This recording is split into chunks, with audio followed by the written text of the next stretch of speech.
Good evening and welcome to the City Council's May 21st special and regular City Council meeting. I am Mayor Cecilia Taylor. This is a hybrid meeting with City Council, city staff, and members of the public participating in City Council chambers.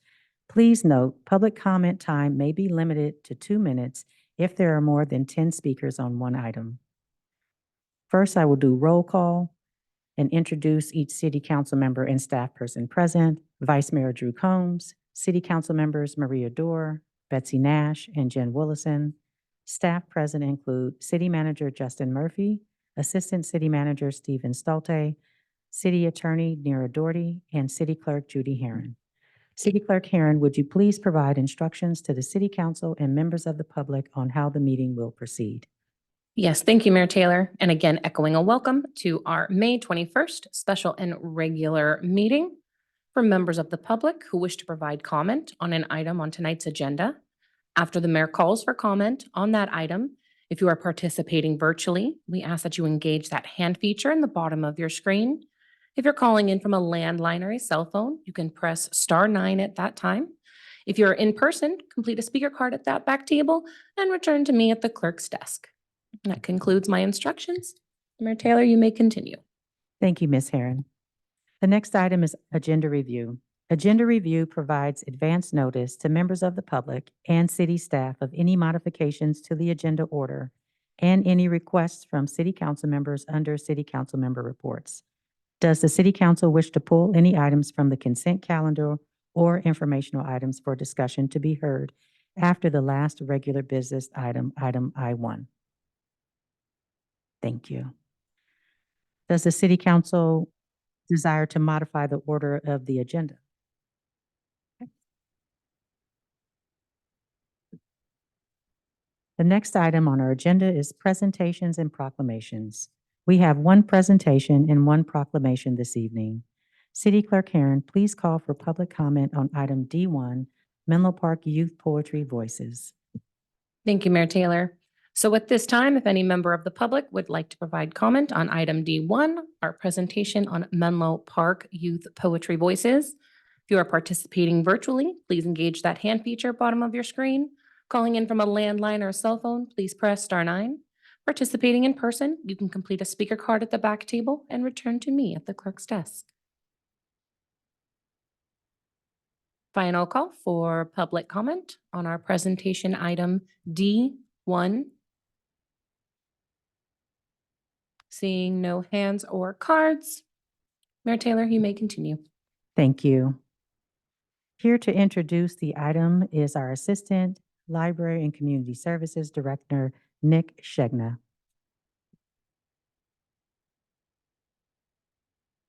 Thank you, Mayor and council members.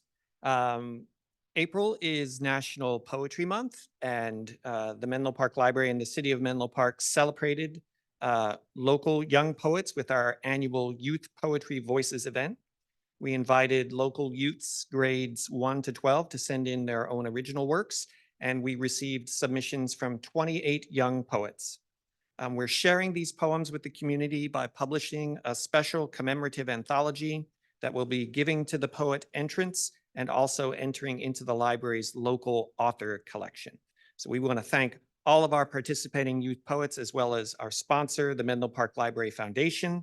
We also want to thank the special panel who got to be the first to read all of this wonderful poetry. Carol Orton and Jennifer Wise from the Library Commission, Amber De La Piana and Stephanie King, who are professors at Foothill College, local poet Patrick Daly, and librarians Ella Hadrovich and Rose Waldman. We honored the poets a little earlier with a reception at the library, and we have 6 poets here tonight to read their poems before the City Council, if I may. So I'm gonna call you guys up one by one, and I can stand up here if that makes you feel better, or go sit down over there if it makes you feel better. You let me know. So first up, we have, and I will try to get everybody's name right. If I don't get it right, please let me know so I can correct it. First up, we have Manu Jawar, who's in 11th grade at Tide Academy, and he'll be reading his poem, Overpass. Thank you. Driving up the overpass, my face is pressed up on the glass. My breath comes soft in calming waves, and I'm content in my own brain.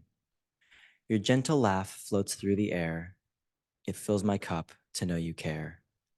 The cars are sparse, the road is wide, my thoughts so tranquil as you drive. I'll stop a sec to take it in and save this memory with a pin. The air today is oh so clear, 1,000 miles I could peer and see the sky with textured clouds and pink and golden highlight shrouds. They wrap around the stratosphere and save their tears for future years. It frankly takes my breath away and makes me wonder as I sway. When did I make this mental switch to think of clouds and think of this? Is my mind becoming clear, or is the sky just good this year? The mental shutter closes leaf, a moment saved and on repeat. And now my mind drifts back to here, to your voice wafting warm sweet smears. I peel my face bones off the glass. You drive us down the overpass.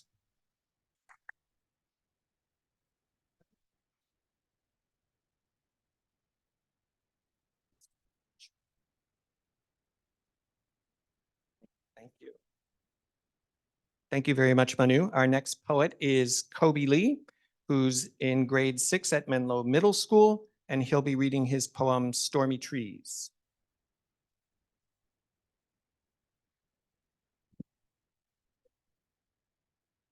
Trees, pines, green as pistachios, clouds frosting their tops on a cold, blustery day. Wind, slowly blowing, touching the needles, darkening the clouds, gray as sanded lead, pulling heavy rains behind it. Rain, pelting down, drowning everything below it.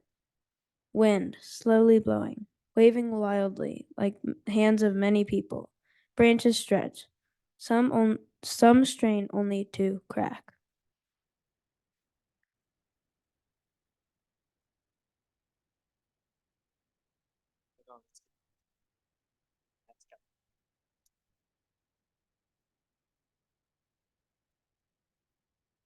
Thank you. Thank you, Kobe. Next up, we have Nisha Bagri. She's in grade 9 at Tide Academy, and she's going to read a poem called Everyone's Allergic to Lilies.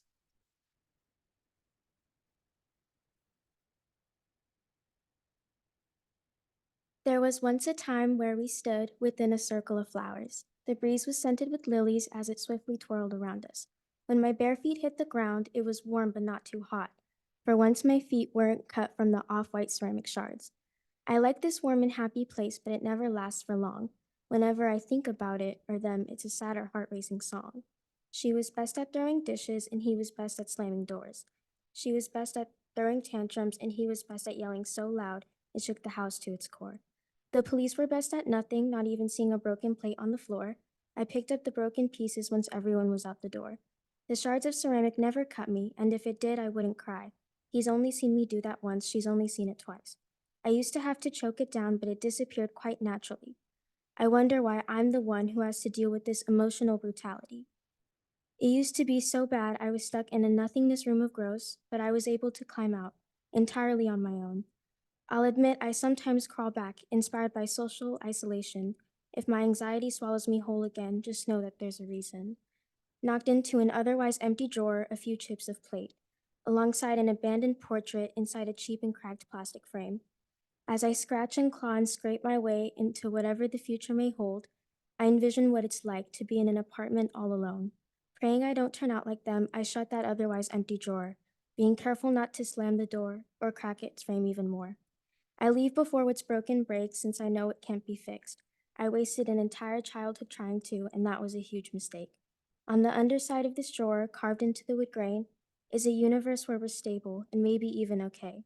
Here lays communication and peace, mistakes are forgiven and we each say our piece, including myself. I also get to talk. I get to ask my questions and I have a lot.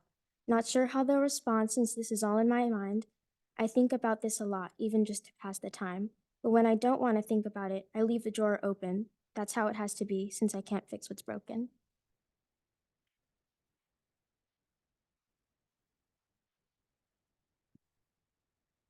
Thank you. Next, we have Riley Yu, grade 5 from Laurel, and she will be reading a poem entitled Pineapple Bun.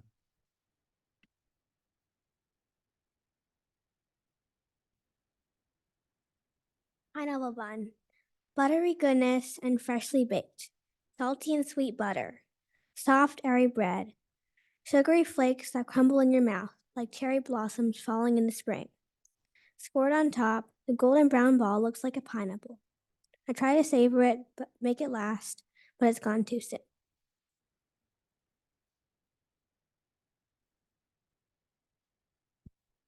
All right, next up we have Shani Amirav Drori from first grade at Oak Knoll, and her poem is Untitled. Let me get this down for you, okay? The wind blows and the breeze flows, the air is calm and slow. The leaves are in the air around, calm and in the flow. They're happy and slow, but in their hearts they have the ability to blow in the breeze.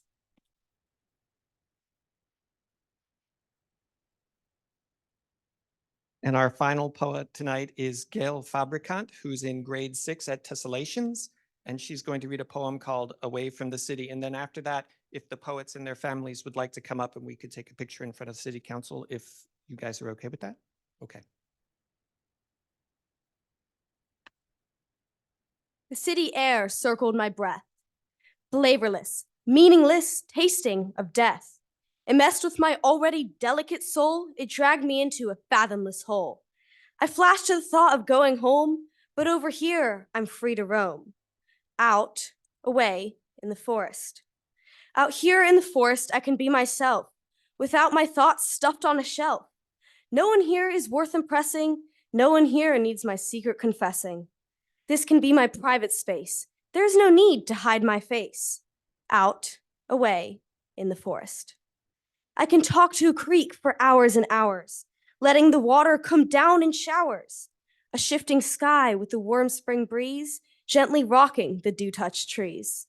Suddenly, I watch the morning deer, peacefully eating and flicking his ear. Out, away, in the forest. Away from the city, nature lies. Away from the city, my spirit flies. Away from the city is the picture of peace. Away from the city, I am released.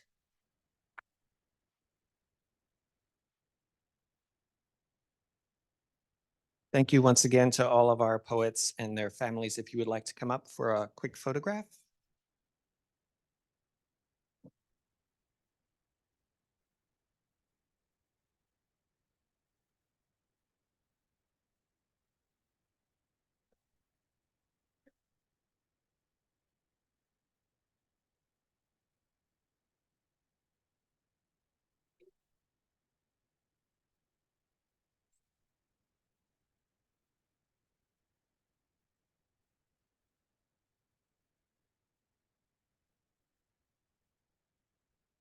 On the front page of the Almanac tonight. Facebook. All right. Well done. Big smiles. Oh, sorry. Thank you. Oh.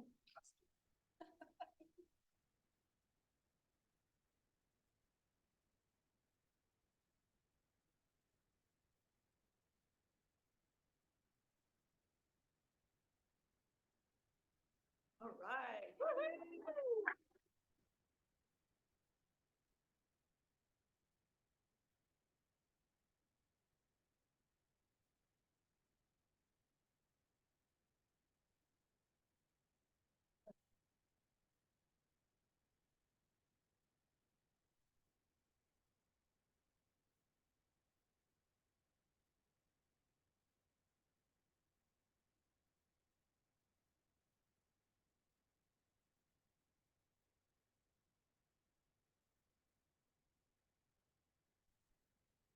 Thank you for that presentation. It's actually a great way to kick off our meeting.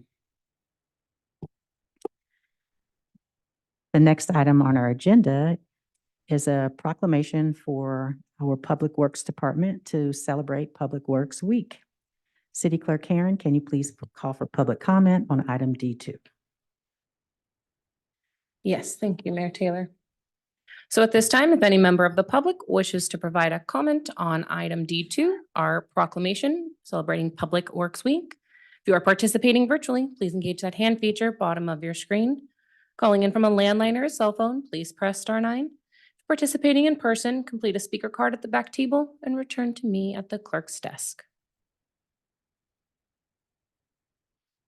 And this will be the final call for public comment on our proclamation item D2.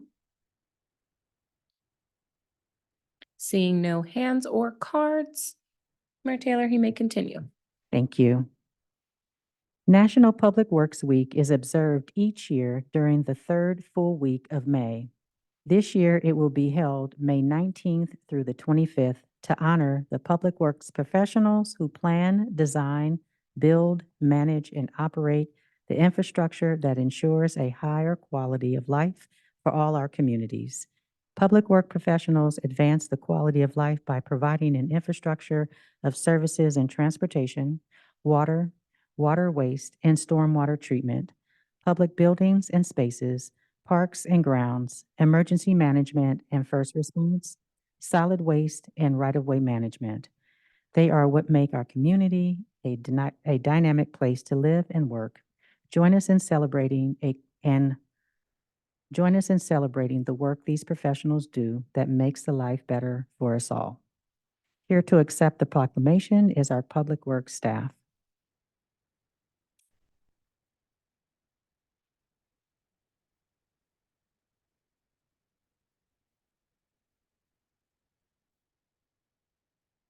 There was something odd in there.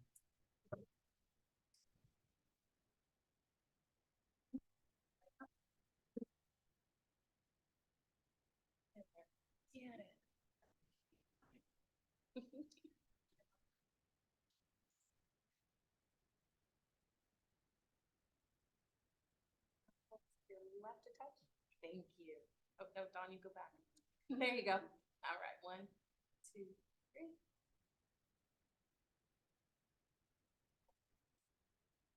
Thank you.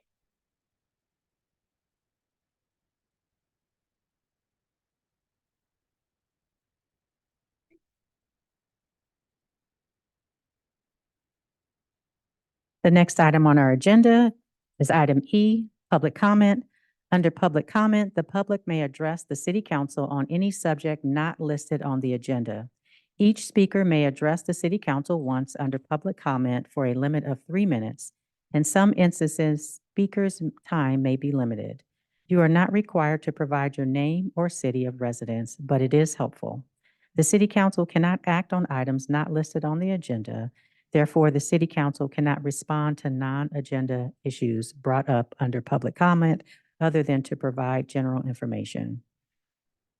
At this time, I will call for public comment at the appropriate time for members of the public to address the city council on any item under agenda sections, consent calendar, study session, public hearing, regular business, and informational item. City Clerk Herron, can you please call for public comment under general public comment? Yes, thank you, Mayor Taylor. So at this time, if any member of the public wishes to speak on an item that is not on tonight's agenda, if you are participating virtually, please engage that hand feature bottom of your screen. Calling in from a landline or a cell phone, please press *9. Participating in person, complete a speaker card at the back table and return to me at the clerk's desk. We currently have 1 virtual hand raised, so this will be the final call for public comment for items not on tonight's agenda.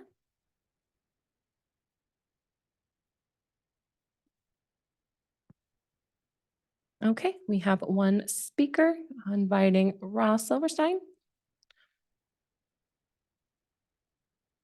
Hi, City Council. Sorry, I was expecting to be there in person, but I guess this was a couple minutes late, so I wasn't able to make it on time. But I'm on the Planning Commission, but I'm speaking today on behalf of myself. I'm here to speak about an interesting aspect of Menlo Park planning that I've observed. A large portion of the work that we do on the Planning Commission is approving use permits. Since I've been on the commission, roughly 60% of the public hearing agenda items have been regarding use permits for residential lots. Specifically, I'm here to discuss substandard lots. As you likely know, our residential zoning code in Menlo Park requires minimum widths, depths, and total area for lots. But as you may not know, more than half of our residential lots today don't actually meet those standards. When a lot is substandard, we require owners to come to the Planning Commission and get a use permit when they want to build certain structures, most commonly a two-story residence. This is not a requirement for people living on larger standard lots. This incremental use permit process is burdensome for everyone involved, homeowners, architects, city staff, and planning commissioners alike. It can stretch out the length of projects for months and also cost thousands of dollars in more fees than a simple building permit. Our current process unfairly penalizes residents who, by definition, live on smaller lots throughout the city. People who can afford to live on our larger parcels don't have these same requirements. With the 2021 California Bill SB 9, any given lot can already legally be subdivided as small as 1,200 square feet, independent of our actual zoning restrictions. This shows that our current minimum lot restrictions don't actually do anything other than to add this additional ministerial barrier. As a reminder, removing our lot minimums would not affect any other zoning restrictions, such as setbacks or height limits or anything else. I went back over the agendas and minutes of Planning Commission meetings for the past 12 months, and of these use permit applications, every single one was approved. All but 2 of these were approved unanimously, and the only 2 that ever received any no votes were because the commissioner was voting no to an approval condition requested by other commissioners and not the actual project in the first place. It shows that the approval of these permits is seemingly largely performative and not substantive. I put together research about all our parcels within Menlo Park and the incremental costs associated with this requirement and sent the research and proposal to the city council and city manager in an email. My ask is that you request the city staff look into this issue and make a recommendation to eliminate our unnecessary and unenforceable lot minimums. This will free up significant city staff time and grant equality to the nearly 60% of residential lots that are considered substandard today. Thank you. Thank you for your comment.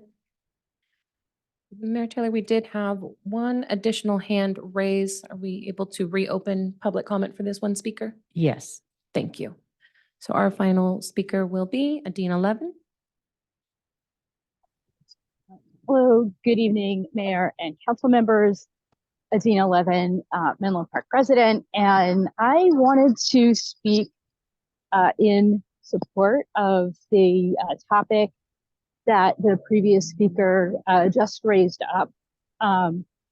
If I'm remembering correctly, the concept of streamlining house remodel review is something that was mentioned in the planning section of the city council priority setting meeting.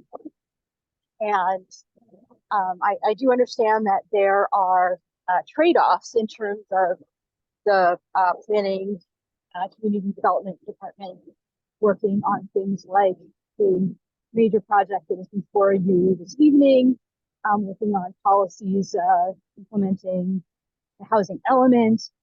And so there's a little bit of a chicken and an egg in terms of the time that's really consumed by staff preparing house remodels for planning commission review, and the process of streamlining that itself. But developing that house remodel streamlining, I agree with the previous speaker, would be fair for people with our terminology is substandard lots, but these, the smaller lot sizes are perfectly reasonable sizes for homes for people. And it is really unfair and burdensome to have people who are living in the relatively smaller lots to have their neighbors critique their home remodels. And it is also, given the important developments and policies that are before the city and are worthy of staff time and worthy of our volunteer commissioners' time, really not a good use of time. And so I would urge the city council and staff to figure out when the best time as seems feasible it would be to move forward that streamlining that would be both fair for our community members and more efficient for our staff and planning commission, and have them be able to use their time on things that are important for the city. Thank you. Thank you for your comment. All right, seeing no further hands or cards. Mayor Taylor, you may continue. Thank you, Ms. Herron, and thank you for the public comments. The next item on our agenda is item F, consent calendar. Under the consent calendar, the city council may take action to approve routine business items in one motion unless a city council member, city staff member, or a member of the public requests that an item be discussed or continued to a later date. City Clerk Herron, do we have any public comment on this consent calendar? Thank you, Mayor Taylor.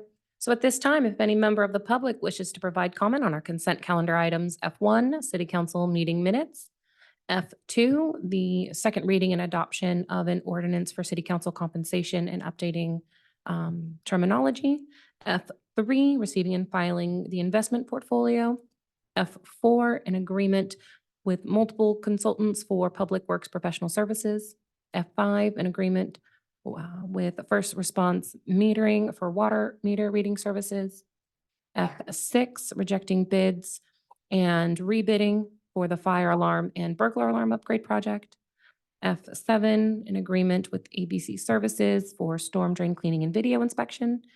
F8, an agreement for communications and support services with Tri-Pepe Smith. And F9, master agreements with multiple consultants for the community development professional services. Please engage that hand feature bottom of your screen. Calling in from a landline or cell phone, please press *9.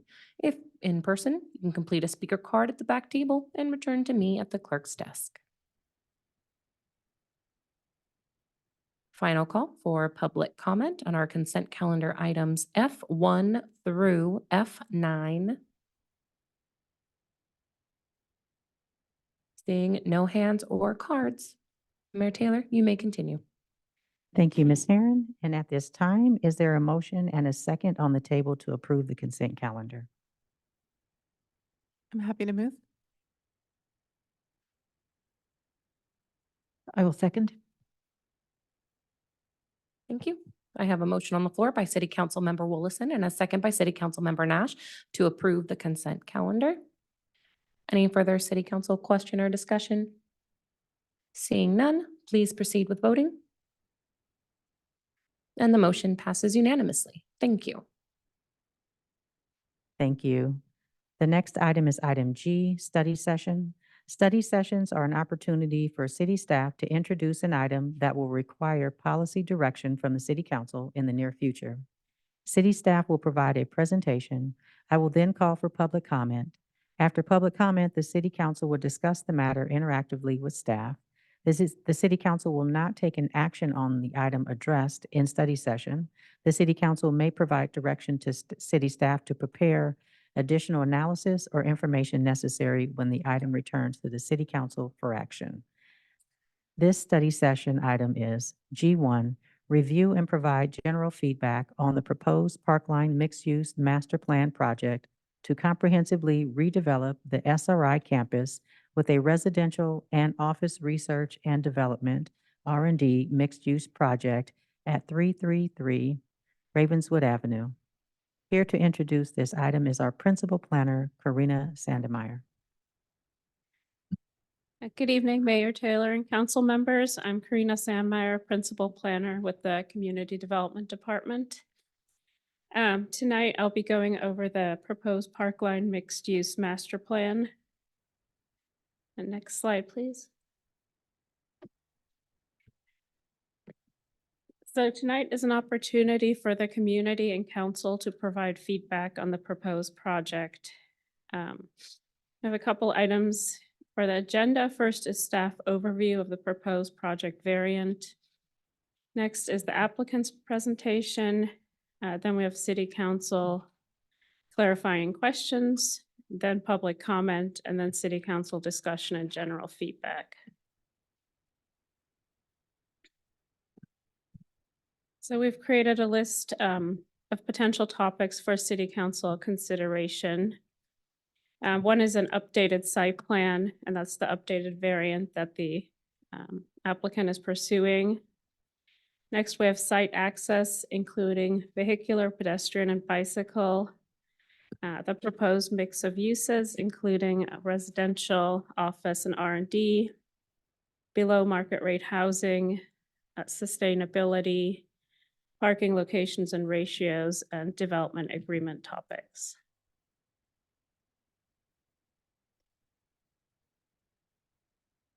Next slide, please. So this is the project site, the existing SRI campus. It's a 63-acre site. 1.38 million square feet is currently developed with R&D and support uses. There are 38 existing buildings, 593 heritage trees, and a cogeneration plant.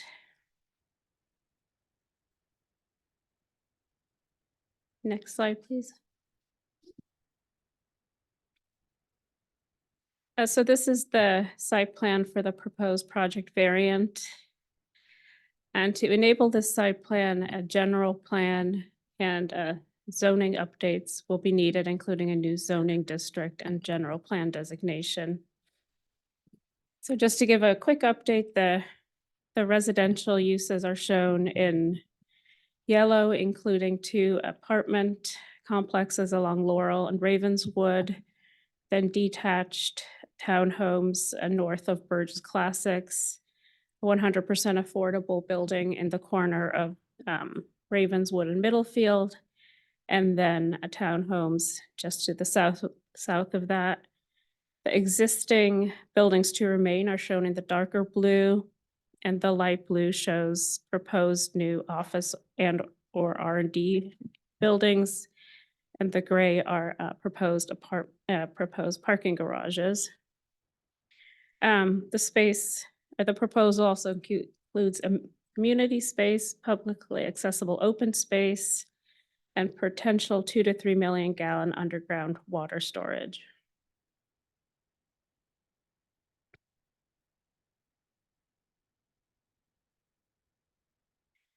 So this slide shows the proposed project phasing. Again, the existing buildings to remain are in blue. Phase 1 is shown in yellow, and that would take approximately 6 years and includes the apartment buildings, townhomes, 1 parking garage, and several of the office R&D buildings. Phase 2 is shown in purple, includes parking garages and additional office and R&D buildings. And then phase 3 is shown in orange, and that would be the 100% affordable building.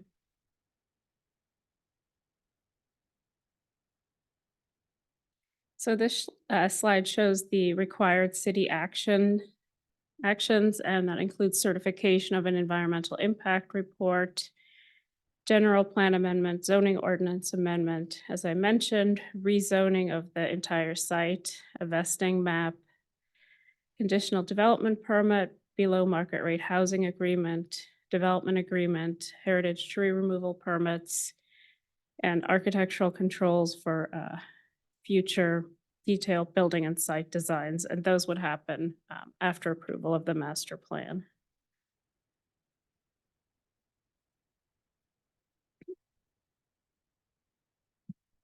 And then we have some staff identified potential development agreement topics. These include funding for projects that provide connectivity to and through the site. So that could include the city's proposed Middle Avenue Caltrain undercrossing. Community open space is one of them, additional affordable housing. There's also project phasing, including the phasing of the residential versus the non-residential components. Then the reserving land or space for potential community or public buildings, funding for the city water storage, recycled water infrastructure or projects, recycled water infrastructure projects or voluntary water reductions. And that also includes funding for capital improvement projects.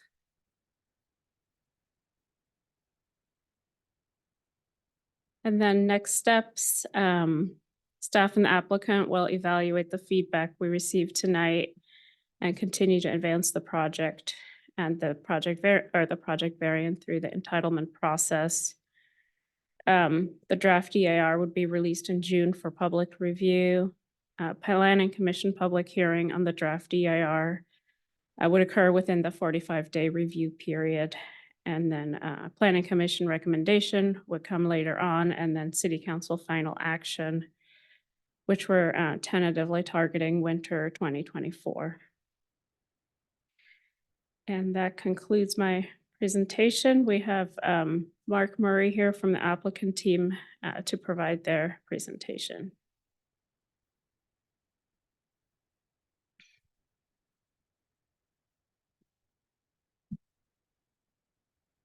Good evening, members of council, city staff, and members of the community. I'm Mark Murray with Lane Partners, and we're very excited to be here this evening and have the opportunity to discuss the latest iteration of the Parkline project. I do want to set expectations. This won't be nearly as good as the young poets from earlier, but we'll do our best. Next slide, please. So the project has evolved quite a bit over the last 3 years since we've been working on it together. That being said, kind of the guiding principles for the project have really stayed static and been well received by the community. The first is really opening up what's currently a blocked off kind of void in the town, in the center of town, and opening that up and creating a new mixed use district that the entire community can share in. Also to create a new housing district with a focus on affordability, to create improved bike and pedestrian arteries, to reduce carbon use and make a more sustainable project, to preserve heritage trees, and to try to accomplish all of this while being responsive to neighbor concerns. And in the background of all of that, we have to keep in mind that our primary objective here and the reason we were hired by SRI is ultimately to re-envision and redevelop a world-class research and development facility for them and other future occupants. Next slide, please. So we've really worked hard to try to do a lot of community outreach in the last 3 years, and that outreach has really guided a lot of the changes you've seen over the last 3 years. We've done 10 community meetings, have received over 1,000 survey responses, and myself and my team have been involved in countless conversations with members of the community to understand their desires, but also their concerns. And in general, I think the feedback from the project has been generally positive. There's obviously concerns with traffic and things like that, but in terms of open space amenities, recreation space, improved bike and pedestrian facilities, those goals we mentioned had been very positive. And in general, I think there's been kind of a universal support for creating a new housing district. Where the feedback has been really varied is what should that housing look like? What is the appropriate amount in terms of units, affordability, how tall can it be, where can it be relocated, et cetera. Next slide, please. So as it relates to housing, things have changed pretty significantly over the last few years. We began with a 400 unit submittal back in 2021. We had feedback from Commission and Council to study and consider a higher level in 2022 of looking up to 600. Our last formal submittal was actually in late 2022, which was a 550 unit project. And then leading into our scoping session and study sessions with Commission and Council, we were advised to increase that and look up into 800 units. And throughout that process, we continued to hear that kind of varied feedback from the community. A lot of folks we really need housing. We want to see you kind of max out housing, max out affordability. But we also had other people who had concerns about, changing the nature of the neighborhood, height and massing on neighborhood streets, traffic and bike safety on neighborhood streets. Next slide, please. And so that really led us with a major design challenge of how do you do something? We knew we could do 800 units, but as we showed the community in the original housing district, that would require going 6 stories essentially across that Laurel frontage. And we knew that was in conflict with a lot of what we were hearing from other neighbors in terms of massing, density, traffic, and things like that. So it created a really tough design challenge. And also we didn't want to add housing in a way we wanted to do it in a way that was purely additive to the project and the other community benefits we talked about. So we didn't want to come back to you and say, we've added housing, but no more rec field, or we've added housing and, one of the major bike arteries, doesn't work anymore. There's a conflict with a building. So one of the big things we were able to accomplish, this is what we've been working on in the last 18 months. How do you solve this challenge? And one of the big things we were able to accomplish was to get a purchase option with the Church of Christ the Scientist at 201 Ravenswood. So that's a 1 acre site, but the church also had adjacent rights on SRI property, including a really large parking field and fixed ingress and egress points. So while it was 1 acre, having control of that site and being able to mix it into the project really opened up more like a 5 or 6 acre area in that corner. And then we just went back to the drawing boards. You can see that's very different than it was before. So we were able to maintain the recreation field. We were able to take 181 units and put it in that corner. So it's a mixed use, mixed income area. We have, that is the dedication to what will be dedicated to a third-party nonprofit developer to do 100% affordable housing. And that will be at the low, very low, and extremely low income levels. And then adjacent to that, we have townhomes, which will be a mix of market rate and also inclusionary affordable. So we tried to make sure it was very much a mixed income where we have our dedicated area for low income, but we also have some of the nicest market rate products directly adjacent.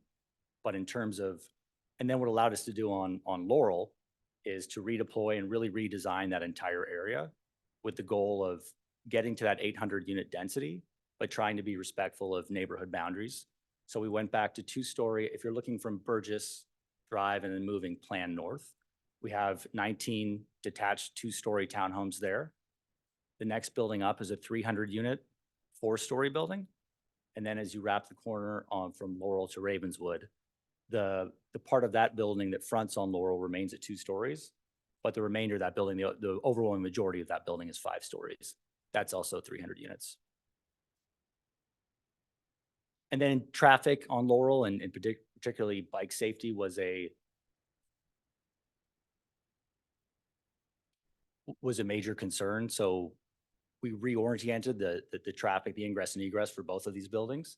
So starting with the lower building on Laurel, there is one entrance from Laurel that's ingress only.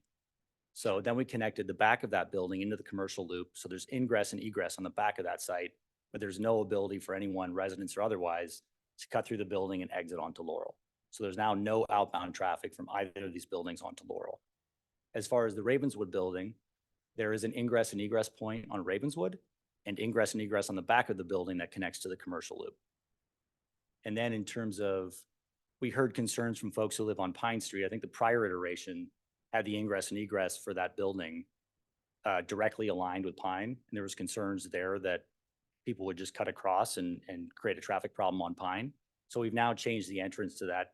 So the entrance now, the ingress and egress kind of bows around Pine Street. So particularly the egress is really far from Pine. So there's no ability or temptation to kind of cut across there and use Pine Street for egress. Next slide, please. So affordability was something we heard throughout, regardless of where people sat on the spectrum of how much density you should do is trying to maximize affordability.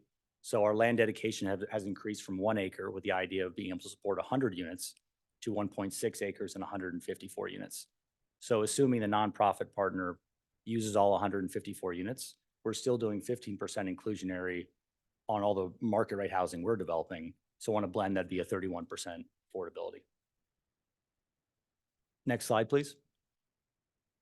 And as I mentioned earlier, we tried to do all this in an additive way. We didn't want to change the things we were promising earlier in terms of open space, bike and ped, permeability. So we've maintained all the bike lanes we had, and we also added a class 4 bike lane in the street northbound on Laurel that will run all the way from Burgess Drive. So not just the frontage of our project, but all the way to Burgess Drive up to Ravenswood. Next slide, please. So in terms of sustainability for the commercial component, we're removing 35 old outdated buildings, replacing it with 5 new sustainable state-of-the-art buildings that will be fully electric. And we're not just redoing the buildings, but also redoing the infrastructure for the project. And that will allow us to remove the cogeneration plant that's there now, which accounts for 11% of the carbon emissions in Menlo Park. And to put that in the kind of a real world example, that much carbon in a year is the same as a typical vehicle traveling 62 million miles. And that's on an annual basis. So it's an ongoing thing as over time as you remove that. Next slide, please. And then in terms of respecting neighborhood edges, we feel that this new design, by spreading out the housing, keeping the height lower, removing as much traffic on Laurel, improving bike safety, we are getting to that density without conflicting with those neighborhood priorities. Next slide, please. And then just to quickly review kind of the overall community benefits for the project. We have 20 acres of publicly accessible open space. In addition to that, a 2.7 acre dedication that will be a recreation area that will be designed with a day 2 community process run by Parks and Rec. It also has land for a future community building. And this area also has space for a potential water reservoir for emergency potable water, which is, I think, planned for 2 to 3 million gallons. So the city hasn't determined they will use this site, but we've designed the site where we'll accommodate that.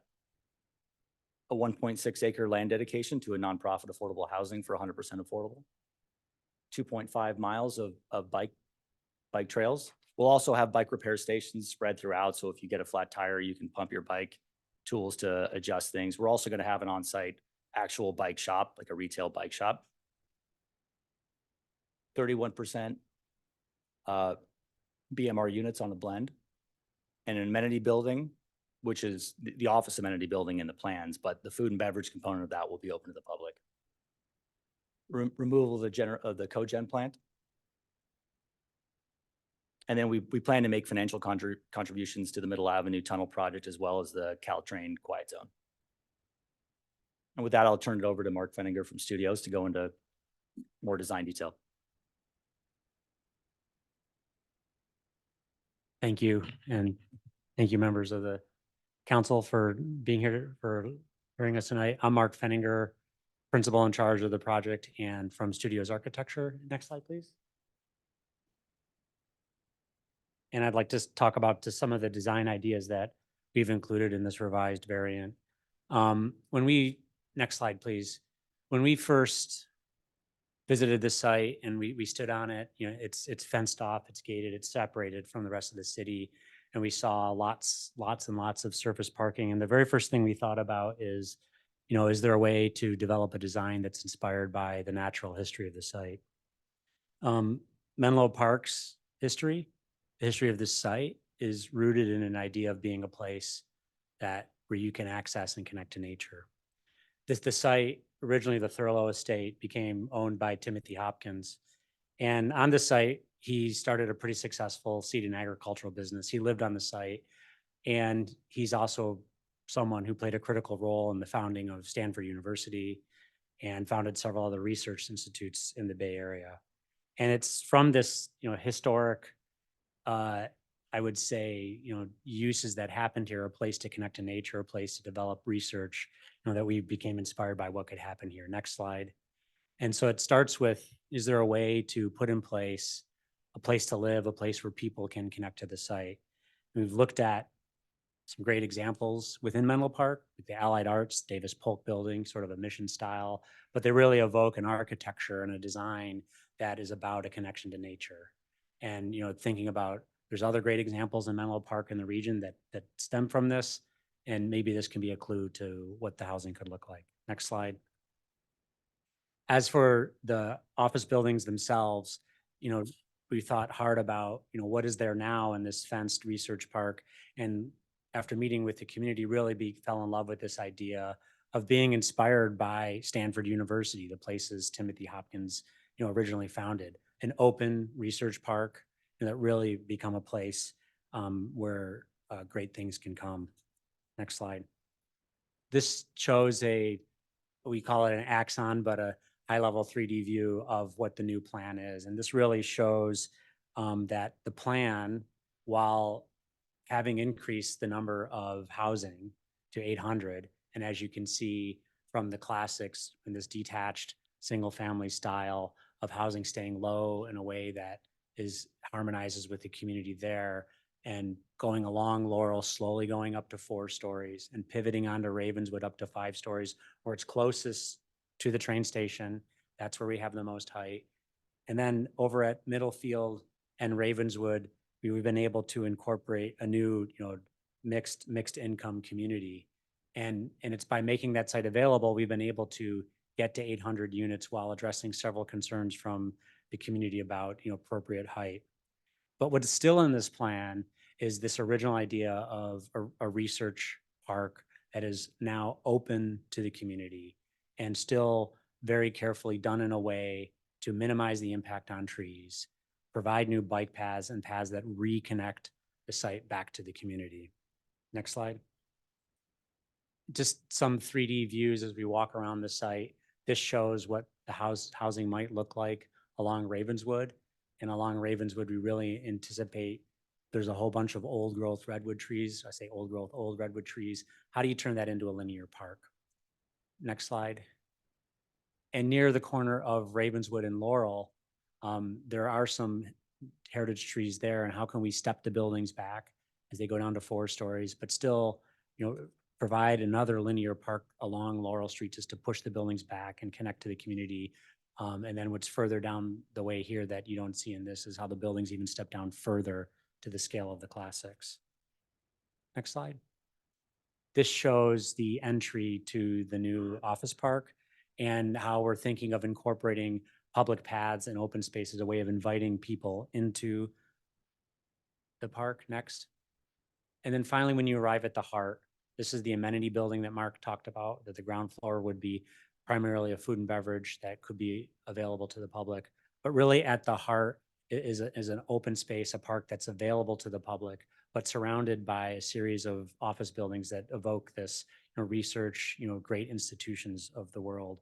All of this while being able to increase the number of housing to 800 as requested, and really trying hard to respond to the concerns we heard from the community about where to put height, how to minimize traffic, and at the end, take what is today a campus that is fenced off, largely asphalt parking, and create a great open space and a network of open space that threads the campus back to the community.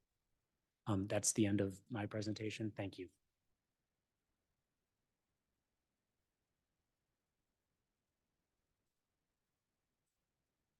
Thank you for the presentations. At this time, Mayor Taylor, you can either open it to City Council clarifying questions or to public comment. Thank you, Ms. Herron, and thank you for the presentation. Are there any clarifying questions from City Council before we go to public comment? Oh, we'll go to public comment. Thank you.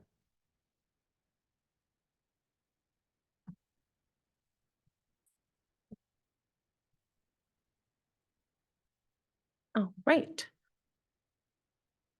So for anyone who wishes to provide comment on our study session item G1, review and provide general feedback on the proposed Parkline mixed-use master plan project to comprehensive redevelop the SRI campus with a residential and office research and development mixed-use project at 333 Ravenswood Avenue. If you are participating virtually, please engage that hand feature bottom of your screen. Calling in from a landline or a cell phone, please press *9. Participating in person, complete a speaker card at that back table and return to me at the clerk's desk.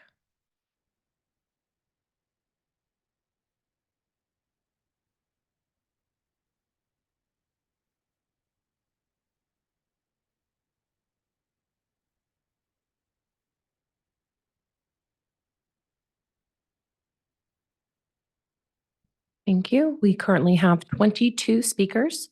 So in order to gauge how many total speakers we have, this will be the final call for you to raise your hand or complete a speaker card for item G1, our study session item this evening.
Okay. I'm getting our final speaker cards in.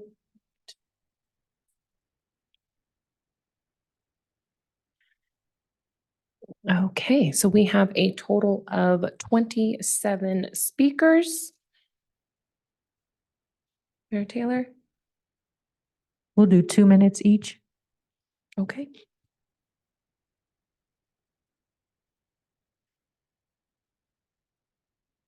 All right, so our first speaker will be Nels DeLander, followed by Karen Grove.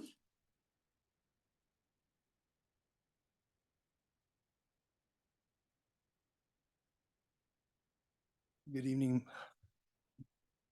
Good evening, Mayor Taylor, council members and staff. My name is Nels DeLander, and I'm a field representative of Carber's Local 217 here in San Mateo County. The Parkline project has the potential to change many people's lives here in Menlo Park. Not only will this project create much needed housing in the area, which will allow people to live, work, and interact with each other, it also has the potential to provide many good jobs for local carpenters. These jobs could give men and women a way to take care of their families, not only livable wages, but healthcare. Add to local hire and apprenticeship, you will have a project Menlo Park would be happy to hang the hat on. By utilizing apprentices that go through state accredited apprenticeship programs, you're getting workers that are trained to do the tasks that are performed, making the project professionally done and safe. I personally think this is a great project and would appreciate our local labor to be included. Thank you for your time. Thank you for your comment. Next speaker is Karen Grove, followed by Patty Fry.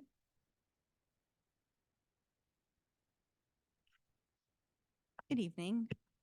I'm Karen Grove. I live in Menlo Park, and I'm representing myself and Menlo together. Karen Grove. I live in Menlo Park, and I'm representing myself and Menlo together. I'm also a former housing commissioner, and this project is amazing. It has been on our work plan for as long as I've been, well, almost as long as I've been on the Housing Commission, to develop affordable, deeply affordable housing exactly where this is. And I really want to also lift up the community that has expressed support for this project. You have received letters that I've seen on the city council email log, and a petition that we put out only on Saturday received 20 or 22 signatures and some very, very poignant personal comments. So if you haven't read those, I would encourage you to do that. And I'll get to the important part before I run out of time.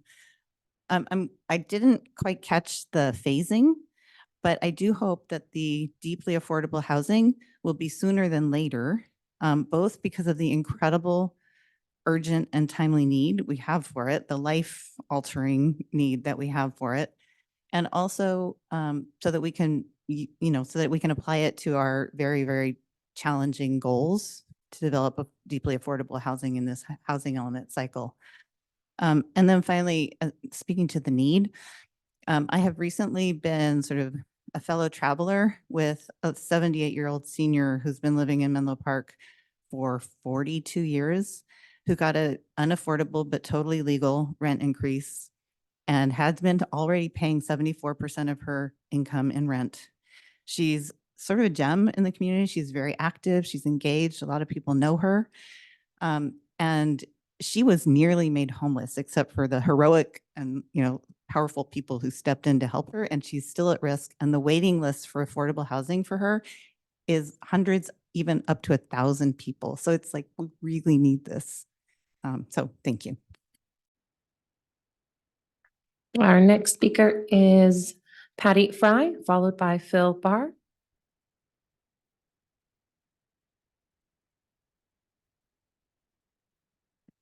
Hi, I'm Patty Fry, former planning commissioner. From what a lot of people are talking about, you'd think this is a housing project, but it's really not. It's an office park. It's a new office park with some housing and not enough housing to meet the demands of repurposing all the square footage, 1.1 million square feet of of new. All the current workers and even the range of workers since 2003 could fit in the square footage allocated for SRI purposes, leaving almost up to 8,000 more workers in the new buildings that are repurposed. And that's assuming it all becomes office. But you can do something about it. You can regulate the uses. You can regulate it so it's not pure flex between office and labs. You can reestablish and retain or reestablish a worker cap. One's been in place there from the beginning and modified several times over a couple of decades here. And that cap has been reduced in the past, proportional to the amount of the campus allocated for the McCandless buildings as well as the Burgess Classics. So the actual amount has been reduced in the past for the amount of workers proportional to the amount of land taken away. So there's amount of land now that's going to be used for housing. So that could actually reduce the cap from the current cap that they're only using about a third of today. You can also regulate and tie the amount of development allowed so that using contemporary densities or intensities of non-residential uses, you can tie the new housing demand to the number of workers allowed. This is going to worsen the housing deficit in this city for a long, long time. Thank you. Our next speaker is Phil Barr, followed by Catherine Dumont.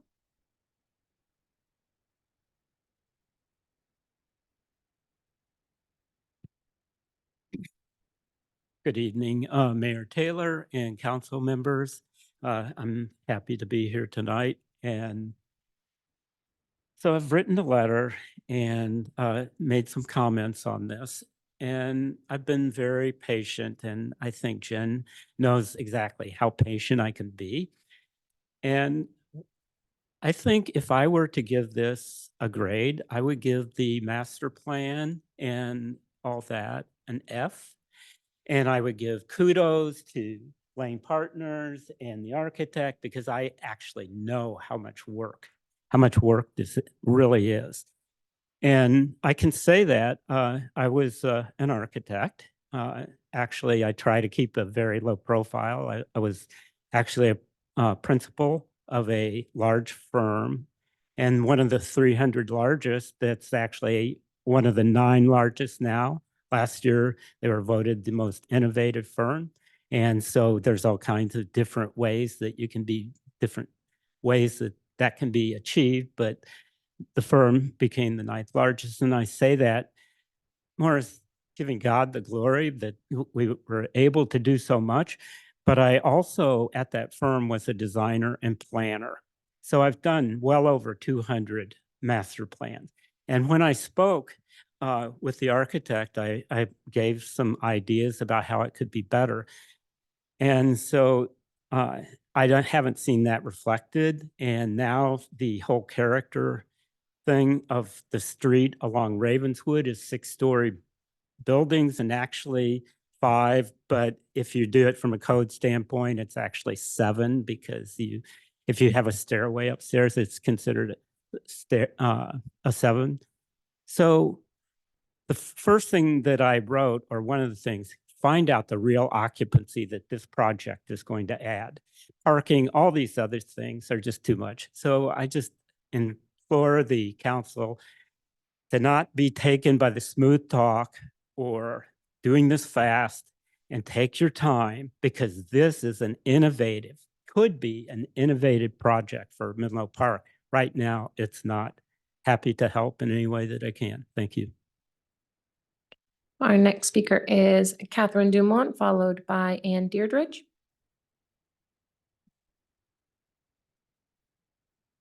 Hi, good evening, Council.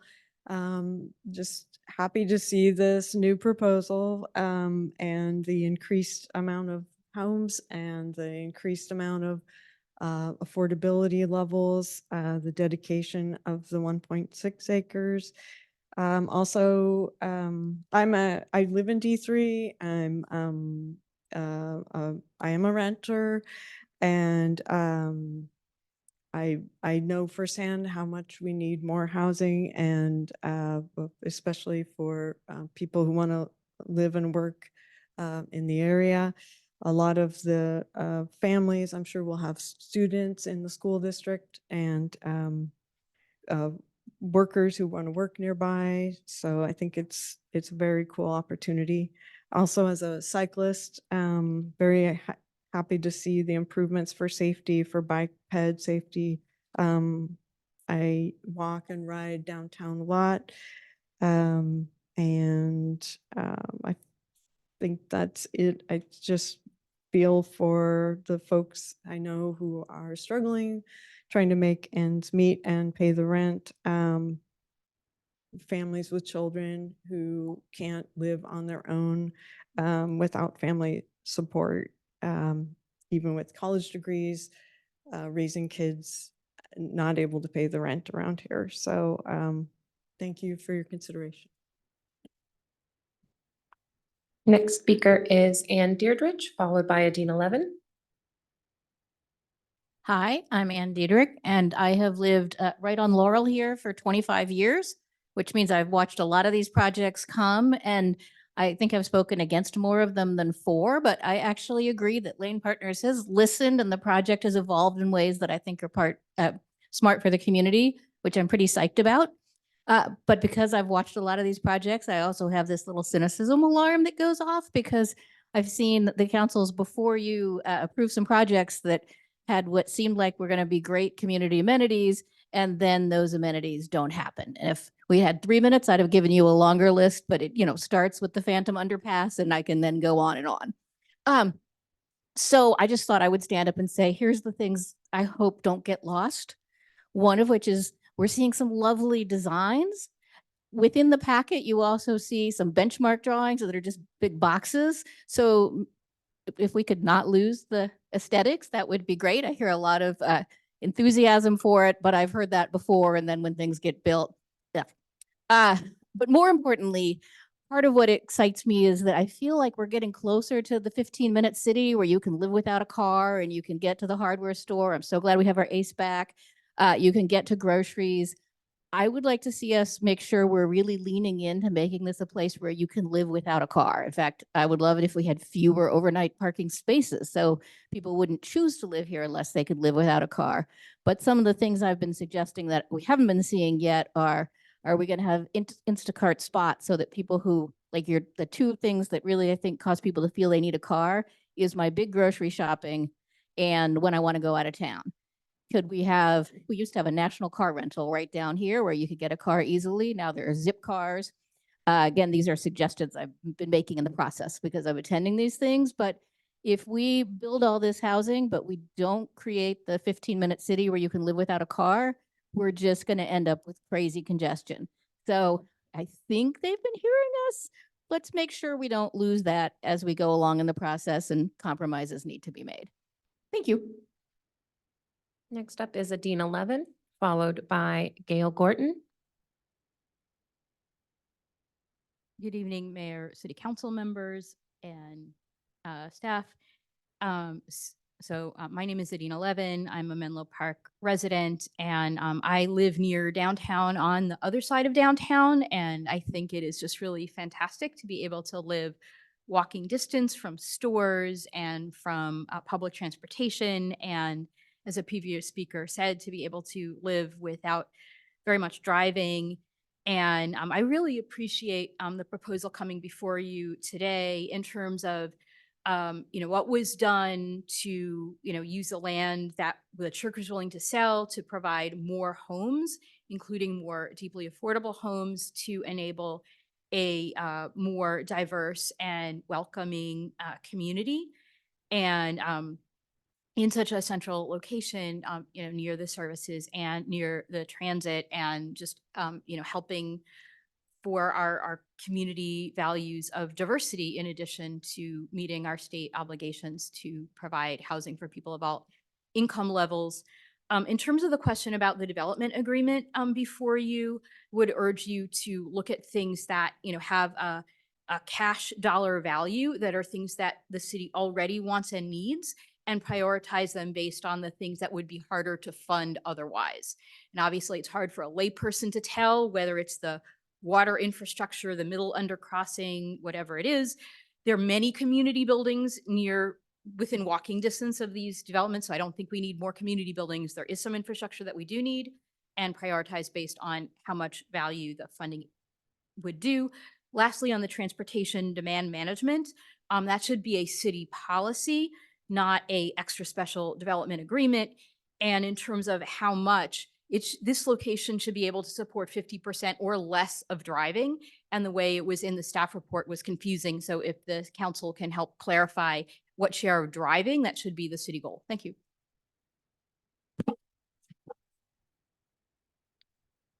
Next is Gail Gorton, followed by Nicole Bale.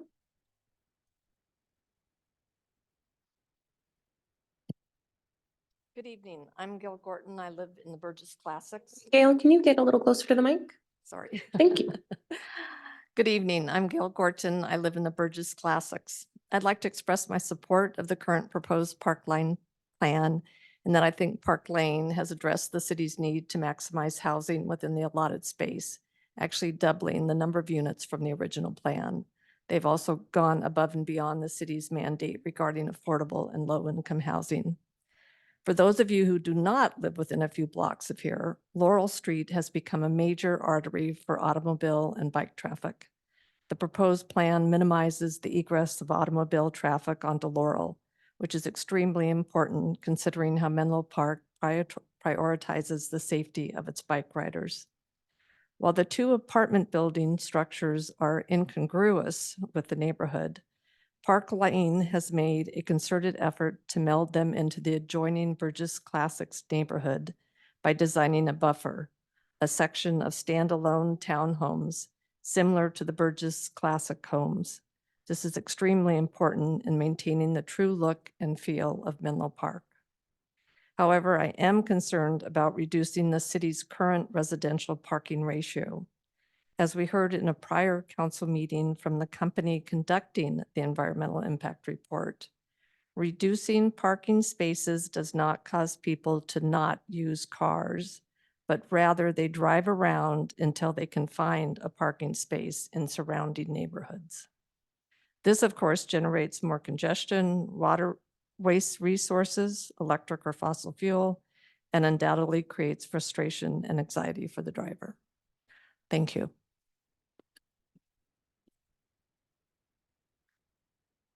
Next is Nicole Bale, followed by Kristen Gracie. Hello, I'm Nicole Bayo. I'm a renter and have been my entire life.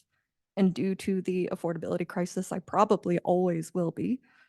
I've lived in Menlo Park for 7 years now and have lived on both Noel Drive and Menlo Ave, which, if you know the layout of Menlo, is within spitting distance of this project.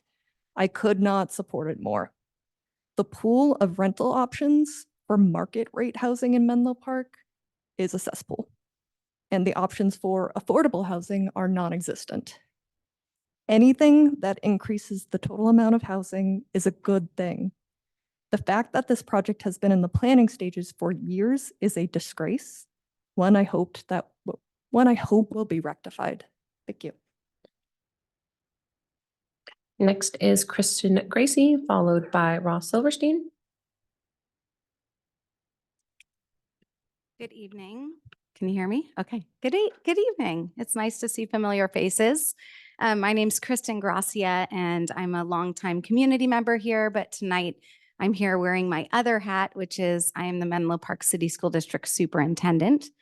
And I thought I'd just come on over and express, one, my gratitude for all the housing development. The Menlo Park City School District loves housing because we love welcoming new students, new families, and it really means to us more families, more students, more access to the outstanding education that we're able to provide. So yay, Menlo Park. Thank you. And I also want to express gratitude to Lane Partners and Parkline, because what I notice when I look at their plan is they made space for public buildings. And this is a really creative and unique opportunity, I think, you have to consider. As you know, our schools are impacted. And if you've ever been to the Encinal campus, so, we have 4 schools, Encinal, Oaknall, Laurel, and Hillview. We serve pre-K to 8th grade, 2,700 students. And at Encinal School, which Parkline would be feeding into Encinal School, we're already impacted there. We have over 100 staff members, and, we're within 60 students of capacity at Encinal School. And what's unique about Encinal is our district office sits on that campus, and that houses MOT, maintenance, operation, transportation, HR, business office, ed services, student services, and more. And I see this as a unique opportunity to be able to move our district office to this campus of Parkline and use that public space, public building space, and be able to expand access of Encinal School, and just provide more opportunities there for students as we continue to develop Menlo Park, which makes us so happy. So thank you so much. I'm always open to talking, connecting, brainstorming. And so we're here for you, and we thank you for all of your service and dedication to our community, a place that we love to be. So thank you very much. Our next speaker is Ross Silverstein, followed by Roberta Alquist. Good evening, Mayor Taylor and the City Council. It is my opinion that this project absolutely epitomizes the work that we as a city have been attempting to accomplish over the last few years. Earlier this year, we received an update regarding our 6th cycle housing element progress. In calendar year 2023, Menlo Park added 65 housing units in total across the entire city. And of those 65, 63 of them were ADUs, which we know doesn't substantially increase the housing stock. So we essentially added 2 new units across the entire city over the entire year. This update, adding more housing, is much needed and should be prioritized to whatever extent possible. I'm also really excited about the additional bike infrastructure, especially the Class 4 bike lane on Laurel, which will provide a much safer route downtown. I want to 100% echo the comment about being able to live in a development like this without a car. It's so close to downtown and Caltrain, and it gets people so close to that possibility. But adding additional elements that were previously recommended, like dedicated zip car parking, delivery zones, and cargo bike storage facilities, will allow residents to actually live in Menlo Park without a car, assuming they don't want one, without sacrificing quality of life. I also want to respond to a previous comment about less parking simply causes people to drive around more looking for parking. That isn't true on a longer timescale. Surface parking lots spread out our entire city. They push stores and houses farther apart and create the need for more driving itself. By decreasing parking lots and increasing density, we allow more people to access the places they want to go on foot, because everything isn't surrounded by a large parking lot just to get to the front door. Thank you. Next is Roberta Alquist, followed by Allison Elliott.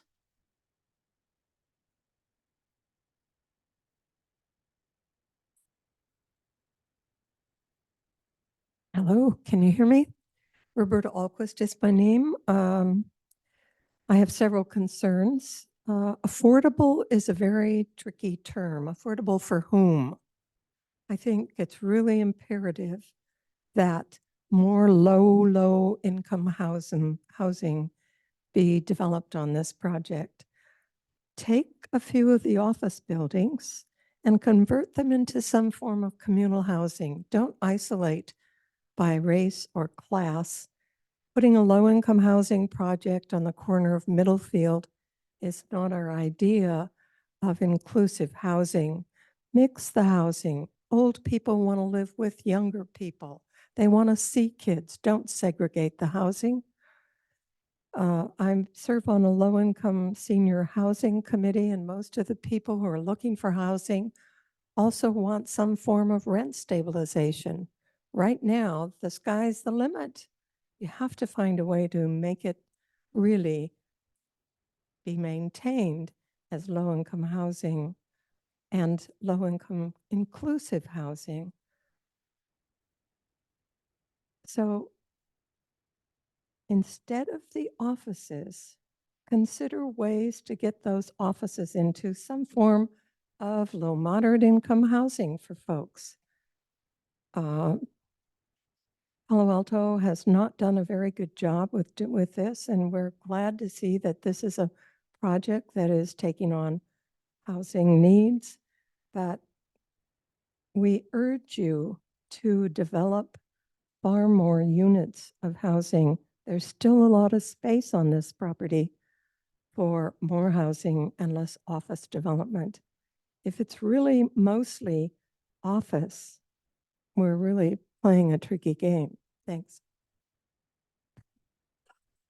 Next is Allison Elliott, followed by Anha Braun.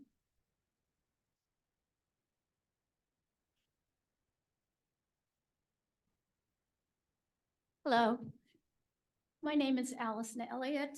I live on Marmona Drive between Middlefield and Willow Roads. I think there's a lot to be said for this project, and I, for one, definitely join others in supporting the addition of affordable housing and just additional housing in general, so much needed in our community. However, I'd like to ask you to think tonight beyond just not the Parkline project, but also into the future, because before long, you're going to be asked to consider new projects for the USGS property and for what used to be Sunset Magazine. That's all property that's just down the road. And what do you think those projects are going to bring us? Well, hopefully more housing, hopefully more affordable housing, and probably more office buildings.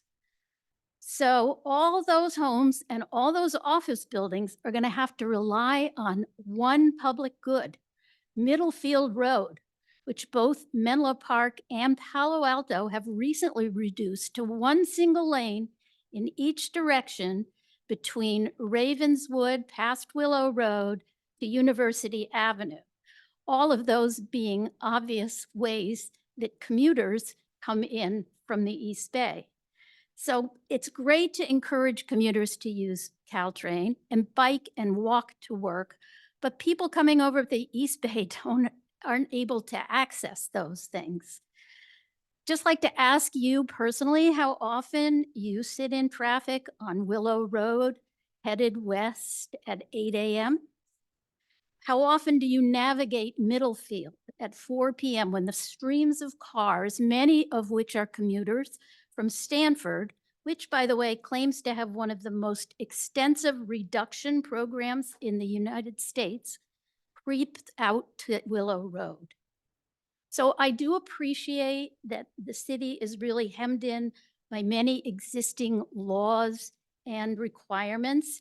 And we have, you have a lot of difficult things to balance, but I just wanted to appeal to you tonight to please think ahead and think that there are limits to our infrastructure, and all of that is going to have an impact on the future quality of life for those people who live in that area in Menlo Park, both current residents and those in the future. Thank you. Our next speaker is Anha Braun, followed by Pat Kelly. Hello, good evening. My name is Anya Brau. I'm a resident of the Burgess Classics, which is right across the street, 33 families, and 1/3 of us share a border with SRI. So we're the most adjacent neighborhood to the SRI campus. And my company also rents a building on the SRI campus. So this renovation project is hitting me from both sides, both as an employee and as a neighbor. But I'm here to express my support for the project. And I've watched this evolve over the years and months, and also collected the input of my neighbors. And I really want to commend Park Lane Partners for taking the feedback over the course of these many sessions. We were very strongly opposed to 6-story buildings right next to our houses, and they very thoughtfully balanced the input we gave, as well as our desire to reduce traffic along Laurel, which our families and students use as bike commuting to get to school.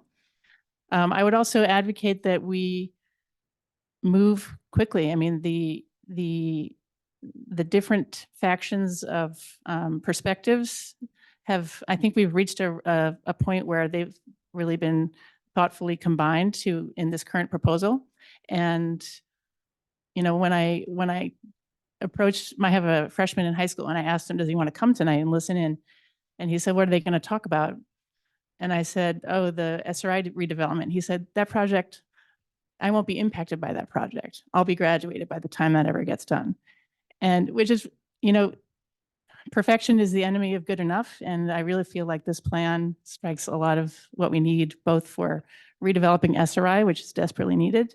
I'm there every day, and providing housing and a much more livable corner of Menlo Park. So thank you. Next speaker is Pat Kelly, followed by Surya Ralan.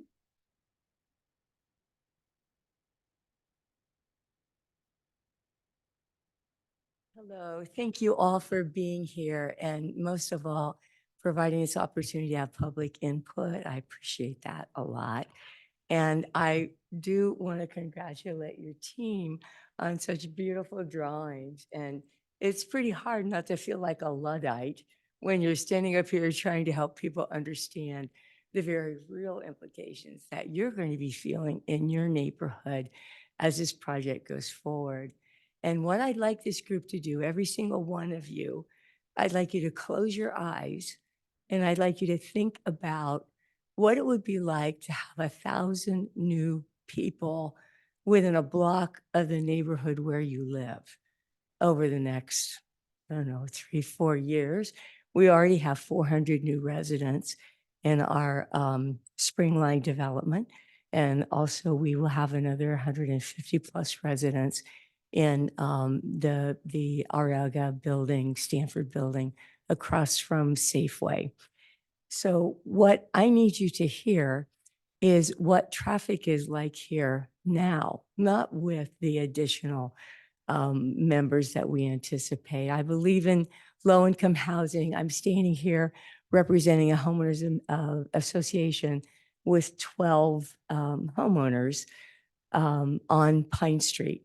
And I was standing here not that long ago, it seems like, when we are asking Nativity School, could you please figure out how people on Pine Street can get out of Pine Street onto Oak Grove when they need to do that? And they worked very hard, and we are still stymied. Most of us have to go down to Cherry, come out on Laurel, go either direction on Laurel where there is actually a stoplight, a stop sign. But at any rate, the bottom line, I'm also a retired geriatric nurse practitioner. We have older people in this community, and you are already blocking access to every single hospital in this area due to traffic, whether it's Stanford, whether it's Kaiser, whether it's, yeah. So I think we need to be really careful about what we're doing. And I cannot imagine how you're going to handle traffic. And the thought of a lot of heritage tree removal permits really strikes terror into my heart, because so many of our heritage trees have fallen, or we've had to take them out because they were going to fall. And so the thought of more of those being removed really is chilling to me. So I appreciate your input. I appreciate your beautiful designs. But I don't know how you are going to fix traffic. Full stop. Next speaker is Surya Ralan, followed by Andrew Barnes.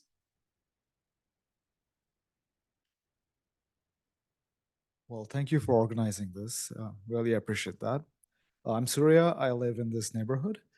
So let's start with this. Why did I move to Menlo Park, right? It took me about 9 to 10 months to figure out where to live. And I checked out different places in the Bay Area, San Francisco, East Bay. And finally, I felt this is one of the safest places where I could feel at home, right?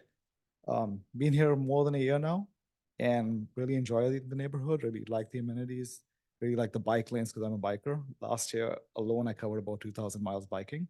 So yeah, everything is, I see points on both sides. My only question is like, for people who don't qualify as low income earners, right? There's quite a lot of them. And they also don't qualify as people who can. Can you speak just a little bit louder, Oh, please? sorry. Thank you. Yes. So my comment would be, there are many people who don't qualify as low income earners, yet they still can't afford houses here because the average price of houses is very high. Would people who are local to the neighborhood, who've been living in this area, get some kind of preference when looking into house? Because homeownership is becoming more and more harder, especially for the next generation. I was wondering if, as this thing comes up, would there be any preference given to people who live here as well, rather than people who are investing for making a rental property further? Because there are some townhouses that they mentioned. That's about it. Thank you. Next speaker is Andrew Barnes, followed by Morgan Ames.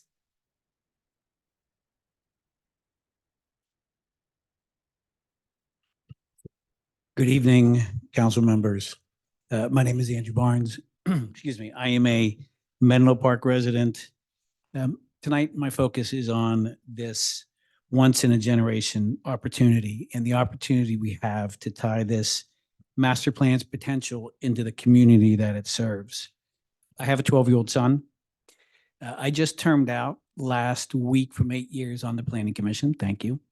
And what I heard time and time again was the subject of community serving infrastructure. And often it got tied into the experience of parents with their children with the missing middle for their children, right? So if you go to MA, you go to Hillview, you have kids that are either on the academic track, the high-end academic track, or the athletic track. And there's that middle group in there that constantly, when I was on the Planning Commission, got asked about what are we doing in the city infrastructure for that middle group. And if you look at the problem statement, I think that we have as it relates to this development and going forward is, you look at the U.S. Surgeon General's advisory on the epidemic of loneliness and isolation in the United States, and you look at what it's doing to our children, loneliness and isolation of childhood, in childhood, increase the risk of depression and anxiety. And there's recommendations that come out of that. And one of the most prominent recommendations is infrastructure.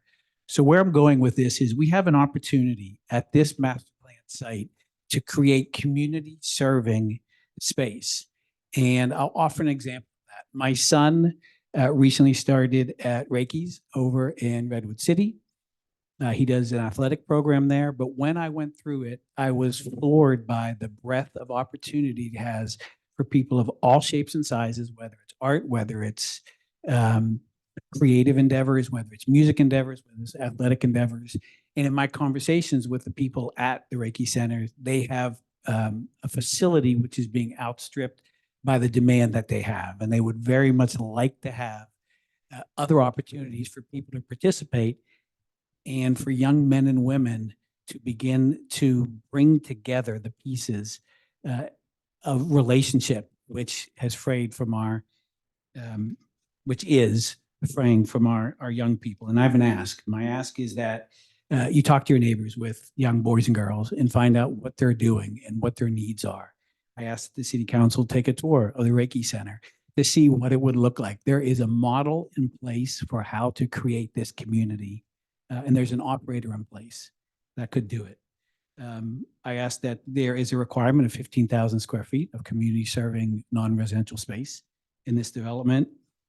And I asked that we make this a once in generation plan, because if you think of generation means people. It means kids, it means students, it means caring for our youth in a way that provides a community amenity for the people whom it impacts. So thank you very much. I appreciate it. Our next speaker will be Morgan Ames, followed by Kiana Simmons. All right, can you hear me okay? Yes, go right ahead. Great, thank you. So my name's Morgan. I'm here today to add my voice to the consensus of strong support for the building, for building even more housing at the SRI site. My family has owned a home in the Willows neighborhood of Menlo Park for 15 years. We plan to spend decades more here. My 2 kids attend Laurel Elementary School. I have written a letter to my Willows representative, Drew Combs, and submitted a comment to the Menlo Together site that talks about schools and traffic. So I'll just briefly summarize those. I would encourage the school district, Menlo Park, and the city to explore perhaps using the USGS site or partnering with Ravenswood for another school site as needed if there are concerns about density. But I'm very glad that our superintendent also voiced her support of this development. And to address traffic, I feel like we have an opportunity to dream really big. We could move Menlo Park away from car-centric designs. We could put light rail along arterials. We could put protected bike lanes that don't feel as terrifying to use. I also wanted to add and echo another resident's statement that there is a lot of office space that is vacant all over the peninsula, including in Menlo Park's brand new Springline development on El Camino. And my question is, why are we building more office space at a time when Google, Meta, and other employers are pulling back from millions of square feet, both that they have planned and that they existing office space that they have? SRI itself has been largely vacant for such a long time. So we really need to seize this once in a generation opportunity to build as much housing as we can on this site. So I advocate for doubling, maybe tripling the amount of housing. I love the ideas about mixing all the generations, mixing the use. So I also want to echo that. Thank you very much.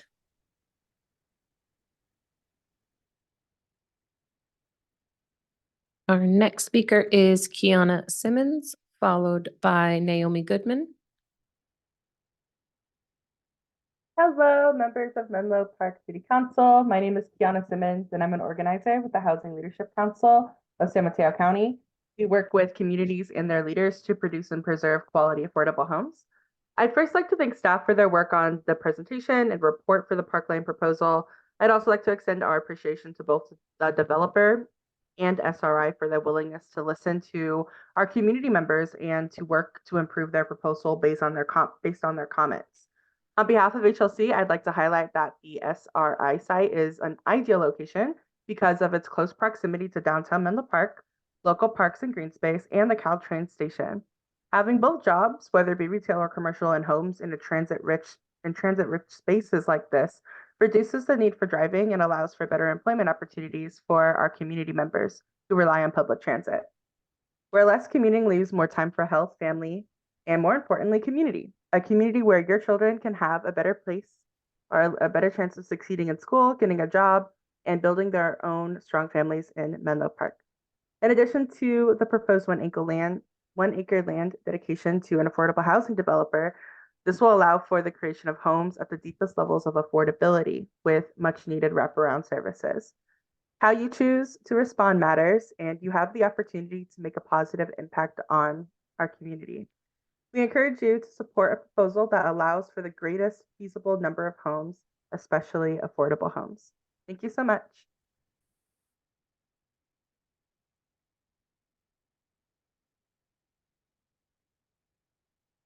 Our next speaker is Naomi Goodman, followed by Laurel Miranda. Thank you very much. My name is Naomi Goodman. I'm a 30-year resident of Menlo Park. Housing receives the most attention, but I ask the City Council to consider carefully whether research use of the non-residential buildings is appropriate for a mixed-use development. SRI has a long history of research into infectious diseases, developing drugs and diagnostics for organisms such as HIV, Ebola, drug-resistant bacteria, anthrax, and hepatitis C. Research with these organisms typically requires containment and operating procedures corresponding to a National Institutes of Health Biosafety Level 3 or 4. A biosafety level 3 or 4 biocontainment facility should not be located within 1,000 feet of housing, children's play areas, and public spaces.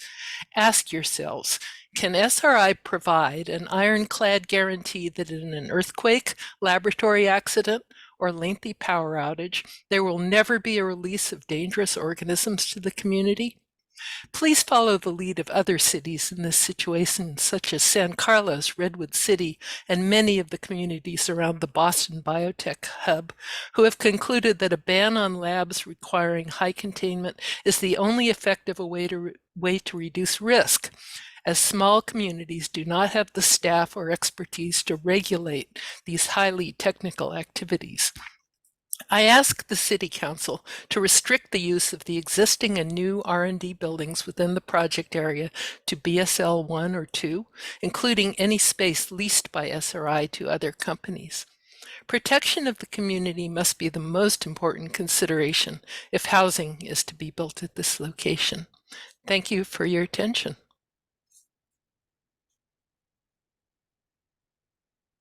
Next speaker is Laurel Miranda, followed by Nancy LaRocca Headley. Hi, my name is Laurel Miranda, and I've lived in San Mateo County for over 30 years. I currently serve on the board of Ability Path Housing, and I have an adult child in a transitional program at Sequoia Union High School. She has been a client of the Golden Gate Regional Center since she was an infant. I am completely in support of this housing project, including the proposed increase in density.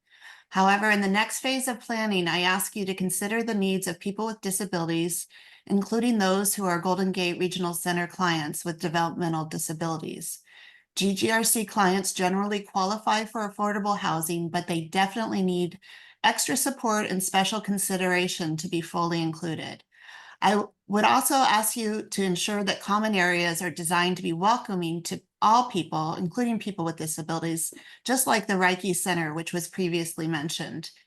Regarding open spaces, I am wondering if there is consideration for a playground.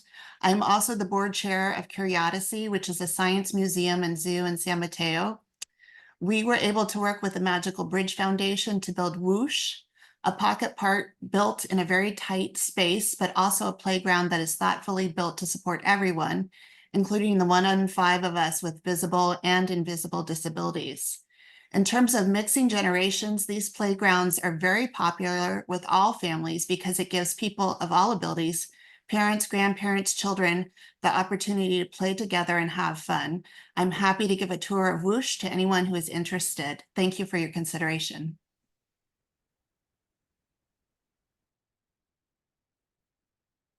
Our next speaker is Nancy LaRocca Headley, followed by Olenka Villarreal. Hi, my name is Nancy LaRocca Headley, and I'm really excited to see this next phase of development. And in particular, I'm happy to see about the removal of the cogeneration power plant, the all-electric designs, more housing at a variety of affordability levels, native plants in the landscape, and one moment. I'm also appreciating the concern around retaining heritage trees as laid out by the developers, space for the emergency water reservoir, the biking trails and the repair kiosks, and the support for the Middle Avenue Caltrain crossing and the railroad quiet zone. But the questions I have are around trees. When I looked, well, there's a few questions I have, but the first one is about trees and the overall impact. I was looking through the details and couldn't find a summary of how many heritage and non-heritage trees would be removed and how many would be retained. So I'd ask for that. Regarding parking, I agree with so many of our neighbors about creating a city that doesn't rely on cars as much. I love the 15-minute city idea and getting creative about how we can design our city to live without a car. The dedicated zip car parking seems like a great idea, and being more creative with public transit, I agree with. I wonder what parking ratios are being considered and if we might make those a little less stringent so that the parking isn't taking up as much space on this plot. I also agree with Karen Grove that it would be beneficial to have the deeply affordable housing be developed in an earlier timeline. agree with the commenter about the need for rent stabilization. And I agree with the commenter about the need for community services to combat the epidemic of loneliness. And finally, with the last commenter about accessibility generally and including a playground in the design. Thank you. Our next speaker is Olenka Villarreal, followed by Jenny Michelle. Good evening, everybody, and thank you so much for allowing us to share our views. So I am Olenka Villarreal, and I'm the founder and the CEO of Magical Bridge Foundation. And for those who have yet to have a play day at one of our local playgrounds or perhaps enjoy a family performance on our community stages, we do invite you to get to know us. And similarly to the gentleman that just spoke about communities serving a space and Laurel's kind comments about the playground we were able to design in partnership with the Curiosity team. That is what Magical Bridge does, you know, beyond what is a playground. And we are very proud to now be recognized as creating the nation's most inclusive playgrounds. We do create these multi-generational programs to ensure that everyone, regardless of ability, age, size, demographic, income, enjoys the power of community connections. And so Magical Bridge is at your service in partnership with lane partners, the city leadership, the families. We really welcome the opportunity to use this wonderful project as a reflection that really does incorporate all of your family's needs, aging population, and also it's been discussed here on this forum about loneliness of older adults. So Magical Bridge thrives in the creation of these spaces. We have recognized that we may not all share the same views, but when you create shared venues is where you create those community magical moments. And we would really welcome the opportunity to create a custom Magical Bridge, a full Magical Bridge, multi-generational space right there on your campus so that we really could shine a bright light on Menlo Park, making it the most magical city around. Thank you for your time.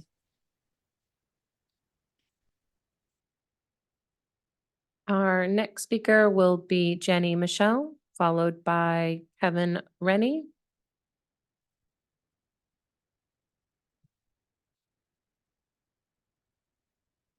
Dear Mayor Dias staff, I'm Jenny Michelle, D3 resident.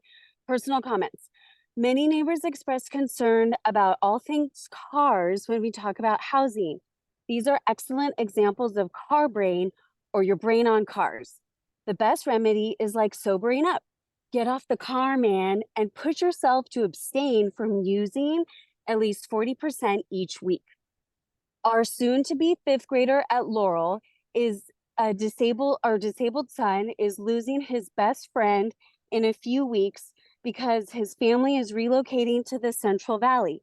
They made the mistake of expanding their family, expecting in July, which is a death wish if you wish to remain a resident in Menlo. On the flip side, his classmate recently lost her father. How is her now single mom able to handle the financial burden of the beautiful single family home in the Willows? It's not a feasible prospect. Yesterday, a neighbor across the street on Willow shared her newly college graduate had to move into their townhome because she's unable to be on her own. Afford it.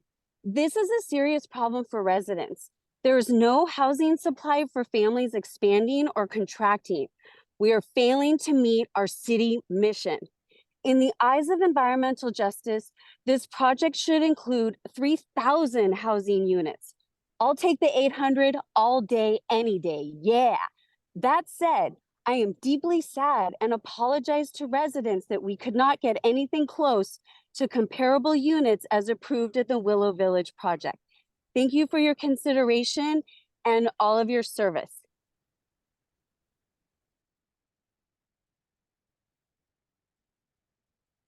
And our next speaker is Kevin Rennie, followed by Joshua Myers.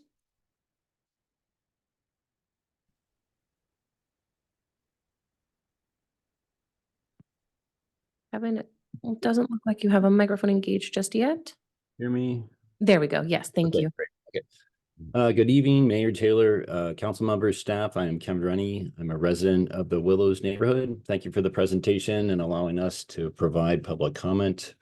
I'm in agreement with the need for more housing in our community. Once I moved back from back east, I actually rented a room in East Palo Alto behind Home Depot, and every couple of years, the rent would go up 20% or we would get evicted. So I fully appreciate the need for greater housing to support all our community members. I still have concerns, even with the revisions in the site map about cars, traffic, congestion, in addition to the proposed projects along Middlefield and a housing element.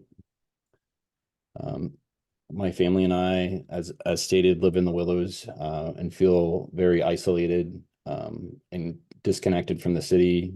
Just crossing Middlefield at times can be extremely challenging and dangerous. I have a 5-year-old and an 8-year-old. I would like to see a connection between Ringwood and Burgess Park directly. My kids have swim lessons there that we go after school, and it's just not an option to bike there. Additionally, we need more soccer fields. Currently, I cart my kids down to Cubberley because Menlo Park has one of the least amount of recreational fields in the area per capita. Also, I think as an opportunity, the parking garages to be underground and to have fields on top of it. This has looked to be successful on Stanford campus. Thank you so much. Have a good night. I yield back.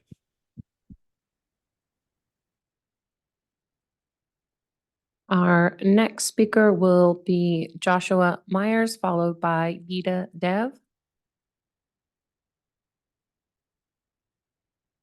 Hi, my name is Josh. I have lived here my whole life. I'm 22, and I just wanted to talk about the affordable housing project and how I've seen, like, all of my friends as I grew up, as they go off to college, their parents have to move. And I feel like I've lost a large sense of my community and who I grew up with. And it's likely that I will also lose the house, like the area that I live, when I go off to college. And so I am very excited to see more affordable housing being created, and a larger community.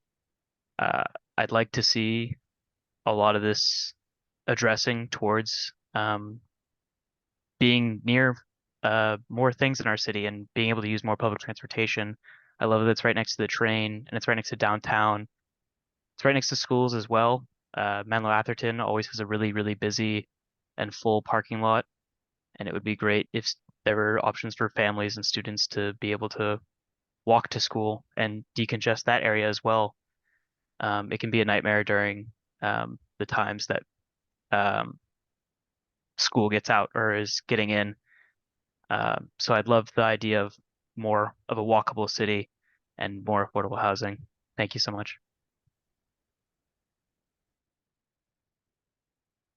Our next speaker is Gita Dev, followed by Karen Barr.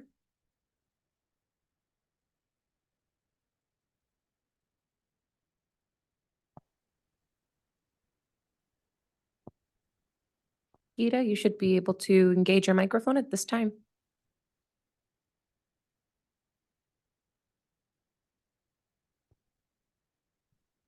Okay, Gita, I'm gonna give you an opportunity to unmute yourself now. Okay, I'm gonna go next to Karen Barr, and Gita, I will return to you following Karen's comment. Hello, my name is Karen Barr and I live in Menlo Park near Menlo Atherton High School. First, I want to thank you and SRI and the project developers for your willingness to consider community input and concerns. I've heard tonight that this new proposal was the result of your consideration for concerns expressed by Laurel residents regarding the mass density and traffic on Laurel. But yet this new plan merely moved those problems regarding mass density and traffic to my neighborhood. The character of our neighborhood would be changed by the construction of a 6-story apartment building and 6 3-story buildings on the corner of Middlefield and Ravenswood. Further, there's no clarity on where the parking would be for these approximately 150 units. The proposal states that the design for this new section would be decided by the low-income residential developer. It therefore won't necessarily match the design of the other residential buildings. This would make it appear that these low-income residents aren't part of the larger project. It also segregates them by location, and it seems to further isolate them by race and class. I'm also concerned over the two massive non-residential parking structures planned for the Middlefield side of the project. These would be eyesores on Middlefield. They should be underground as previously proposed, and as said by the previous speaker, as on Stanford campus, you could then therefore build fields or parks on top of it. Thank you for your consideration of my comments and for all that you do for Menlo Park.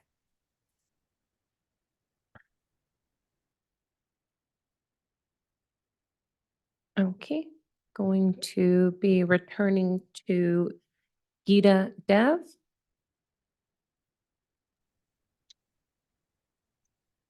Good evening. Can you hear me now? Yes, we can. Thank you. My name is Geeta Dev, and I am with the Sierra Club. I have heard a lot of the other comments, and I'm glad to see that there's increased housing on the site. However, I would like to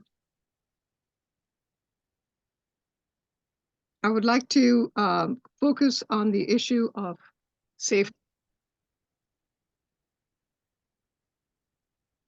Naomi Goodman spoke earlier about biosafety levels 3 and 4. And I would like to bring up the issue that while biosafety levels 1 and 2 are probably very appropriate in this area where it is mixed use, once you allow this entitlement to be mixed use, you will not have control over knowledge of what labs are going.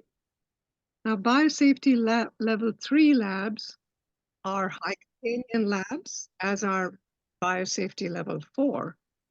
And they are in a definitely different order of magnitude than the normal safety levels 1 and 2.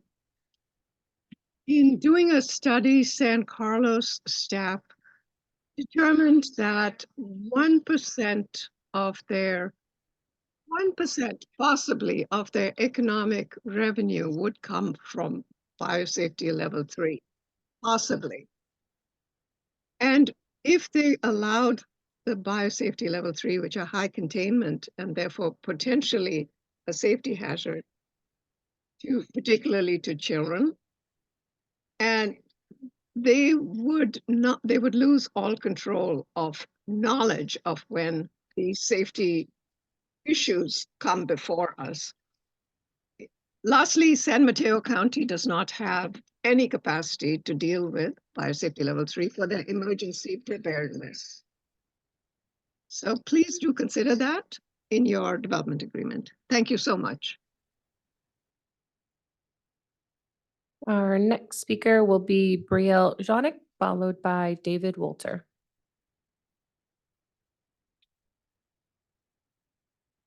Thank you. Thank you for this time.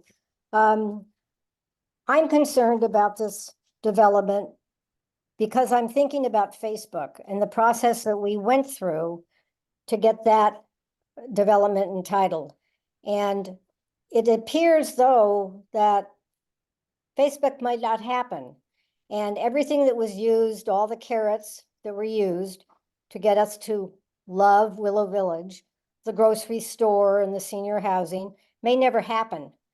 Facebook might sell that development with the entitlements, or maybe they'll wait and the entitlements will be lost and we'll never see what we were promised. So think about that when you're putting this development through this process. This office park that SRI is developing could be sold in different formats, maybe as a land lease, or maybe it'll be sold just like Classic Homes was sold. And then Menlo Park will have lost its control over this development. And there's other issues about this development. One is that 50 acres of this development is for this office park, and the housing is being squeezed into 10 acres. So I think that the housing is very secondary, and that you should reduce the office and get lots more housing. This is a perfect place for a model TOD. It's near the train station, and we have a housing deficit as it is right now. And this is one project where you could actually make up some lost ground. So don't buy the whole story about this having 25% open space, because it looks like most of that open space is around the offices, because they need to make money off of this office, and they are going to cheat the housing for the office. This development needs more housing, less office, and the open space needs to be honest open space that is a benefit to this community. And I echo Andrew Barnes when he talks about having something for the community. I don't know that it's Rikers. It could be a soccer field, but we need more than what I am seeing on paper. Thank you. Next speaker is David Walter. Hi, my name's David. I'm a longtime resident of Menlo Park. Thank you to the council. I think the planned height of the new buildings should be considered carefully. The new developments I've seen in this area, including on El Camino and in Menlo Park, are 2 to 4 stories.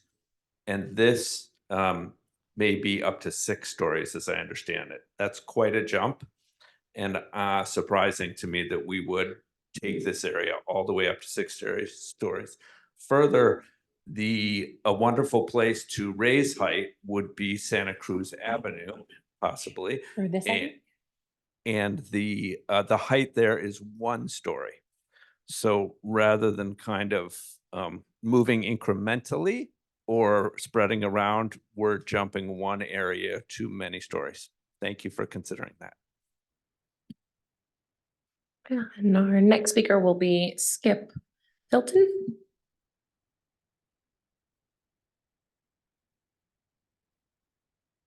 Hello, City Council. Thanks for taking comment on this issue.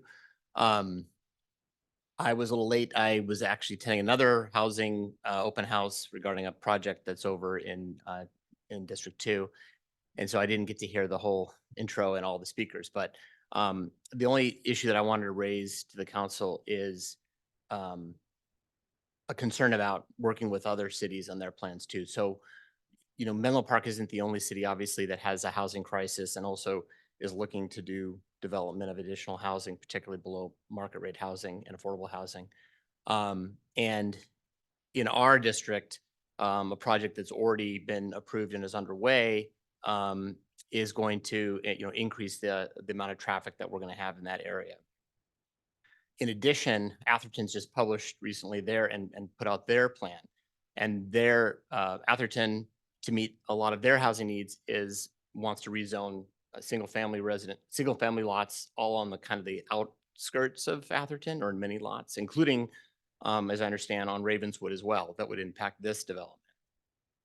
So my question, the only thing that I really want to make sure is that when we're looking at the impacts of these developments, we're not looking at them in a vacuum, and that we're taking into account the fact that when you have multiple developments that are abutting on the borders of cities that have to use the same arteries and the same infrastructure, that they're not being decided, separately. That actually there's some coordination and some awareness, for example, that you've seen the traffic studies that Atherton's put out about the impact of their developments, and they're seeing the traffic studies that these developers putting about our developments, so that it's done together in continuity, and that we understand what the real impact is going to be. Because a lot of times when these things happen, they get developed and then we're like, oh, wow, there's a lot more impact than we thought. That's it. Thank you. And that concludes our speaker cards as well as our virtual hands. Oh, apologies, looks like we did have one additional hand raised. So this will be our final speaker on this item, and it is Armando Castellano. Can you hear me? Yes, go right ahead. Okay, great. Thank you. My name is Armando Castellano, and I am a professional artist and a philanthropist and a homeowner. I've lived in Menlo Park for the last 16 years. I raised my two sons here who are now in college.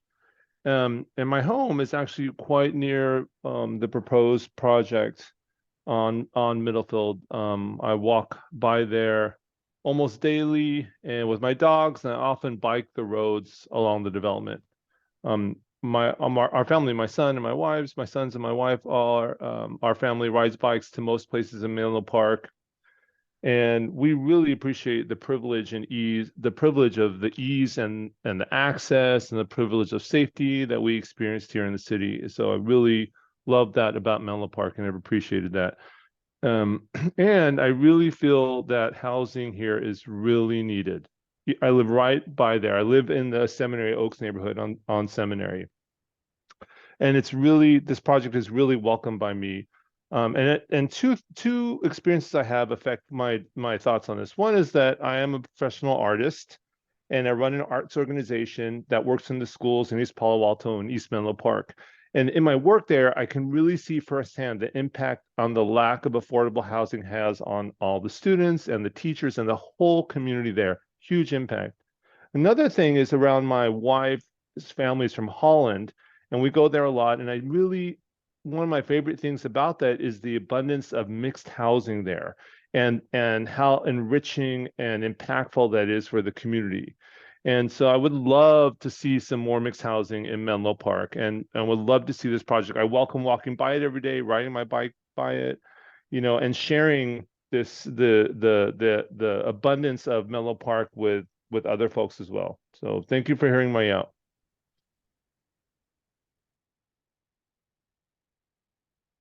Okay, and that does conclude public comment for this item. Mayor Taylor, you may continue. Thank you, Ms. Herron, and thank you for everyone who provided public comment, both in person and online. Bringing this back to the dais and asking the same question before public comment. And are there any clarifying questions from city council members?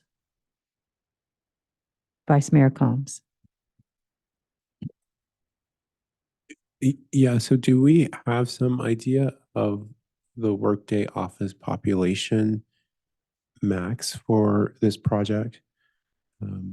Again, I know that depending on how the office square footage is used, you can use different calculations to get different numbers. But is there a max that either the city understands or the developer understands as it relates to the office? Yeah, that's a great question. I think based on the analysis we have so far, there's about 1,100 existing today, 1,100 employees at the site, and net new for looking at 100% office would be about 3,865. So it would be almost 5,000 total employees. So all the office R&D buildings in the EIR are being analyzed, either one scenario where it's 100% office and one 100% R&D, because we don't know what they will be. So if it's 100% R&D, it would be net new 2,655 employees. So that would be a little less. It would be about 3,800 total then with the existing. If all of it was used as what might be considered standard office, not R&D. Correct. And so again, to your point, bringing the total to around 5,000. With with all office. Yeah. Okay, thank you. Councilmember Nash? So a follow-up on that, what is the situation with the CDP, which was in the report, but I didn't see it fleshed out whether it's going to continue or not? Yeah, so the current CDP would be replaced by a new conditional development permit. The current one has an employee cap of 3,308, but it will be a new conditional development permit as part of this project. And what ability do we have to control those numbers? I think, yeah, there's definitely the ability. The applicant is asking for variety of entitlements, including rezoning a new zoning district and a variety of other entitlements. So I think that something like a cap could certainly be part of a condition of approval.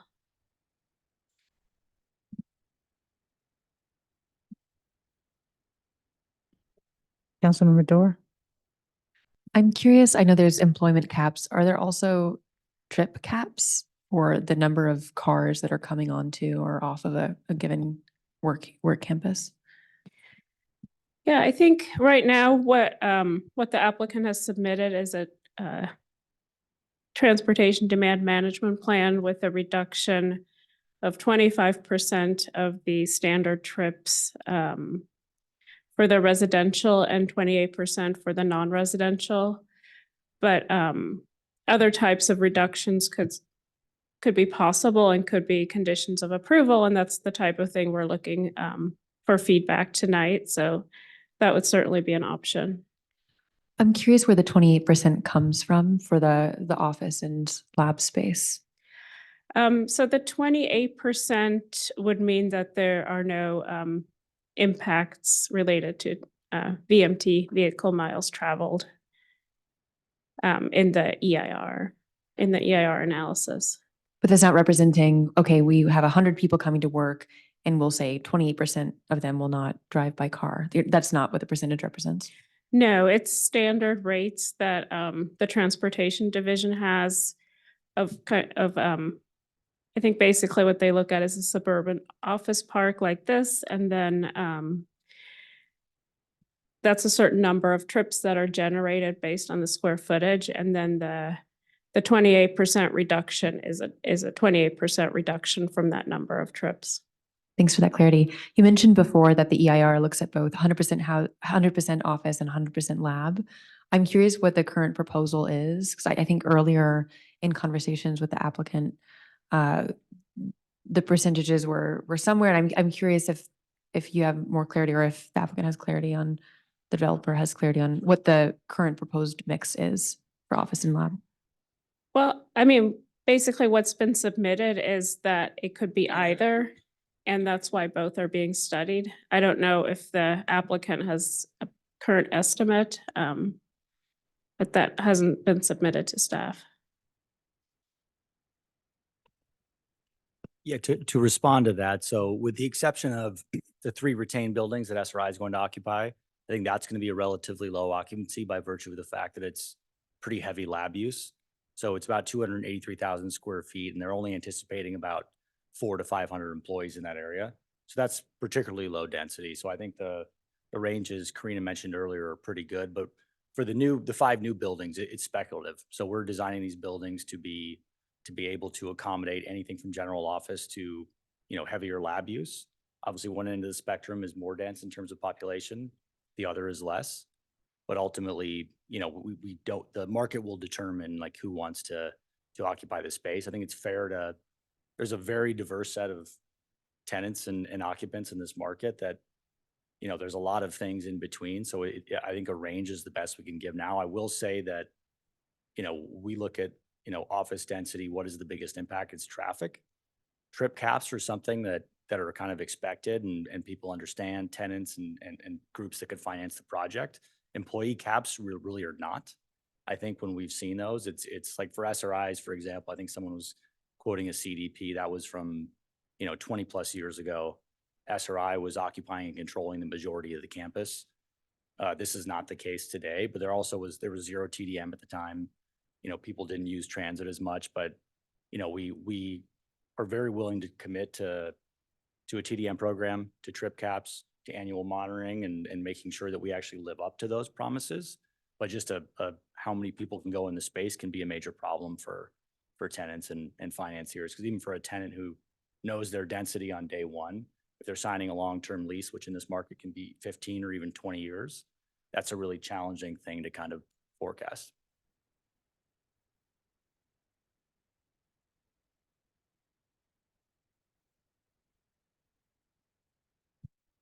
So the reason why we're very interested in the employment numbers and the jobs is because that affects our housing allocation, which we will be receiving again in 8 years. So if we have if we have a high employment numbers there, that will greatly increase the housing requirements. So it's very, very important beyond traffic. Can you help me understand? I thought I understood TDM and trip caps, but I don't think I really do. The relationship between these TDM reductions and a trip cap. And with a trip cap, is it an absolute number of trips that would be allowed? And then how is that calculated? Is that related to these TDM percentages of reduction of trip? I'm confused. Yeah, I think it can be structured in different ways. I think the trip caps can be a camera or something that monitors daily trips and sets an absolute limit. Sorry, what was that? What that sets it? Some kind of trip cap Okay. that's an absolute limit, and that can be monitored with cameras or that sort of thing. No, I understand how it works. I just don't, how do you arrive at the number of trips? Well, so I think, so we studied the number of trips in the environmental impact report and the traffic impact analysis. And then it's up to the council of the number of trips. Trip reduction, that would be a condition of approval. This also confuses me because I'm confused about how that connects to the 28%. And so if that's a requirement, could we then just abstract a cap, or is it related at all to that 28%? I think the 28% can be translated into a specific number of trips. I mean, it represents a specific number, and that could be a trip cap, if that's the question.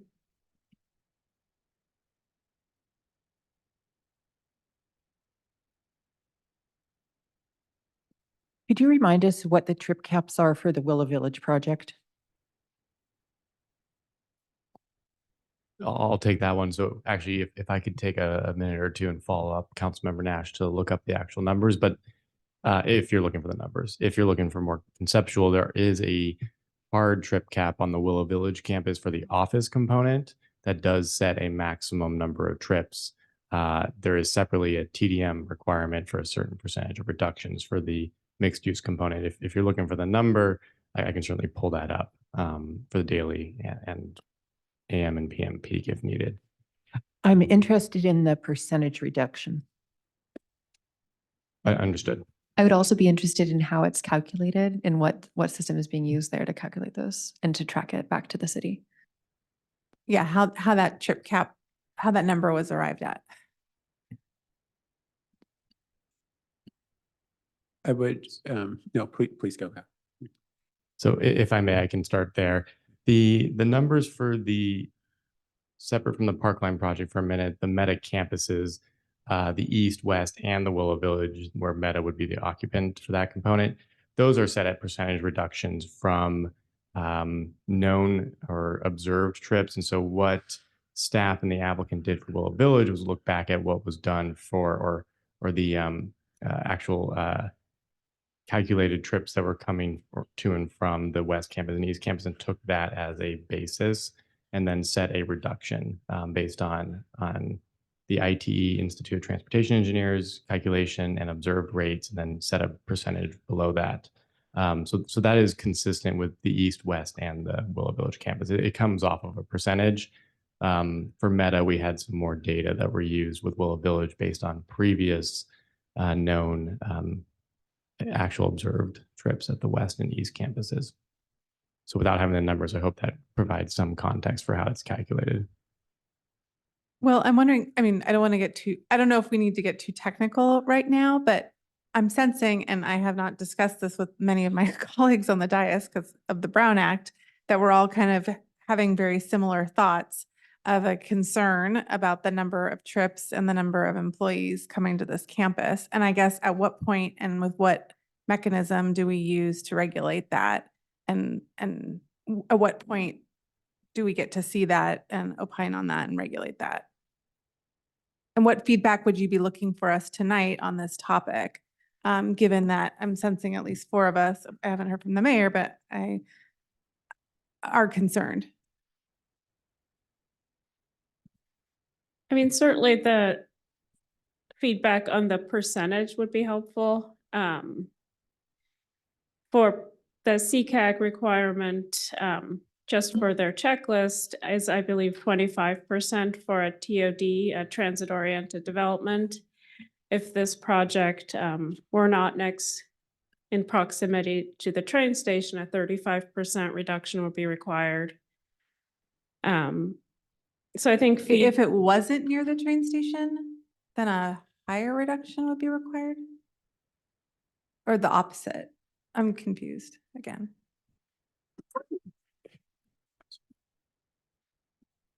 yes, it would be higher because there's an assumed reduction that's automatic from people using the train, occupants and residents and occupants of the office buildings. So I'm seeing a lot of confused looks up here. So there's like an assumption that X number of employees are going to use the train, and then whatever the reduction is additive, like, so you're already assuming that but what percentage are you assuming is going to take the train? So then what's the additive percentage that we're looking at then? Because then can you elaborate on that, please? Yeah, so just the CCAG checklist requirement is 25% for this project, 25% TDM reduction. And that just has to do with specific programs that add up to a percentage. And so those programs would, the way I believe CCAG looks at it, you have those programs that would add up to a 25% reduction, and then there's a 10% reduction assumed because it's the project, a lot of it is within half a mile of the train station. And through the mayor, to expand on that, if I may, we have Christiane Choi, our senior transportation engineer, available to answer and provide additional response there for the council. And so if Ms. Herron can allow her.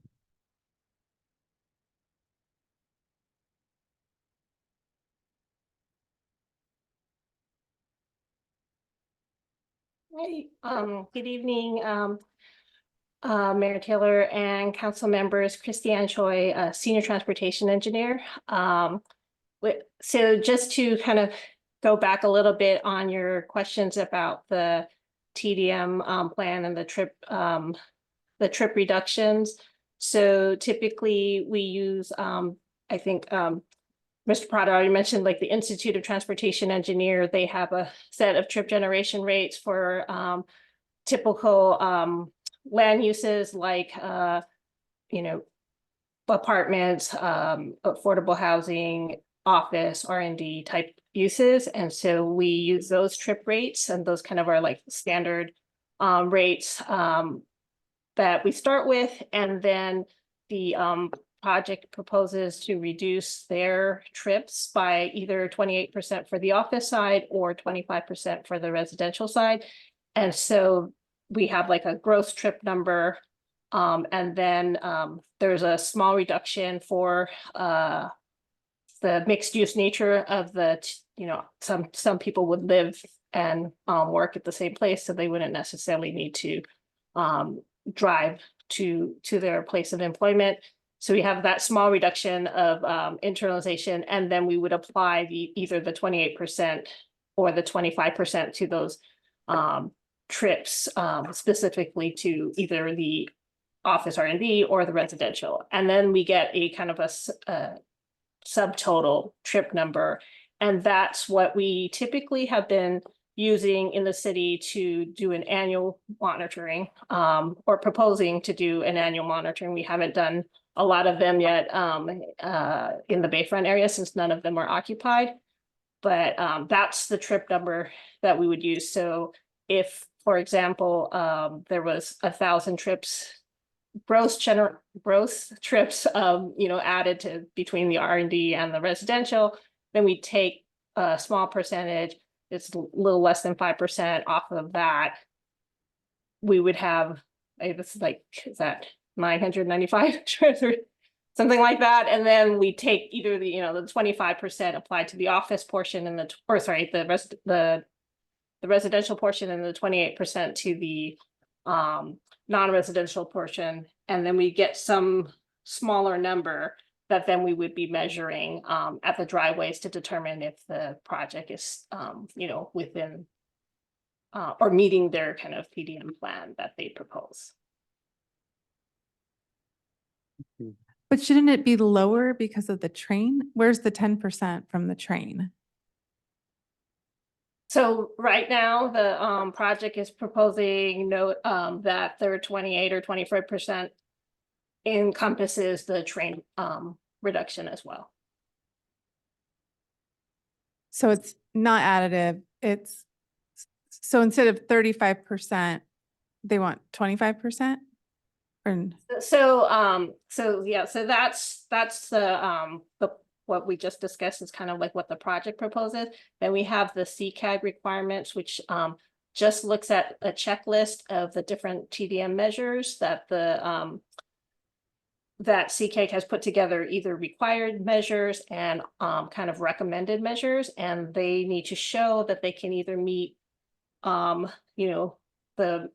requirement for a TLG project for CCAG is a checklist of 25%. And that can be sometimes met with just the required measures. Sometimes they need additional recommended measures as well. So that checklist for CCAG does not require any driveway monitoring. It's only a checklist that then every 2 years, they need to kind of confirm that the things that they said they were going to provide in their TDM plan, they have provided. And then for the non-residential portion, they also have to do an employee survey where the employees would respond how they, travel to work, so that they can kind of check those numbers in terms of like, are people, taking transit? Are they walking? Are they biking to the employment? So it's a little bit different because CCAG doesn't monitor driveways. The city has typically monitored driveways in our kind of practice. My last question, like asking is this from a different direction. What percentage of trips are we expecting to be single occupancy vehicles? Or, because that's another way of looking at this as I'm not saying they can hit the Stanford percentage, but I think Stanford's like 50% or something. Like, what would be the expectation here? Can you back into that with all these metrics? Or I'll just throw that out there and let my colleagues ask their questions. Sorry. Thanks. Yeah, so I'm going to approach that from a different way, and not what are the expectations, but what are the repercussions? Because that clarifies things more for me. Maybe that suggests how my brain works. With a trip cap, when you go over that cap, there are fines, right? And so it's a very clear, like, this is the number, you have to be under it, and if you go over it, you have to pay money.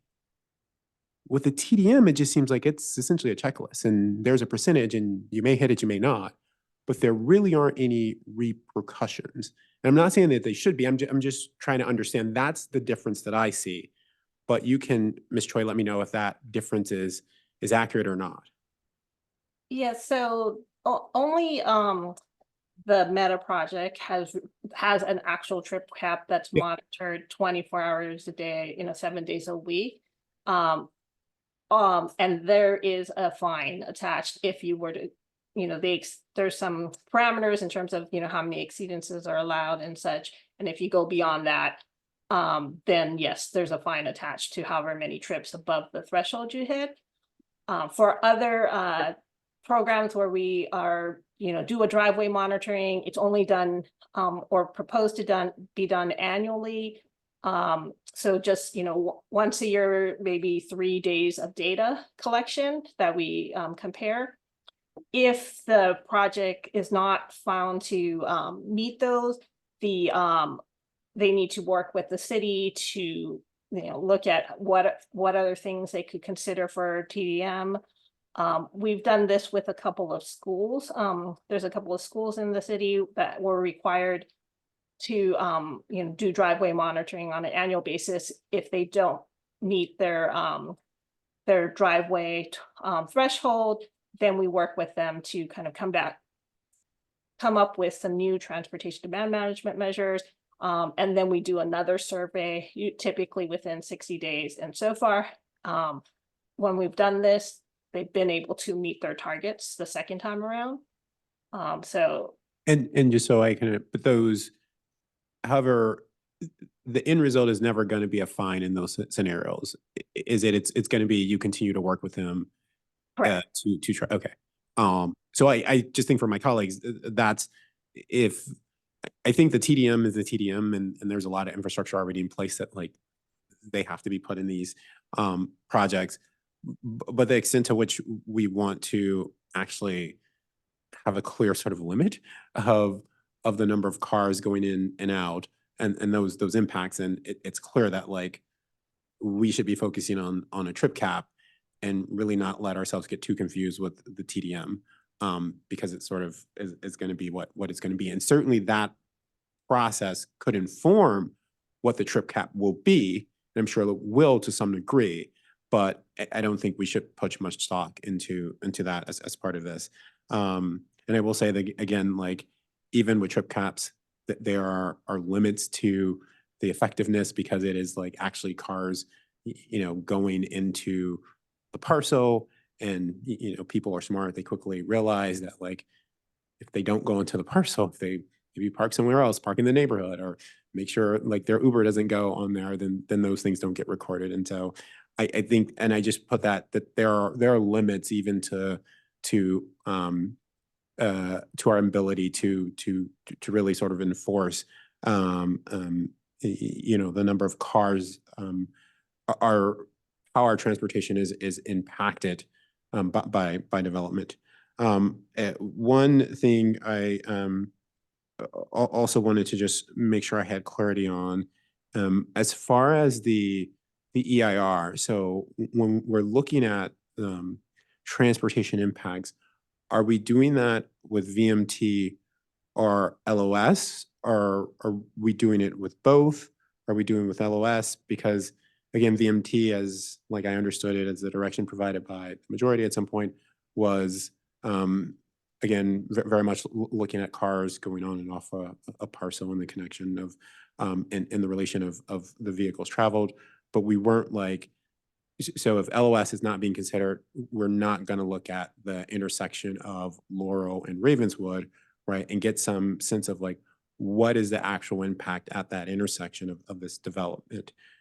So if you could clarify for me, like what is the analysis that we're going to be using here? Yeah, so for the EIR and for environmental impacts, BMT is the required metric to use, and so that's being done as part of the EIR. Required by who? By CEQA. Okay. So we're doing the BMT, but we still have our TIA guidelines in place, which require level of service. So we are also doing level of service for for the TIN analysis for this project. And so we are evaluating the Ravenswood and Laurel intersection. Okay, cool. Thank you. Oh, just, never mind. I'll ask it. So I think something, I've had the chance to visit SRI and I'm ideating here, so forgive me, city. Innovative campus, thinking about moving forward, pushing the limits. And when I think about how this applies to traffic and the traffic cap that we might think of for this campus, I think of, if the city says 20% is the requirement, it would be neat to see the developer say, we will go beyond, we will find a way to go even further to reduce trips onto the campus. As it is better for the planet, it's going to be better for the streets and for all the folks who spoke about concerns about the extra traffic and the concerns there. And so I suppose something I would like to see is a push for a greater traffic cap than the 20% that is required across by the city. And I think that cap and specifying a cap as opposed to the TDM. And I'm thinking too, it was helpful to hear a little bit about employee cap versus, or not, it wasn't a versus, but conversation about an employee cap sounded like it would be more difficult given the unknowns of lab versus office. But if there is something that we can have a little bit more useful oversight over, I think traffic cap feels like the right place to push or to work in partnership with to see how we can make that more reflective of the city's desires.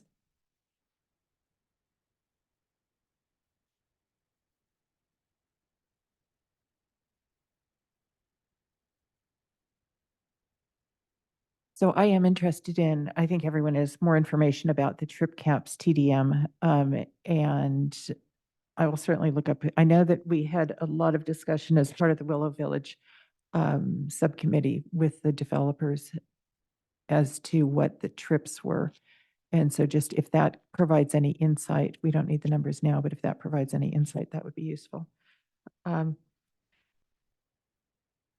I was wondering about the life science biosafety levels. Can you talk a little bit about the research and development and whether what biosafety levels might be there? And then I'd like to hear from staff whether there's any, how we would put any restrictions on if we were to want to.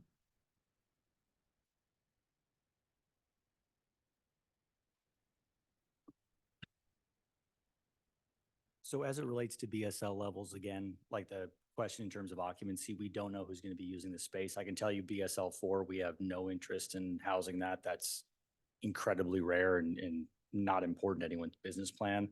I think someone at public comment stated, well, BSL 3 is 1% of some line of revenue for the city. And that actually evidences the fact that these are really rare usages. So if you look at one of our prospective buildings, it's 200,000 feet. Even if that was completely a lab user, if there was a BSL 3 lab, you're probably a 2,000 to 3,000 square foot lab in the interior of the building. So it's not very common. I think there's a bit of a misconception that it's been a relatively recent phenomenon that municipalities are looking into biosafety levels. That's not because there's a lack of oversight. It's heavily regulated at other levels of government as well.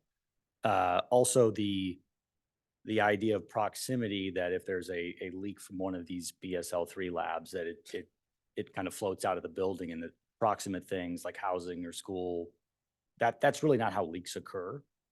Usually it's someone working in a lab and it gets on their coat and they get in their car and drive to where they live, and it infects someone in their family. So I think that's more likely. So we would like the flexibility to do BSL 3. I don't think it's likely. I don't think it's overwhelmingly likely. And if it does occur, it's in very small quantities, but those can be important uses. And this is going way beyond my expertise, but things are moving from a lot of like live specimen kind of research into things that are, computer simulations and AI generated simulations that, limits that usage and limits the risk of leaks and things like that. But it is a potential that can be important. A lot of the work that's done in those areas is, incredibly important research. I have a follow-up question. Are there any projects that you know of that has mixed use that has biosciences at level 3 and 4? Where there's residential I'm and not office? BSL 4 levels really anywhere.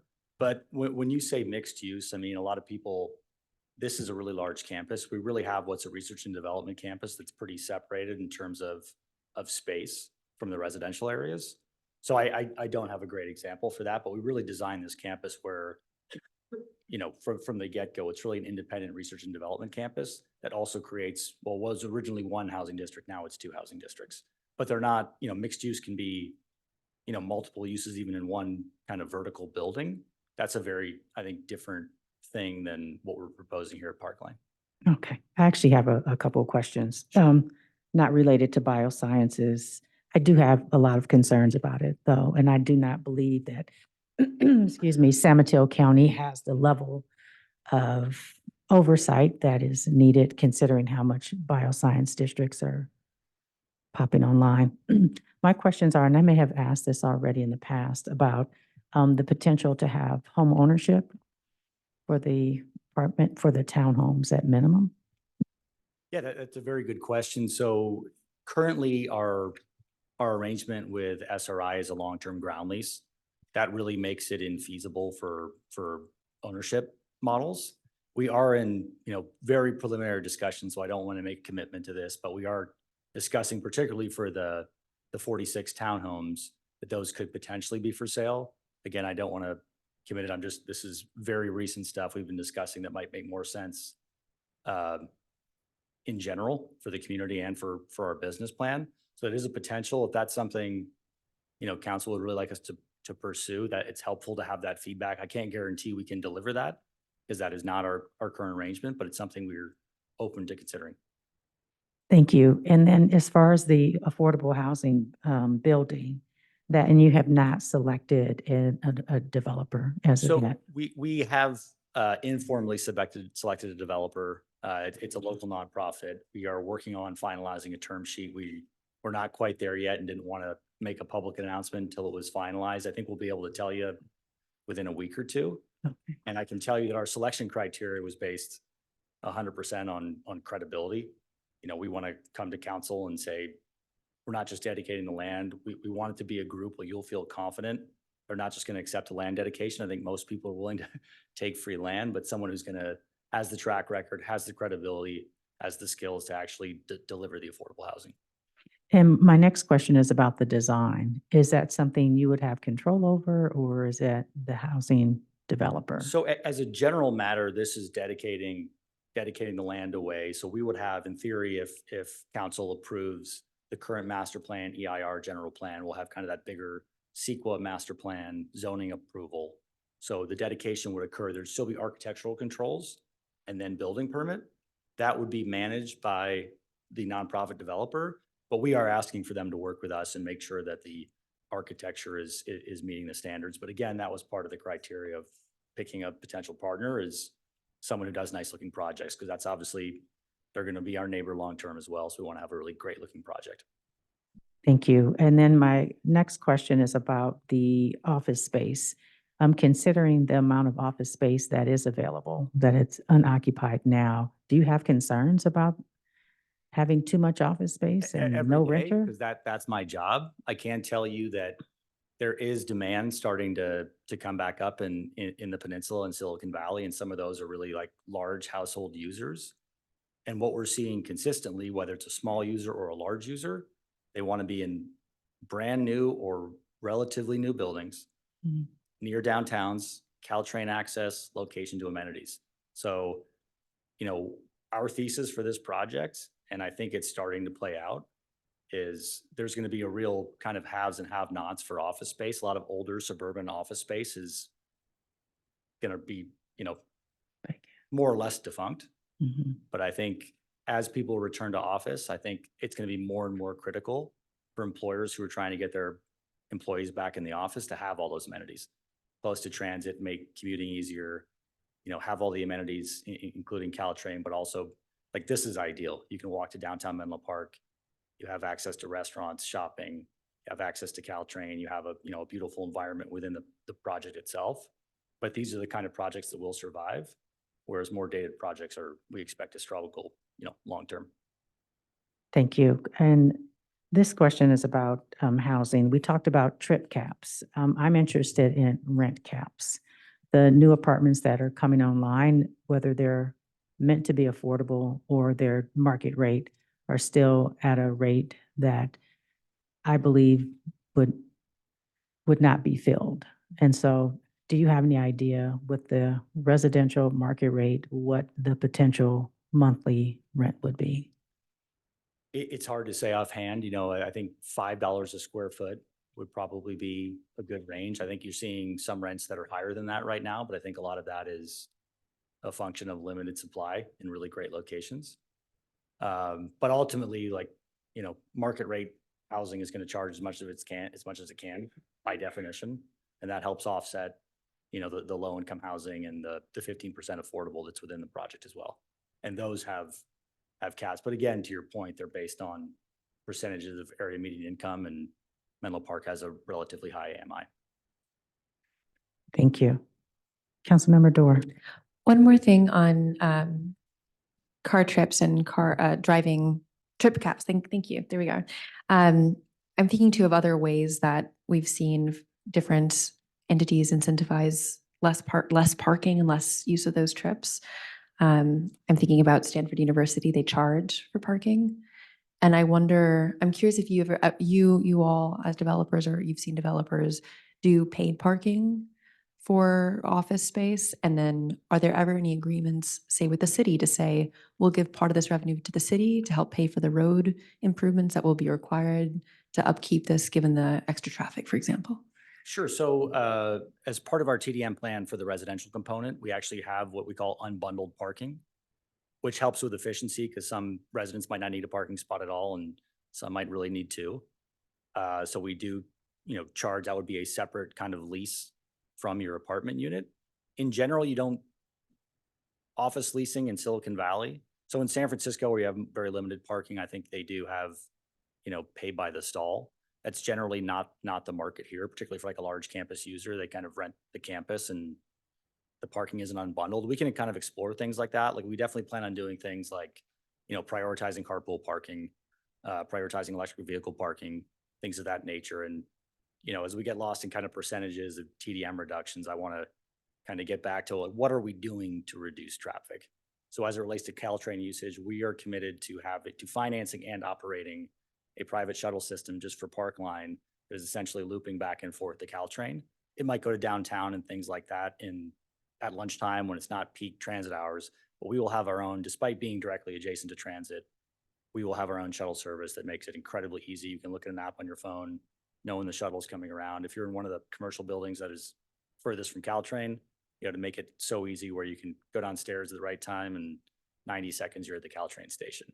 From a bike and pedestrian standpoint, I think we talked about, you know, what a robust system of you know, bike paths we have, but also I think we're really creating not just a safe and efficient, but really idyllic environment for bike and ped, where you want to use those modes of transportation to get to work.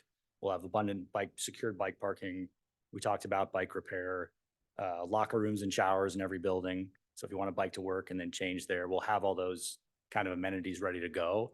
So regardless of what the trip caps are, what the TDM percentages is, we're committed to doing those things. And we can have that be in the DA or things like that. So there's comfort that we're committed to doing those things. But I wanted to communicate what the reality on the ground is of all the things we're trying to do, as well as providing transit passes to office workers as well in the project. Several speakers earlier mentioned rideshare programs having sites on campus. Is that part of the consideration as well? Absolutely. Okay, great. And one question, you mentioned bikes. Looking at the map that you shared on your slide 7, there's a red bike lane that goes along. Now I'm a little bit confused. Oh, yes, I think it's a red one that goes along Ravenswood. And then right when it gets to the proposed recreation field, it cuts in and around the proposed affordable housing development before getting over to Middlefield.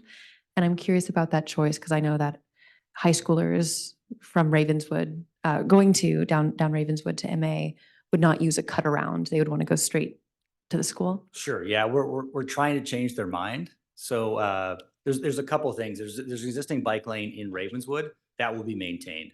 So obviously we're going to repave and restripe that, but kind of the fast lane, which is that bike lane that is adjacent to traffic, that goes straight down Ravenswood, that remains in place. Then on our property, the red line you're referring to is a really large kind of paseo that goes through the trees, generally along Ravenswood, but we're trying to divert, and that paseo, because there's already a bike lane, that's really in mind with, MA kids or kids going the other direction to Hillview, but trying to get younger people, particularly school students, to get off the road, use our paseo, and then cross at Ringwood, because that's where the bike parking is for MA students. It's in that parking lot on the Ringwood side. And then we plan to improve the pedestrian crosswalk at Ringwood. So we've heard a lot of, comments about, it's a bit of a melee at Ravenswood and Middlefield. And, when kids are going to school or leaving school, we're trying to get the goal is to get kids walking on bikes off of that intersection and using Ringwood in an improved crosswalk. Have you worked with city staff to think through that design? Yes, we're still discussing it as the traffic, analysis is completed. We'll go more into offsite improvements, but yeah. Okay, thank you. Yeah, building off Councilmember Dorr's comments about Ravenswood, I think that I have a sophomore at MA, so I see those kids clustering. As much as I want to believe they're going to go over to Ringwood and take the safer path, they're still going to go in mass across Ravenswood. So I do think we need more attention at the Ravenswood Middlefield intersection. And my understanding is that there's potentially going to be some widening of Ravenswood to make a turn lane to get into the property. And I'm always nervous about widening of any streets. I can see why you need that for the queuing to get into the property. But if you're touching that already, one problem I see in that Ravenswood Middlefield intersection, and this involves Atherton, which is not our jurisdiction, is that there's no connection for those kids crossing and that crossing, and some kind of working with Atherton while you're already messing with the street to do like a multi-use path. There's precedent in Atherton for a multi-use path on Oak Grove, so that kids have a place to walk or bike on the north side of Ravenswood between Middlefield and where the city has a sidewalk and facilities.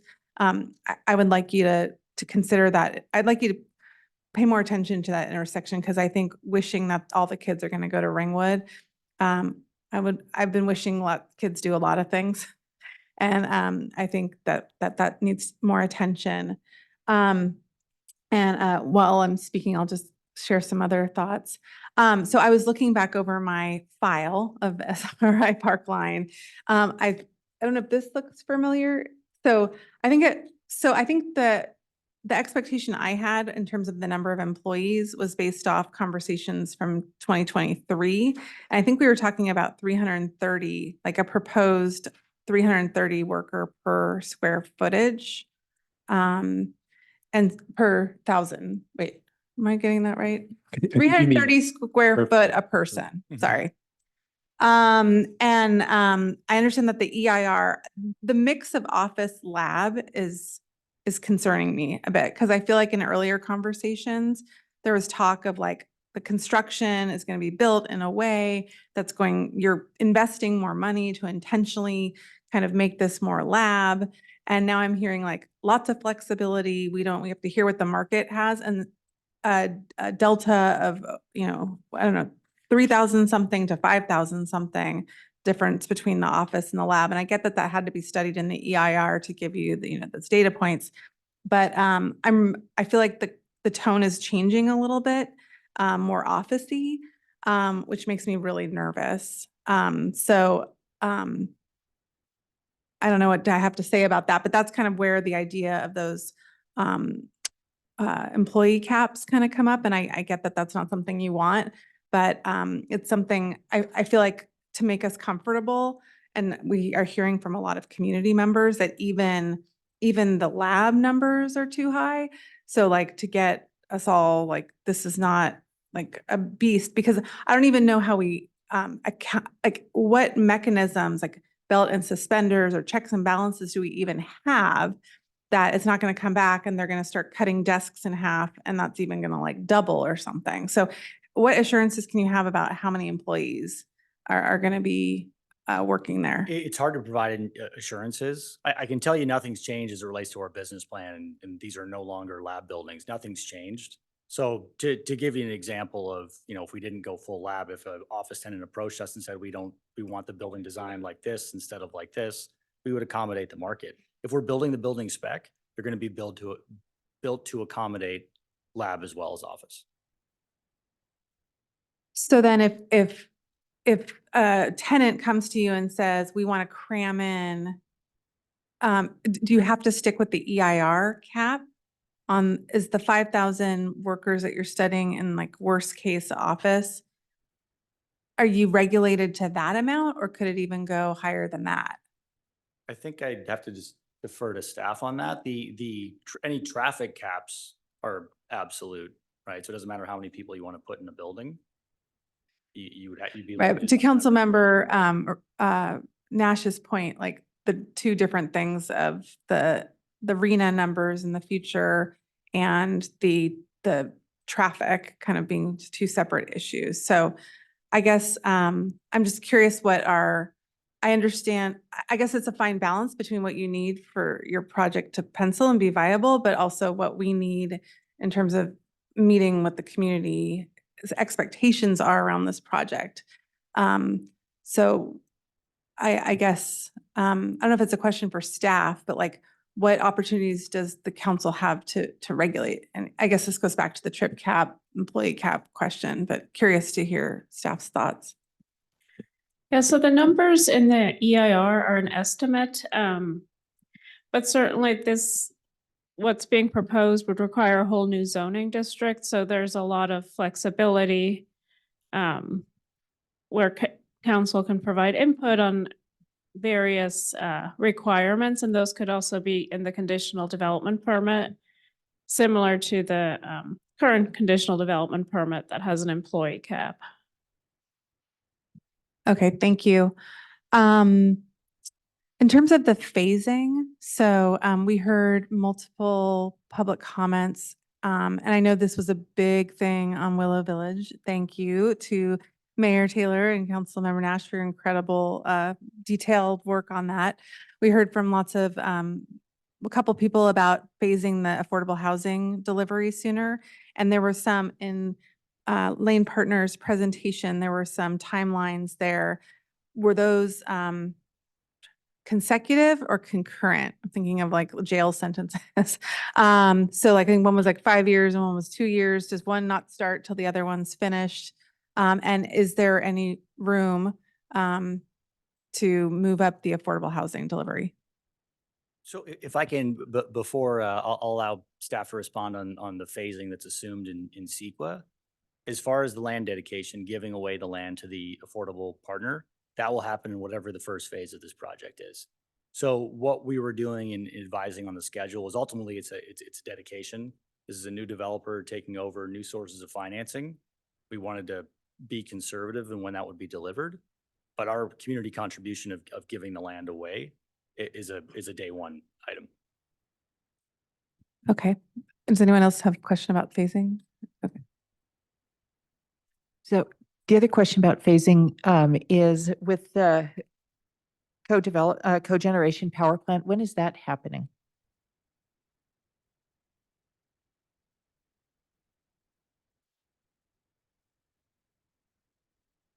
That would be in the first phase as well. The removals in the first Yeah, phase? so well, Excellent. I guess this is phase 0 would be SRI consolidating. So once that occurs, we have to make sure the utilities are functional in those 3 buildings. As soon as that happens, demolition is the next phase, and that would include the cogen. Thank you. That's early days as well. Actually, building off the power plant, I guess this is a question for staff. I've heard from some residents that they're worried about contamination on the site. So I guess it's just, I'll bundle this as like safety concerns. contamination. Also, some people were writing in about emergency services. This is a circulation question, but kind of just like different concerns people have about community safety related to this project. I know they already mentioned biosafety levels, but I'm not going to touch. But in terms of emergency response, particularly, and contamination on the site, how do those get addressed? Is that through the EIR? Yes, the EIR looks at that and sets specific requirements, mitigation measures. Okay. The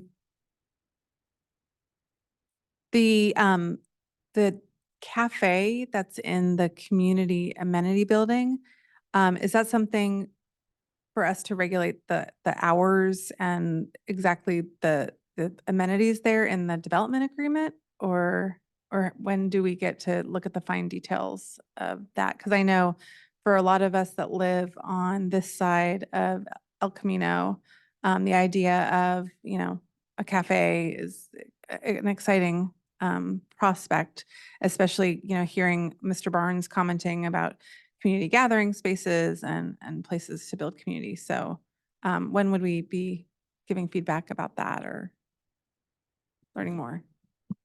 I mean, certainly feedback tonight is helpful. I think, like a lot of items, it could be regulated in the conditional development permit, or potentially as a development agreement item. Okay. Yeah, I would definitely support the most kind of community gathering, like things that people can enjoy that live in this part of town. I'll pause for now. To clarify that, Councilmember, so you mean in the evenings, for example, having evening hours as opposed to just hours during working times? Exactly. So it's open to community members, not just workers. Exactly. So it doesn't feel like the community members are intruding on a office cafeteria situation where they're like interlopers, but that it's a place that neighbors are welcome. I have one other question that is coming based on a comment from Carpenter, who's here in the audience. And I was curious if you could speak to if there's a plan to use union hire for the construction on this site.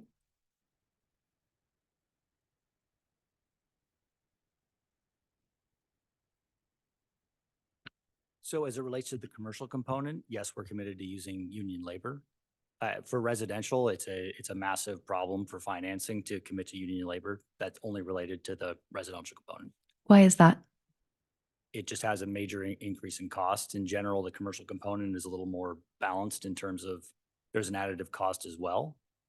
But yeah, for residential, it's very unusual to commit to union unless it's a user or someone like that.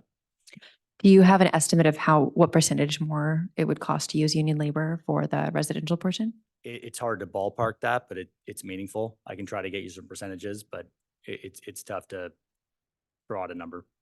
I would be curious. I know in our housing element, we have language saying that we are encouraging developers to use union labor for all development, which is in the housing element. So it's about housing and residential. And so knowing that the folks who are coming to our community, who are maybe even residents in our community, have good paying jobs, the right safety measures to protect them, all those other things aligned, is a value that I would hope us to see, and that is reflected in our housing element as well.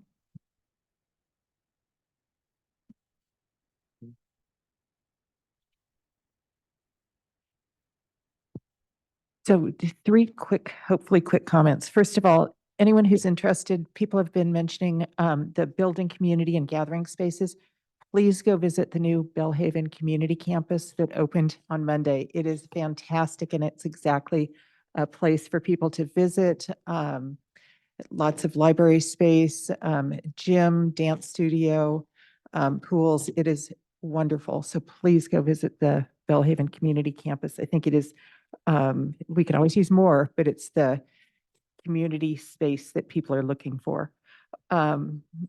Regarding the labs, I just want to note that I've heard that the life sciences is becoming more and more data-driven, and so a lot of the life sciences now become more similar to office space rather than lab space as far as the number of employees. Just when we're talking about employee caps or number of employees and possible employee caps, we should definitely be thinking about sort of the new data science as part of life sciences. And then finally, I would like us to consider having council approve any safety levels 3 and 4. I understand that I don't believe we even have any level 4 in the county at this point, and it sounds like that's not being considered, but I think it would be prudent to have the council aware of it and have some review of that and approval as part of a community development. And I'm saying, I don't know, that's not something we need to decide tonight, but it could be something to consider. Thank you. Yeah, thanks. Just a few final comments for me. And first a question, going back to the estimate of about 5,000, workers, what per person square footage is that based on? Because Councilmember Willison mentioned 325. In some cases, for some tech companies, that can go down to as low as like 150, 125 square foot a person. And so it would be interesting for me to know, like, that 5,000 number, like what is that based on as far as square footage per person? Again, because like, if that's 325, then I know that there's a couple of thousand more folks maybe that can be fit in there. But if it is on the lower end, then I know that maybe is a real number as far as a limit. And I know you mentioned that there was a worker cap, or there currently is one as it relates to SRI, but what has, and then here's a question though, and another question, what has been the mechanism by which we've validated the actual worker population there? Like, is it self-reported or like, how do you even do that? Yeah, if I may, I can take that question, Councilmember Combs. So the conditional development permit requires SRI to report annually to the city. We do get an annual letter from the city that identifies the number of employees that are at the site. So it is self-reported. We review that. As mentioned, it's substantially below right now. If it was to be increased or get closer to that cap, we probably would follow up with a little bit more questions to the applicant or the SRI. And I imagine it doesn't take into account a sort of post-COVID work from home environment, like, right? And all of the complexity that comes into people just coming to work 3 days a week or 2 days a week, right? And that would all need to be factored in. Correct. Yeah, it's pre-COVID, substantially pre-COVID, that number. Okay, I appreciate that. I wanted to say, just to my colleagues, as it relates though to any sort of trip cap, I'm only interested in that personally, as it relates to the office, and not to residential. I'm not interested in putting any, I don't know the extent to which that's possible based on how how traffic is flowing, but I'm not at all interested in any cap as it relates to residential. I would also say because I agree with you, Councilmember Willison, that there is a new flexibility as it relates to the office space that's come into play. But I also want to, I think it's worth highlighting that another thing that has changed has been the overall number of housing units. Like, right, at one point, the developer was coming in saying that they were most comfortable with 500 or something like that, if not a little less, and that it was part of the push from this council, or I will say certain members of this council, that has got them as high as they are now. And so I do think that there should be some acknowledgement that has been a big change from the first time we saw this project. And then I'll finish my comments with in relation to a comment that came up during the comment period about, like, just the design of the overall aesthetic of the project. From my days on the planning commission, every project comes in as mission or mission revival in its first iteration, because no one, everyone has pictures of Allied Arts or Santa Barbara, and so everyone always thinks, oh, that's great. but I have seen a number of times a certain evolution away from that mission revival. And so I'm a mission fan, and so you're going to get no comment from me. And the closer you stick to that, I think it will at least make me happy. Again, only speaking for myself, not my colleagues. But I have, just as if I have seen, again, a number of projects that all of a sudden sort of steer away from that to something where I would say the aesthetic value is not as great. And so thank you. One area, first, thank you, Vice Mayor Combs, for mentioning and for shining a light on the great change in seeing the upped number of housing units and the increase in the land dedication for affordable housing. That is great to see. And I know that you have been attentive to the request made from this council as well as requests made from the community. And so adjustments made, for example, over by the Burgess Classics. I see a lot of reflective development there, and am eager to see how you take this feedback back in your how you're designing things. The one area that, along with all the comments that have been made on the dais today, that we haven't talked about yet is on the development agreement. And I know that that is not something that we need to decide on tonight, but I do have some questions and thoughts about how it might be helpful to look at that development agreement moving forward. And one thing that I'm noticing in looking at this is that there are some things that are listed on the proposal that seem a little bit more a basic part of what the zoning would require and is counted towards the value that's listed in the agreement. And something I'm wondering if we could make it clear what is the actual additional community benefit that this project is proposing that is not related to that zoning. So things like the $1 million contribution to support the Middle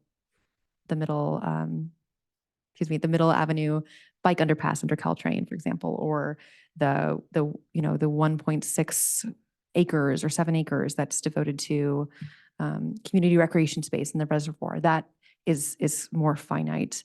But I think focusing on those numbers that are more tangible and related to things that are not the basic zoning requirements would be helpful. I think too, someone mentioned earlier concerns about, for example, the publicly available space.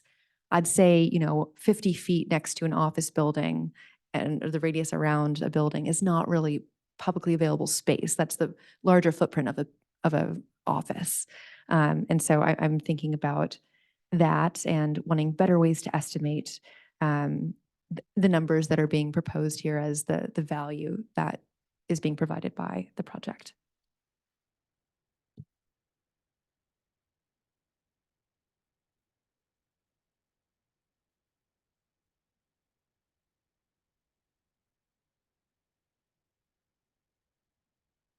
Something that I just want to confirm something that came up like years ago, probably with the Mr. Murray, and it was related to property tax and parcel taxes.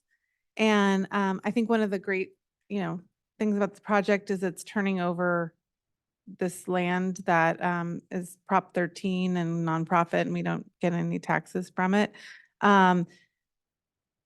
Is it still true that if a nonprofit, if Stanford were to come in and lease the space, would we still be getting the property tax? I understand that the SRI, the 270,000 or whatever it is that you're retaining, we're not expecting to get the property tax from that, but the other, are we kind of, I remember that being a discussion that we shouldn't have to worry that if Stanford comes in and takes it. So there's property tax. I think we were talking about, I believe it was Proposition M, but the additional parcel per parcel. So there were two fees. things. I think one, so I only got the first thing. One was the property tax and making sure that Menlo Park was going to get the property tax of this new office space and residential. The second was the difference between a condo and a big apartment building for parcel taxes, because I believe condos, every single unit would have to pay like a parcel tax, whereas an apartment, it's just one thing. And there was talk about even though it wasn't kind of like on the books as a condo, each door so am I remembering this right? So as it relates to that annual Both of those. fee, yes. Uh, Even annual, if we do not plan on making separate parcels for the multifamily buildings. correct. But we're open to paying, per door as opposed to per parcel and committing to that in the DA. So That would be something we would need to add Yeah. to the DA, because I know we've talked about that over the years, but I didn't see that written anywhere. I just didn't want to forget about it. Yeah. So that would be something we need to add to the DA. Yes. and Okay. We'd be fine with that. Okay. As it relates to, a future owner being a nonprofit, I mean, like our potential nonprofit affordable partner, I don't think they pay property taxes for the affordable. Sure, side. but I think I remember years ago when people were kind of learning about the project and the project was kind of being sold, one of the benefits was that it was going to be generating all this property tax.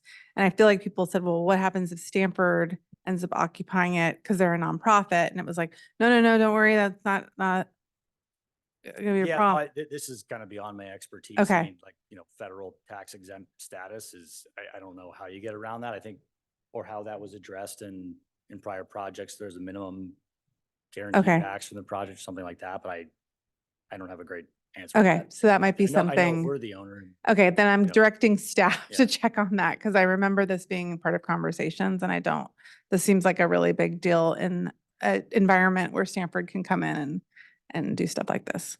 Okay. A couple tiny little things and then I'll be done. Okay, one is, I just wanted to acknowledge that there is a childcare facility. First of all, I appreciate your purchase of the church and that worked out so that we could, that enabled this affordable housing and creative solution. I do want to acknowledge that looks like that childcare facility might kind of be lost. I don't know how many kind of Menlo Park families. I know childcare is just such a important piece of infrastructure for our community. And I just think, I don't know what to do about that.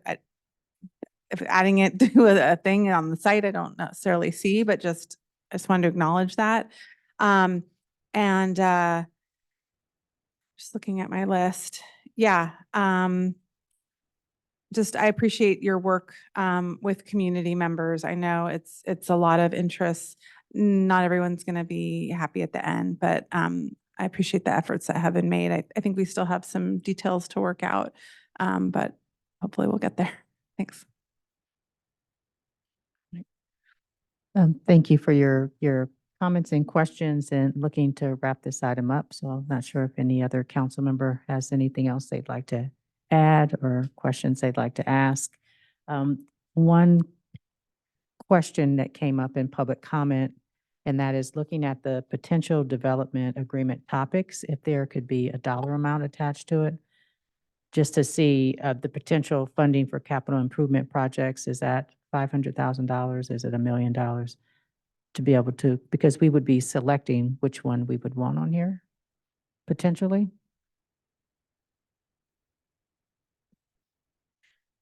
Yeah, I think part of that would be through the negotiations that will start once the draft EIR is released. I understand it's difficult to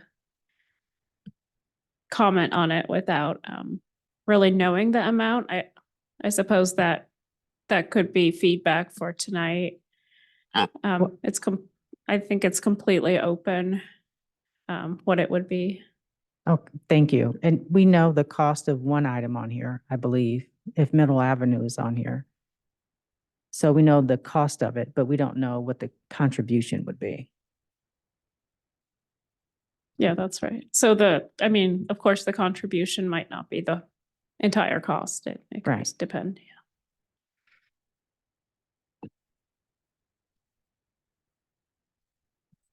Would I like to add? At this time, Vice Mayor Combs? Yeah, my only question would be, does staff feel that it has everything it needs? Do you have something that you wanted to get that you have not gotten? I think we've received feedback on all the main points. So thank you. I appreciate it. Thank you for that question. And at this time, I honestly do not have anything else to add. I believe my colleagues brought up my concerns. Yes, I appreciate what the changes that have been made since the first time this came to the city council. And then also the increase in housing. Do share some concerns, as the few public members have, regarding the jobs housing imbalance and the fact that it's not equal housing to the number of jobs that are available. I do appreciate the additional units that you have added, and I look forward to reading the draft EIR.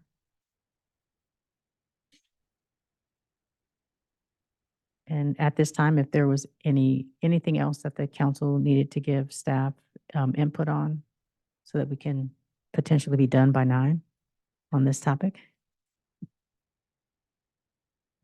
If I may, or maybe Ms. Sandmeyer.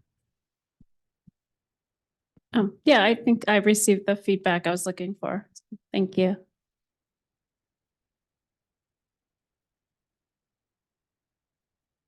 Mr. Peralta, you look like you still have questions. No, I think we did get the feedback. I would just, it may be beneficial if staff just quickly summarizes some of the key topics we heard real quick, just to make sure that that our staff, I mean, certainly my notes are comprehensive here and I'll be looking through them, but if we could just kind of quickly identify some of the key topics that we heard and just confirm that those were the key topics without any subjective or analysis of them. But it seems like there's topics for us to consider regarding TDM, that percentage, trips overall, potential caps there. There's also, it seems like, interest in the phasing, revenue in terms of taxes, or how to ensure that tax revenue is provided to the city. Certainly something we can look at in the development agreement. There's also interest in some of the community serving uses and spaces regarding the cafe and operational components there for staff to consider and work through with the applicant, potentially through the development agreement. And as Ms. Sandmeyer mentioned, the number of entitlements that are legislative that the applicant's asking for: general plan, zoning, conditional development permit. There does seem to be, I think those are the key ones regarding my notes here. If there's anything I'm missing, please let me know if I didn't hear something, or if I didn't speak it back, it doesn't mean I didn't hear it. It's definitely in my notes. The scheduling for the affordable housing. I don't know if that's something you can do at this point, but certainly there's an interest in speeding up that timeline. Yeah, certainly as part of my overarching phasing component, we'll certainly look at housing and the affordable housing component as well. Absolutely. And something else that Councilmember Nash and others have mentioned is the biosafety levels. Great, thank you. I believe that was all. And labor union work, just a curiosity for conversation there. Certainly, we'll continue that dialogue with the applicant to provide that information. And the Middlefield, Ravenswood, bike kids chaos situation. Yeah, yes, transportation and circulation. I should have backed that up in terms of, like, it's not just TDM, but overall circulation for the site, on and off site, bikes, peds, as well as trips in and out of the site. So we'll certainly be looking at that comprehensively during the entitlement review, the environmental review, and where appropriate, whether or not those are items for the development agreement or appropriate in conditions for a standard project condition through a conditional development permit.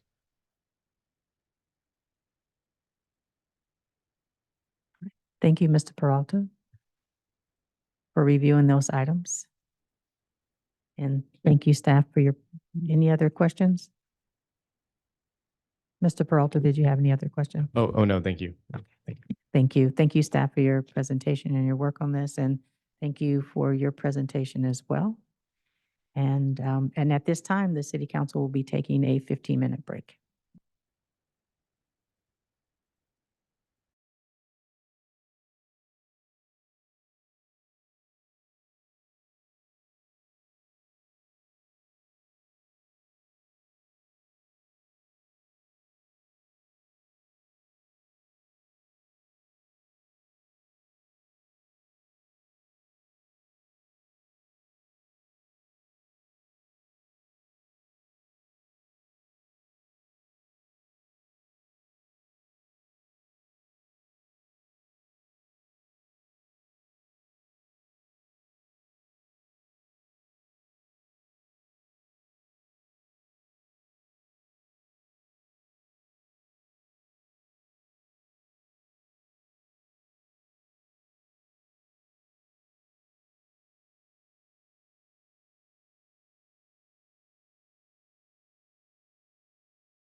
Okay, having our city council back at our dais. Mayor Taylor, you may reconvene the meeting. Thank you, Ms. Herron. The next item on our agenda is item H, public hearing. Public hearings are a formal proceeding held in order to receive testimony from all interested parties in a proposed issue or action. Tonight's public hearing is adopt a resolution authorizing the city manager to execute power purchase agreements to install solar photovoltaic systems on 4 city facilities through the Peninsula Clean Energy Solar and Storage for Public Buildings GovPV program. Here to introduce the item is our Sustainability Manager, Rachel Launder. Thank you, Mayor Taylor. Good evening, City Council and members of the community. I'm excited to be here tonight to present on this opportunity to install solar across our city facilities. I'd like to thank my colleagues in Public Works for their efforts long before I even started with the city to bring their expertise to this project and get us to this point. I'm joined this evening by Peter Levitt, Program Manager, and Rafael Reyes, Director of Programs at Peninsula Clean Energy, and they'll be available for questions after the presentation. Peninsula Clean Energy is our not-for-profit electricity provider in Menlo Park. They serve San Mateo County and the city of Los Banos by providing 100% carbon-free energy at a lower cost than PG&E. As a local agency, Peninsula Clean Energy reinvests money into their service territory, and the city has had the opportunity to participate in multiple programs that support our transition to carbon-free buildings.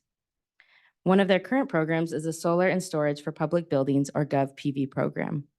This program provides cities with the opportunity to install solar at no upfront cost through power purchase agreements, or PPAs. Next slide. These 20-year agreements are structured so that PCE and its contractors handle the design, procurement, installation, and maintenance of solar systems on city facilities. The city purchases the electricity back at a fixed rate, avoiding anticipated rate increases. At the end of the agreement, there are opportunities to buy out the system, extend the agreement, or have the panels removed at no cost. Next. There are 4 city facilities that do not yet have solar and are great candidates for the GovPV program. In tonight's packet, you'll see the PPA for Bellhaven Child Development Center, Burgess Pool, City Hall, and Menlo Park Library. It's expected that this portfolio of solar will save the city $2.9 million in utilities over the lifetime of the agreements due to the fixed electricity costs and the city's foresight in signing up for net energy metering 2.0, which allows us to be grandfathered into a more favorable rate. Additionally, PCE will take on the upfront cost of approximately $3.5 million to install the solar across these 4 facilities. Next. In late 2023, the EQC made the recommendation to participate in the GovPV program, and staff shared an informational item with City Council about it. We have worked with PCE since then to develop preliminary designs and agreements, which you've seen in the packet today, and we're now at the point where we need to execute the PPAs. After that, we would need to replace our roofs and have PCE's contractor complete the system designs and installations. Once energized, PCE can provide celebratory and educational opportunities for the community, such as a ribbon cutting, an interactive dashboard where we can view real-time production and GHG emission reduction savings. And we can also work with PCE to create information for our digital channels like our digest and social media. Next slide. So that brings us back to where we are today, and staff is making the recommendation to execute the power purchase agreements with PCE as you see in front of you. So with that, I'll leave us for public comment and discussion. Thank you. Thank you for the presentation. And are there any clarifying questions before we go to public comment? Ms. Herron, can you please call for public comment on this item? Yes, thank you, Mayor Taylor. So at this time, if any member of the public wishes to provide comment on our public hearing item H1, adopt a resolution authorizing the city manager to execute power purchase agreements to install solar photovoltaic systems on 4 city facilities through the Peninsula Clean Energy Solar and Storage for Public Buildings GovPV program, please engage that hand feature bottom of your screen Calling in from a landline or a cell phone, please press *9. Participating in person, please complete a speaker card at that back table and return to me at the clerk's desk.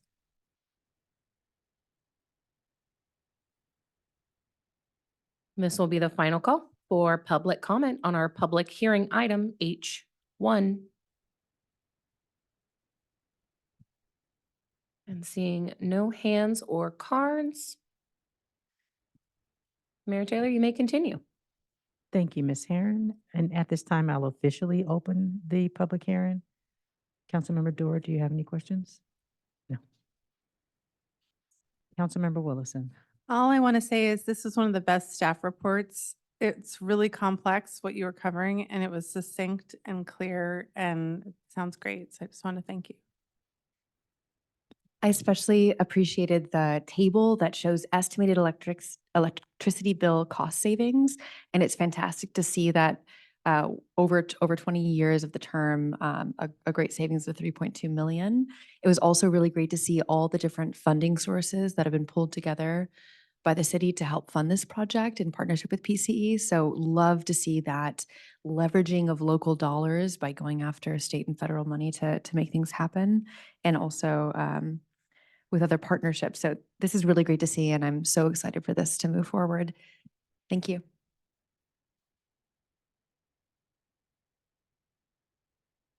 I will make a motion to approve this item. And I will second. And through the mayor, can we close the public hearing? I will close the public hearing at this time. Thank you. So I have a motion on the floor by City Councilmember Nash and a second by City Councilmember Doer to adopt a resolution authorizing the city manager to execute power purchase agreements for solar photovoltaic systems for the Bellhaven Child Development Center, Burgess Pool, City Hall, and Menlo Park Library through the Peninsula Clean Energy Solar and Storage for Public Buildings GovPV program. Any further city council question or discussion? Seeing none, please proceed with voting. And the motion passes unanimously. Thank you. Thank you. The next item on our agenda is item I, regular business. Under regular business, the city council considers recommendations from city staff on policy matters or administrative actions that require city council approval. The first regular business item is item I1, adopt a resolution amending the community amenity operating covenant to provide flexibility in the required use of the community amenity space for the approved Menlo Uptown multifamily residential development project with an ancillary commercial component now referred to as Lume at 141 Jefferson Drive and 180 through 186 Constitution Drive. Here to introduce this item is our Assistant Community Development Director, Kyle Peralta. Thank you. Good evening again, Mayor Taylor and members of the City Council. Kyle Peralta, Assistant Community Development Director. I will introduce this item. The applicant team is also here.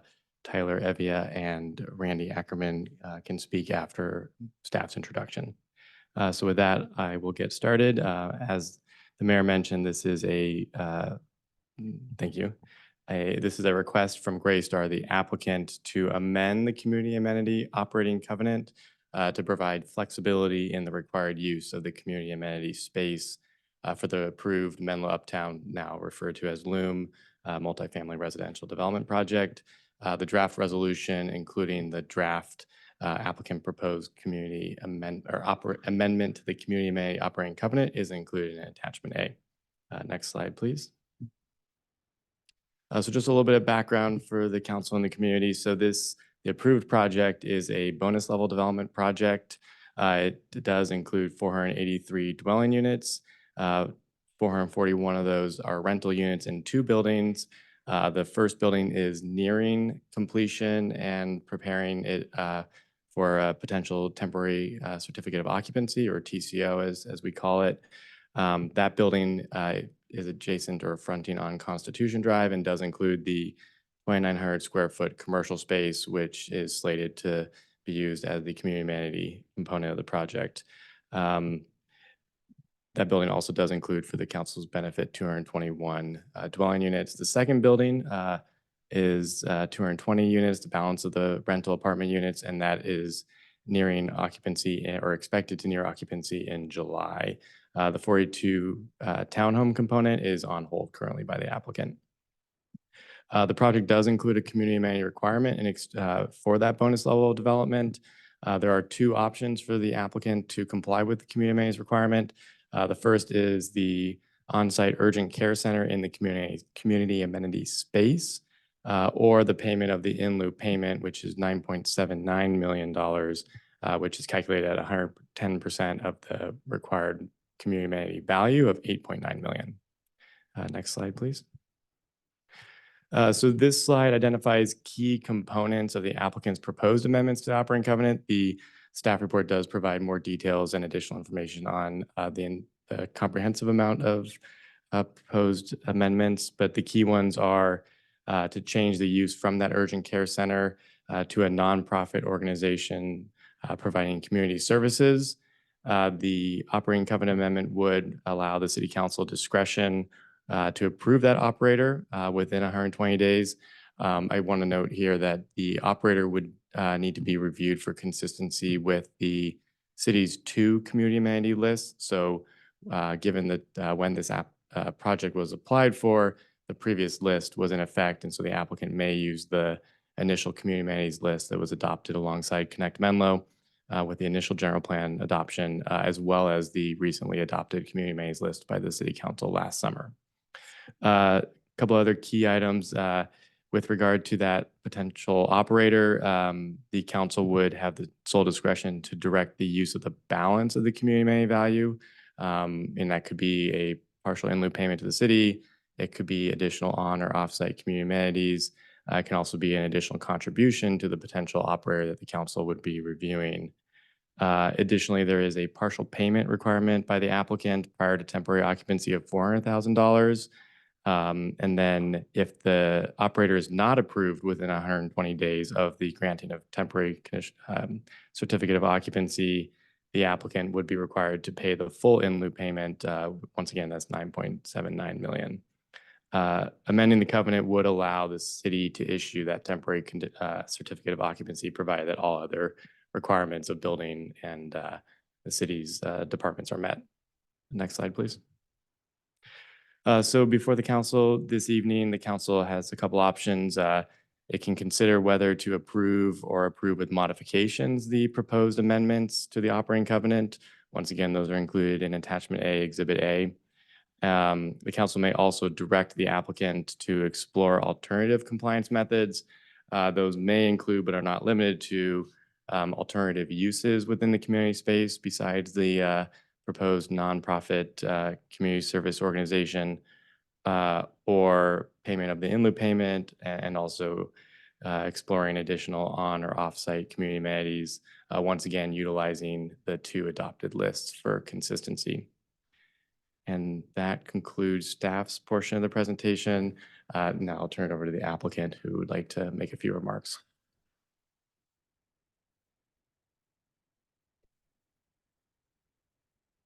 Good evening. Can you hear us all right? Great. Thank you for hearing us. Good evening, council members. I'm Tyler Evia. I'm with Greystar. With me tonight is Randy Ackerman, also representing Greystar. We're here on behalf of the ongoing development at Menlo Uptown.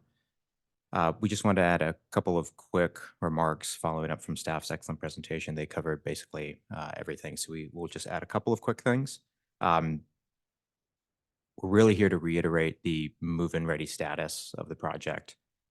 We originally submitted a formal application for this project in early 2019, and we're very pleased we're finally here 5 years later, delivering much needed housing to the city of Menlo Park. Building A, as staff recognize, has 221 units, is essentially move-in ready, poised to receive a temporary certificate of occupancy very soon. Very significant milestone for us. For that building, we have many leases already signed, and we're really looking forward to welcoming our first residents soon. Building B, again, about 220 units, scheduled to deliver in approximately 60 days, second half of July. In addition to the market rate units, we're very happy to share that we also have received about 1,000 applications for the 67 very low, low, and moderate income affordable units in the project. The first phase will have 34 of these BMRs, which will be occupied in the coming weeks if we're able to receive TCO. Obviously, one of the critical components of our project is the 2,900 square foot community amenity space within the first floor of Building A. When the project started construction, as staff noted, we had to sign a community amenity operating covenant that's been recorded and is on title. At the time, that was the first ever document of its kind that was created here at the city. And to our knowledge, we're still the only project that has one of those on file. So we're just here to note the kind of unique nature of the situation that we're in. The document really doesn't allow the building to deliver the way it's currently written, which is why we're before you here tonight to consider some changes to it.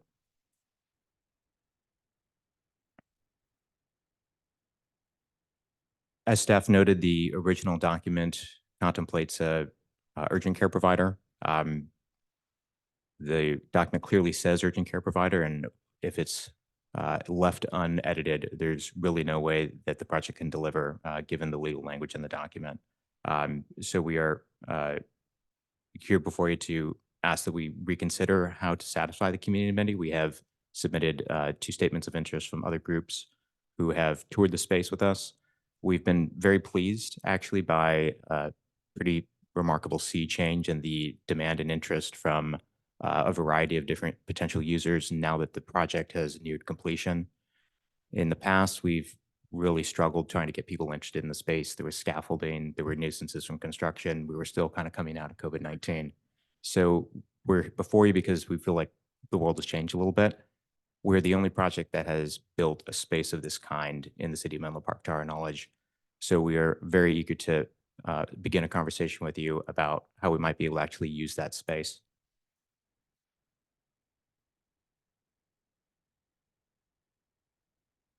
The proposed amendments in the legal document do not change a majority of the major terms. So the value of the community amenity remains the same. The overall terms to offer free rent for a period of 55 years remains the same. And the 100% developer paid tenant improvement bill, that also remains the same. As staff noted, the amendments also propose to give the city more discretion in directing financial contributions or savings to a variety of different places from any savings from the tenant build out.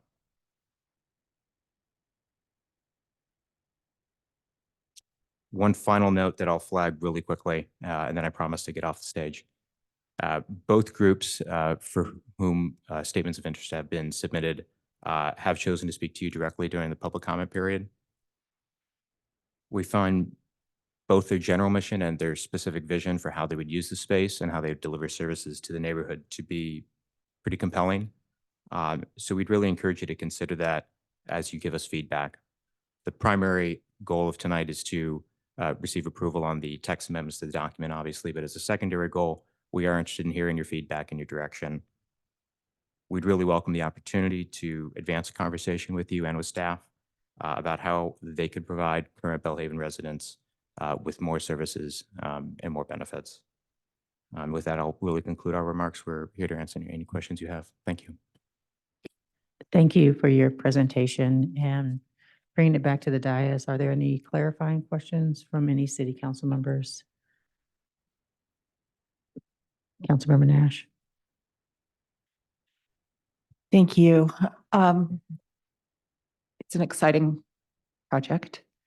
I'm wondering, on December 18th, 2023, I'm reading directly from the staff report and also from my knowledge of the project. The Planning Commission approved revisions to conditions of approval to allow payment of an in lieu payment as the project's community amenity in the amount of $9,790,000. You did not mention that. My understanding is that is currently where we stand as far as the obligation. Correct. We did come before Planning Commission in December of last year to request that the project be allowed to pay the in lieu fee as an option. When the project was originally entitled, the ordinance had not been amended or I guess added to. The in lieu fee payment was not an option when the project was entitled in 2021. And as we proceeded through construction throughout 2023, we realized that we might need another option. And that's why we became before Planning Commission at that time.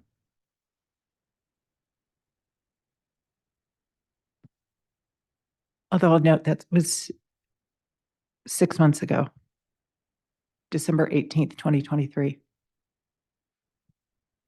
Yes, I think we've been, as we mentioned before, very pleasantly surprised by the amount of interest that we've received since the scaffolding has come down from the project, and generally the landscaping has gone in. We're able to show the space. The community amenity space itself has also been cleaned out so that we can tour it, and it has been very eye-opening to see how easy it's been to see interest from community groups.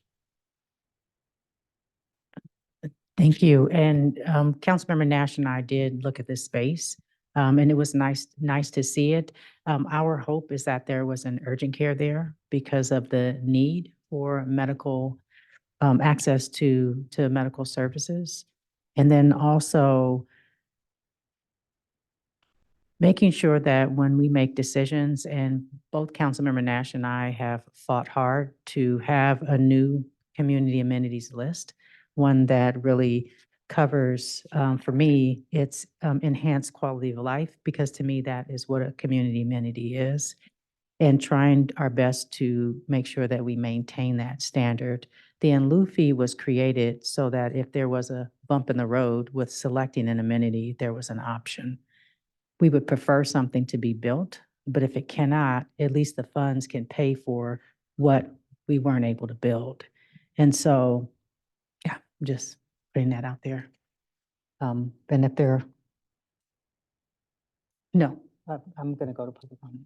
Yeah, I'm definitely going to take public comment, but just wanted to state that before we took public comment, and then also give council members an opportunity to ask any questions. Vice Mayor Combs. It means just so making sure I understand. So now as it relates to meeting this obligation, you have two options: deliver the urgent care facility or the let's say $10 million, right? And so, and now you're coming and saying you want a third option, right? And that's what this discussion is about today? Correct. The way that the current document is written, the Community Amenity Operating Covenant, the only options available at the project are an urgent care facility or payment of the fee. And realizing that the urgent care operator was not going to move into the space, we did look at other options last year, and it was a lot harder to find a group. Motivated us a lot to come before Planning Commission to seek the additional option of paying the fee. And since that time, as I mentioned, the scaffolding has come down, landscaping's gone in, reaching back out to groups, being introduced to new groups. It was much easier to get people to kind of see the vision and to see the value. It was just a lot harder to get people to come to a site, to go out on a construction area. It was hard for people to see where they would go, how they would walk in. Once all that comes down, it became a lot easier. We were surprised. And then as it relates to the 10 million, that means you have no obligation as it relates to the space, right? The 10 million is correct. It's the way either it's structured, if the Yeah. full 10 million is paid, there's no the project does not have to put an operator in the space that complies with the ordinance. Correct. Yeah. Councilmember Dorr. Yes, thank you. To clarify, because of the operating covenant, it doesn't have to comply with a community amenity, but because of the operating covenant, does it still have to be community accessible or in some way connected to the community? I'm not sure I understand the question. You talking about just general access or? To the space, right. So say the choice of taking the in lieu fee was the avenue chosen, what would happen with that space? I see. According to conversations we had with staff, the space basically reverts to the allowable uses in the zoning code, which is RMU in this case. Whatever ground floor uses are allowed, administrative or conditional uses, and there's a list in the zoning code. I don't have it handy. Councilmember Nash. Again, to clarify, so you do have an option to occupy the housing, which I think we're all very excited about. And you would do that by paying the $10 million in lieu fee. And so that's a very clear option that you have at this point. Correct. That is an option that is available to project at this time. I think a motivating factor for us coming before you tonight is that if we do pay that, there's no way to reverse it. If a group wants to take the space, if someone is very interested, if they have a good mission, there's no way to go back in time and reverse it. We can't refund the fees. We can't undo that. So our interest tonight is to present an idea where, excuse me, before we consummate a payment, should we take one more look at possible users and operators who have come to us, we've found, who have toured through the space in the last 5-6 months since we came to Planning Commission? Yeah, thank you. I just wanted to add to that, so that the way that we've looked at the amendment to the changes to the document would allow, in our minds, would allow both a user to occupy the space, a community amenity user, and also then there's a fee that would be paid as part of that. Because as you look at the document, there's amounts that would be spent for the TI and for the fit up, but then there would be additional dollars after that that would be paid as part of the amenity fee. So we kind of look at it as, well, you can kind of accomplish both things. And granted, it's not as much of as the whole part, but it's still, a very significant contribution to both pieces. I guess I'm struggling to understand, why wouldn't any nonprofit want this space? I mean, they're getting free rent and tenant, and they're getting it souped out. I don't understand why it would have been hard to find anyone to take the space to begin with. Theoretically, it would make sense that if you get free rent and a free subsidized build out, that it would be easy to find a group. That was not our experience over the course of 2023. And in addition, it really depends on the exact activities of a group. And I'll just offer a couple of examples. For example, a childcare center can't use the space because of the 75 square foot of outdoor space that you need, which we can't provide because it would overlap with the fire lane. So we had to knock out all of those. We also talked to a variety of groups who were very interested in the space, but in our view, really didn't fulfill the intent or the mission of the Connect Menlo plan. And, we can receive a lot of interest, but ultimately it's on the applicant to kind of weed through that and present a proposal to council and to staff.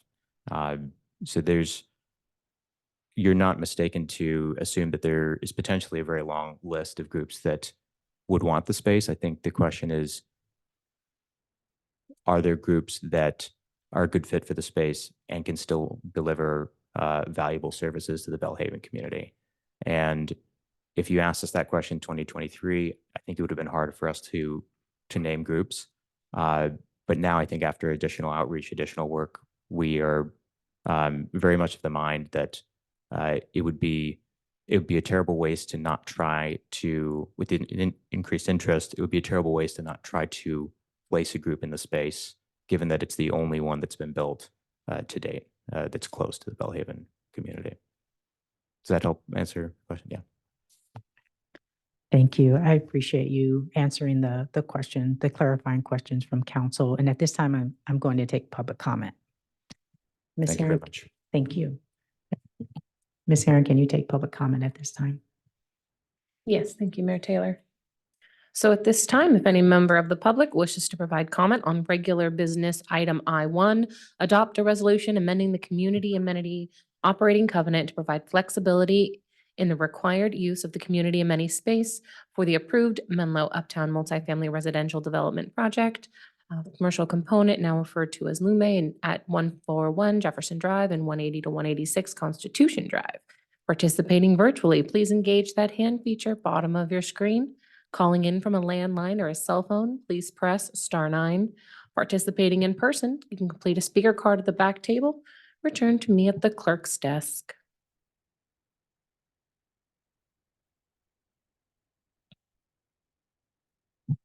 Okay, currently seeing 5 speakers, so this will be the final call for public comment on regular business item I1. If you'd like to speak on item I1, please engage that hand feature.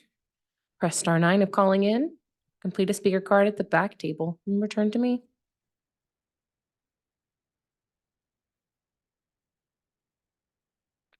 We do have 5 speakers. And our first speaker will be Timothy Russell, followed by Ross Silverstein.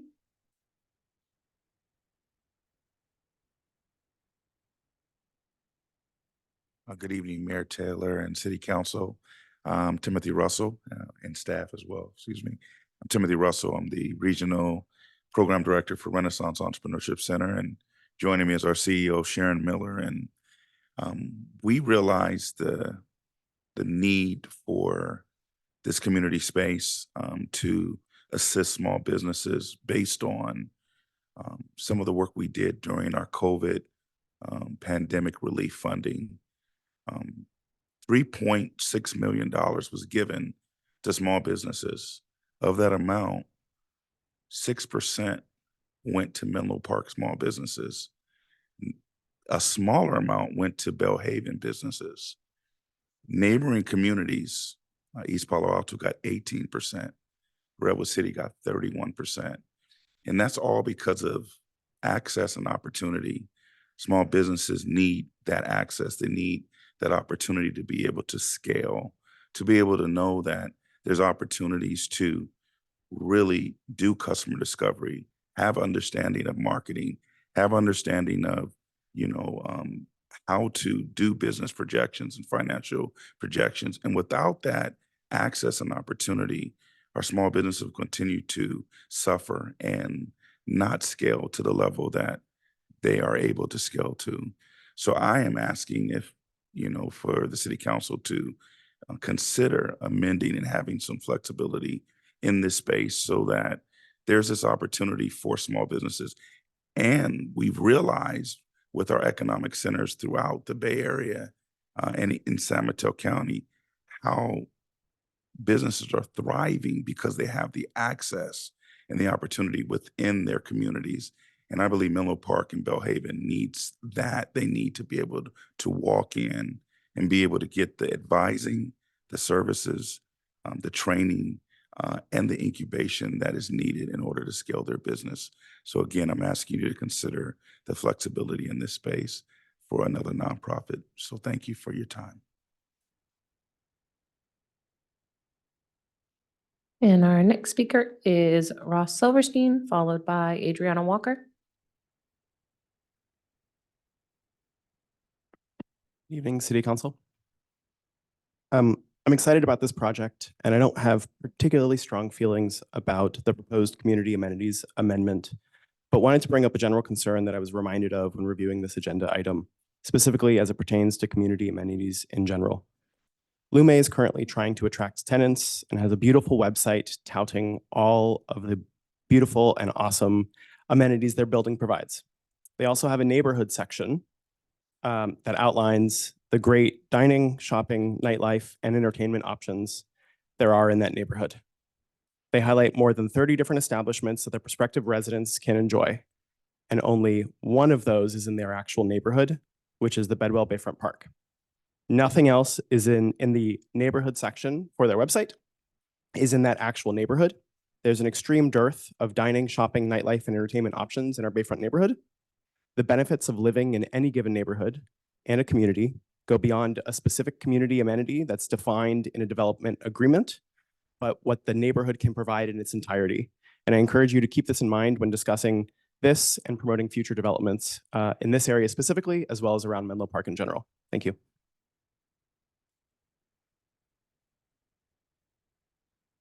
Our next speaker is Adriana Walker, followed by Susie Hughes.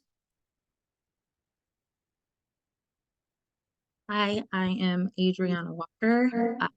I'm a member of or a resident of Belhaven. I believe that Greystar must act in good faith and pay the in lieu fee of 9.8 million before getting the temporary certificate of occupancy, as they were not able to satisfy the requirement.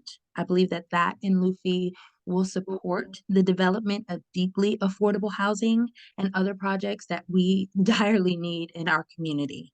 And again, I say that I believe that City Council should strongly recommend Greystar pay the in lieu fee in act of good faith with the TCO. And I yield my time.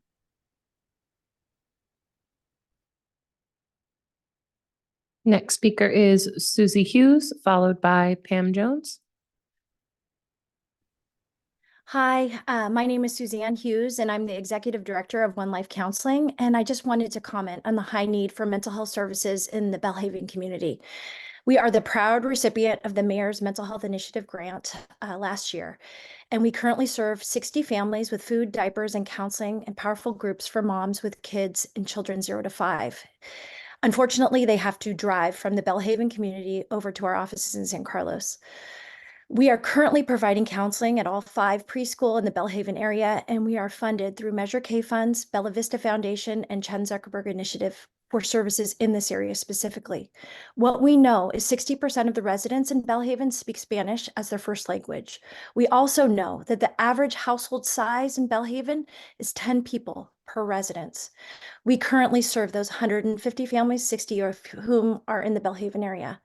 We also know that East Palo Alto and Belhaven in Menlo Park are designated as health professional shortage areas by the Bureau of Health Workforce, which is a very important distinguishment. There is a shortage of healthcare professionals, including mental health professionals. I urge you to consider us for that area, as it was going to be an urgent care facility. And we provide urgent mental health services. We return calls within 24 hours and see clients for mental health needs within 5 days. 30% of our therapists are Spanish speaking, and we provide vital services for that area. Most importantly, I think what we do at One Life is provide a community for the community. Rental space is horribly difficult to come by. We are constantly kicked out, moving. We just got evicted from our last place, and we have an incredible impact in schools in Redwood City, and we serve the Peninsula for multicultural therapy. So One Life could fill that need of a community support hub for the most vulnerable in this medically undeserved area, what's called a MUA. We could potentially provide over 8,000 sessions yearly to the community from mild to moderate mental health issues. I would love for you to consider One Life when you're adopting a resolution for amending community space in Menlo Uptown, that you consider the benefit of local, culturally appropriate services in the Belhaven area, such as One Life. We have strategic partnerships with other nonprofits in the area, and I think collectively we can abolish the healthcare professional shortage in this area and get rid of that designation forever in the Belhaven area. We could hopefully provide a big gap, fill a big gap of mental health services. So thank you.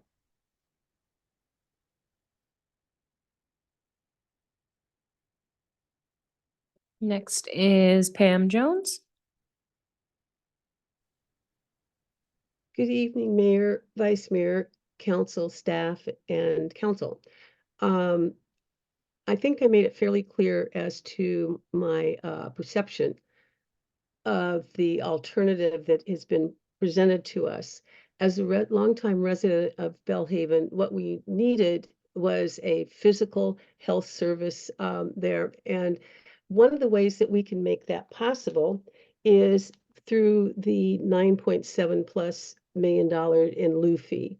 I shared my concern about the not just the organizations, but how they came to be as a part of what was thought that the community should have. That always distresses me when somebody else thinks they know better than the community what we need to have in the community. So again, I would strongly urge the council to hold Greystar responsible for paying the in lieu fee of $9.7+ million. It will go a long ways to fulfill the needs that we have in our community. Thank you.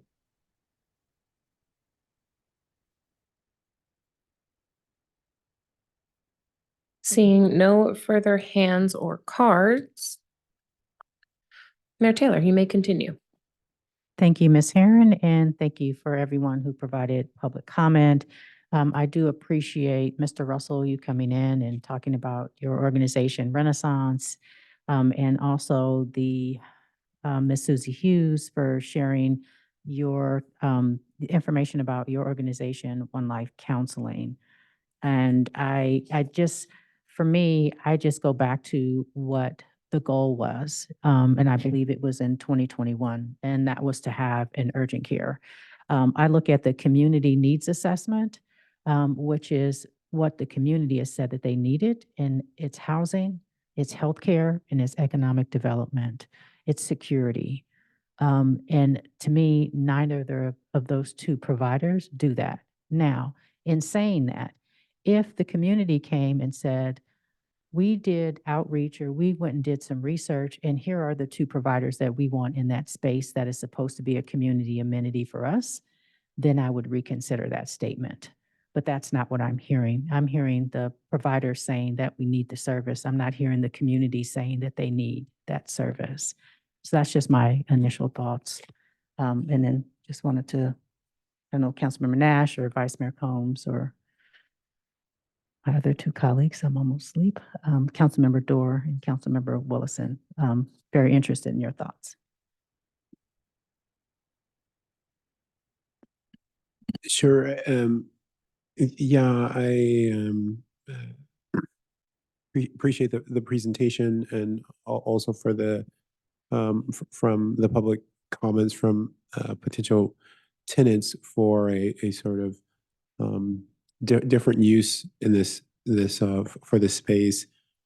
I think for me, like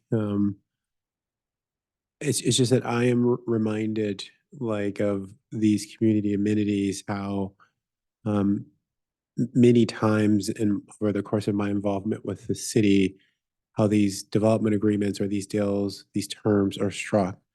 And then at some point along the way, someone comes back and says, well, can we maybe make a little change there? Or things have changed. Can we not do this? And I am reminded of one in particular,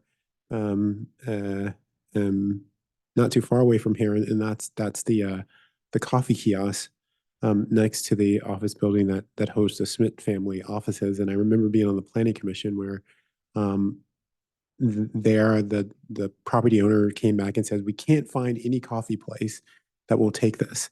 We've looked for everyone. We've gone and no one will take this space. And so can we get out of this obligation to deliver this coffee kiosk as part of this development agreement? And I remember and taking a pretty hard line there, and I said, well, you have a problem based on a deal that you struck, but the ability to resolve the problem is still within your power. It may be a little bit more uncomfortable and take a little bit more on your end to resolve it, but it is in your power to resolve it. In that case, I told them you should just go out and find a coffee operator of which you can offer a more attractive deal. In this case, though, you guys came back and the city actually did provide you an option B, which is not what we provided to the operators of that building.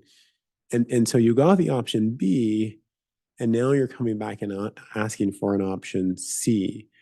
And I think I don't see where the value is there in the option C. To very much to what the mayor spoke to. At this point, we're sort of making tweaks to the agreement to suit your needs, or to make it more acceptable and palatable to you. And we've now very far removed about what's the idea of these agreements, and that is to provide the community with an amenity, like, right, that it sees as having value to it. And to reiterate with the mayor, these are not things, sort of a flex office space for nonprofits have not been surfaced as top priorities as it relates to community amenities for, from the city residents. Now, I know that you're not saying this is going to be a one-for-one exchange for the urgent care. You want to engage in a sort of like a combo, but then it goes to like, then we have to dig into like, well, what's that? On one end is, but it's just something that the community hasn't asked for. And so like, what's the value that you put on that, on a thing that like you don't really want, that you're sort of offering as part of this now combination of trying to meet the community amenity. And so this is where I'm at, and this is how I'm looking at it. I am open to like you providing me more information or disagreeing and saying I'm not understanding the whole situation. I'm totally open to that. But that's how I'm seeing it as I sit here. As long as the mayor allows, so you could. Okay, thank you. I appreciate all the comments. I think as we contemplated where we are here and kind of reiterating the where we are in the process about moving people into the building, you know, it was really what we tried to do with this is a two-step process. So the amendment to the agreement allows for a community user. It doesn't specifically say the exact users. We brought these people forward as a potential, thinking that they may have some some thoughts within the community because of the people that they serve and where they're located.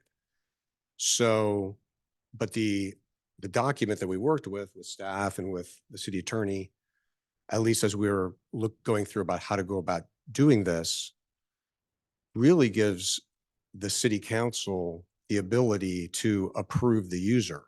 And we aren't really asking tonight for the approval of the exact user. And in fact, as you read the language that we try to carefully construct as a group, as a partnership, that we need to bring to you a user within a certain period of time that you then have full authority to accept or reject. And we would like to find a way so that we can still do all of those things and continue the discussion with you, however that might be, if these particular pieces aren't exactly what you think that they want to be.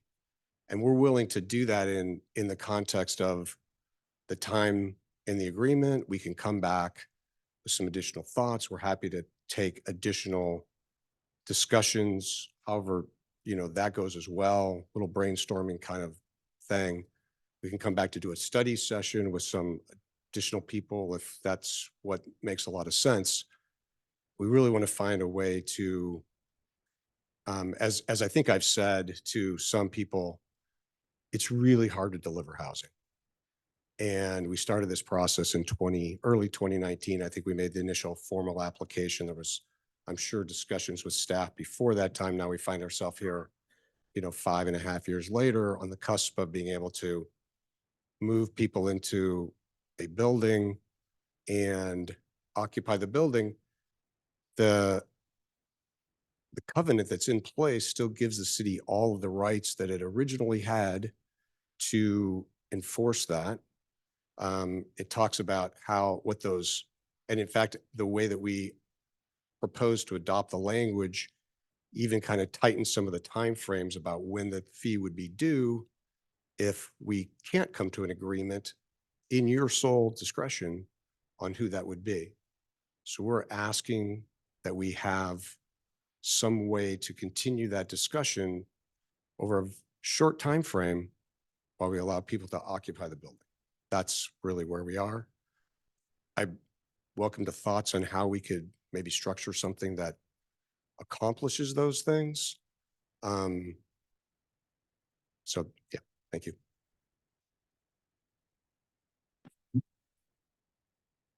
So you pointed out that this is actually the only agreement like this. In fact, that Menlo Park has entered into. In fact, Menlo Park has done projects with community amenities. Greystar, in fact, has two of other ones in which you've done community amenities and in lieu fees. On those projects, typically, when we choose, when the choice is in lieu fees, that is paid upfront prior to the building permit. So you are way, way, way, way, way down the line at this point. So when you are trying to get choices, I think that the city has in fact been very, very generous at this point. Just to reiterate what Vice Mayor Combs has said, in 2022, Greystar entered into an agreement with the city to bring in community urgent care. 22 months later, in 2023, Greystar requested that the city allow it to change the project's community amenity to an in lieu payment of $9.79 million instead of the community urgent care services. Now, 6 months later, you're again seeking a new deal with the city. You're requesting that you not be required to pay the in lieu fee now while you seek some undefined community amenity operator instead. You're asking us to settle for a 4% deposit on your $10 million contractual obligation, while you are being allowed to have building occupancy, as if you've satisfied this obligation of the bonus level development which you built. This leaves Menlo Park at risk of never getting the medical services, which I believe we all acknowledge at this point that the urgent care services are not in the cards, or the $10 million in lieu payment that Greystar agreed to in the past.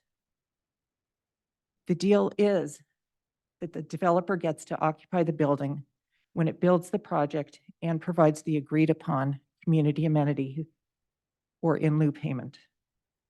You're an experienced developer. As we just said, you've got more projects in the city.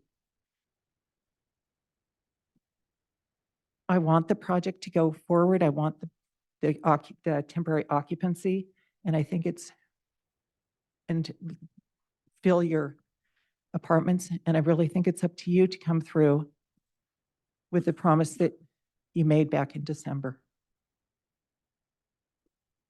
Thank you. Thank you. And I appreciate learning more from you all on the dais and understanding this project and others you've seen. I suppose one thing I'm thinking about with the TCO and what I hear the developers saying is that, yes, they're ready to move forward and create that housing. And I wonder if there might be a way to, is it to negotiate what happens with the first TCO and then have another conversation with the second? So say half the funding, half the in lieu fee right now, as opposed to a 4% down payments, a more substantial down payment of that in lieu fee. I know that in the original proposal for the medical center, even there was the idea of having some amount of kind of an in lieu fee of 3.7 million or so, something like that as an upfront to proceed, because they seem to want to move forward with the TCO. We have that larger assurance. And then with that second part, if that comes in the in lieu fee, if that comes in an organization that better aligns with this, or if it comes with saying, we'll make the affordable housing deeply affordable, which is one of the goals and one of the amenity or one of the requests from the community. I suppose I am open to that, and I'm curious what others on the dais think about if that immediate assurance with a greater down payment and a different kind of flexibility that would still deeply meet the amenities that folks have proposed would be amenable to folks. I don't know. You haven't explained to me why I'm giving that flexibility. It's like have a negotiation about something you do not want and have not asked for. So now why am I negotiating this with you? I don't want this. I didn't ask for this. I want the $10 million. That's what you promised. And so like, if the idea is that there is like some dire financial situation where the $10 million can't be delivered, then that's a different discussion. But if it's like, let's renegotiate, to Councilmember Nash's part, deep into the process. I mean, we've already passed moral hazard territory here. But then we get deeply into moral hazard territory about like, when is a negotiation final? When is a deal a deal? Like, is it always subject to like, and again, the only thing that I've heard them say is that like, well, we've had some people look at it and it looks different without the scaffolding. And so yeah, so let's not have to pay $10 million. I don't like know if it's that I haven't even heard that you think that it was a bad deal, whether it was you or someone else from Greystar who negotiated that. Maybe I've not heard that. At least that would be interesting to hear. Like, hey, we think we negotiated a bad deal and we should have never promised the 10 million. But the only thing I've heard is that like, yeah, like we want to do a different deal, which again, the value exchange changes. Like it's a deal that results in less value for the city. And I don't know why I'm negotiating this or renegotiating it. This still hasn't been explained to me. And I also say I do have to think it is a little problematic. Like you're now saying that like, hey, well, what if it was like a bigger portion of what they should have already paid? Well, I think to even come with like 4% of what you're obligated to have in theory already paid is kind of like, doesn't set for me a great sort of negotiation table. Like, right? Because I'm already like, if they'd come initially with what you're proposing and said, hey, there's 5 million, can we have a discussion? But that's not what you've come with. And so that makes, I think, the exchange even more problematic. All that to say that like, I am being very transparent about how I'm seeing this. I am open to the extent that I see where you're trying to go, Councilmember Doran. I do want to appreciate that. Like, I'm open. I think we all want to see this housing occupied, like, right, and we don't want to see it delayed any more than necessary. So I do think we have that common goal in mind. And so, but I don't know that like. But if you tell me that like, there's no way that goal can be reached, and the city gets $10 million. Then we can have the discussion in that framing. I haven't heard that from them. I haven't heard that from staff. But if that's the framing that like, hey, if you want $10 million, we don't think we can deliver it, and so you're not going to get. So this housing is going to be majorly delayed. Then, and also I want some information to understand why that's the case. But then that's important. Oh, Yeah. please. Go. Okay, thank you. I mean, as far as the overall amount or there's some discussion around the $400,000. I mean, I think that started as, frankly, a little bit of a discussion amongst us as we were putting it together. I mean, if there's more that helps, show that, then I'm open to talking about, what that might mean. I'm not sure I can get to half. I guess if it's, well, we just are going to walk away from it, or we don't have some other way to kind of help solve this current issue as far as the TCO, I think we're going to have to take a hard look at how we go about, meeting the requirement. Just a little history, which is there were a lot of discussions, at the beginning of the project around where we were going and some outreach and that we collectively, Greystar and some other folks that were involved in this project aren't around anymore. We had a couple of different options. We got to the urgent care, which got, put into the conditions of approval. So we admit that that's in fact the case, obviously, and the covenant got recorded against that. The group that was identified that we're working with, they're the ones that sent us the letter that said, sorry, we aren't able to move forward. This is now at the end of 2022. And that seems like a long time ago. And I appreciate your comment about, you know, it was only in December that we kind of did this whole thing. So a little more history might be helpful. Or not, but I'm going to put it out there anyway. So after that time, so now we are in the middle of the end of 22. Ravenswood says, sorry, we can't make this work for whatever there was a letter that was drafted to the city that said all these things. And so we thought, okay, well, we started to try to do a little outreach at that time to figure out, could we have a replacement?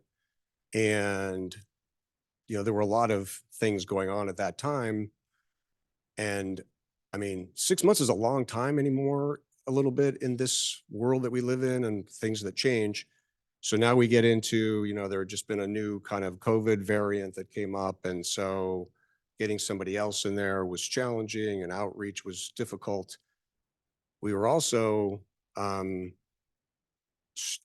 hamstrung by the fact that the other portion of the project that we would like to build and deliver housing for sale residents, including 6 BMRs on the for sale side, wasn't happening. And so we needed to work with staff on making some changes just to the overall site plan so that we could accommodate some issues around access and fire department access and, you know, all of those kinds of things that started to happen in kind of the early parts of 2022 after we got the letter from Ravenswood that said, you know, we're out. So all those things kind of got rolled together to start talking about how we make these changes to both the physical aspects of the building. And then at the time we thought, well, you know, there's a little bit of protect ourselves. The in lieu fee when we first got entitled had just had a first reading or was not quite in place at the time. And that's kind of how we got to that place. So anyway, that's a long way of saying that there were a series of things that kind of happened during that to get us to the place of where we are today. So I guess I would just, I understand your comments. You know, we have an ability, we think, in order to solve multiple problems here. We can talk about a greater deposit. And I guess I'm in the position of, and I know, and I appreciate the timing and when fees would be paid. I understand all of that. Just here to say, you know, we're willing to figure out some way to work with it. I've heard something about affordable housing. I can't sit here tonight and say exactly, well, we could move these units to these kinds of different, you know, levels without understanding more about how that works and working with staff on how the, you know, numbers, how the math works, frankly. So it's a little bit of an appeal to let's figure out how we can maybe do some things to move some folks in and, you know, and obviously a little bit of an uncomfortable situation. So.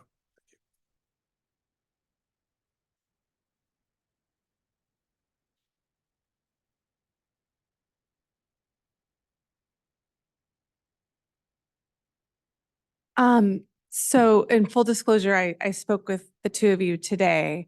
So just let people know. For some reason, I was feeling a lot more sympathetic earlier today.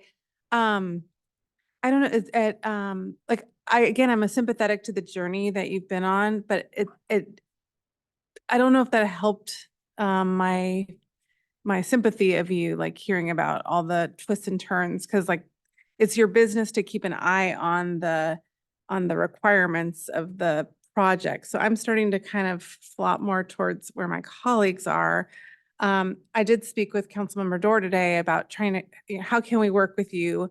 Because you are, you know, you do business in our city and we want to, you know, be good partners with our development community. So I was trying to think creatively, you know, about a larger deposit. I think I was in agreement. It should be around half, a very large sum, and trying to get you this first TCO so you can kind of move these people in, maybe looking at the second TCO as like when this needs to be done.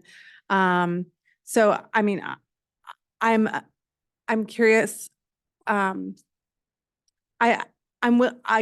if my colleagues were willing, I'd be willing to entertain working a little bit more, but I also, it does seem like this history is so long and tedious and so many twists and turns and disappointments. And part of me is like, I don't see if this is ever going to get resolved. And maybe we should just collect the fee and just be done with this for all of our sakes. So I'm kind of all over the place at this moment, to be honest, on this. I hear you, and now I'm kind of rethinking everything.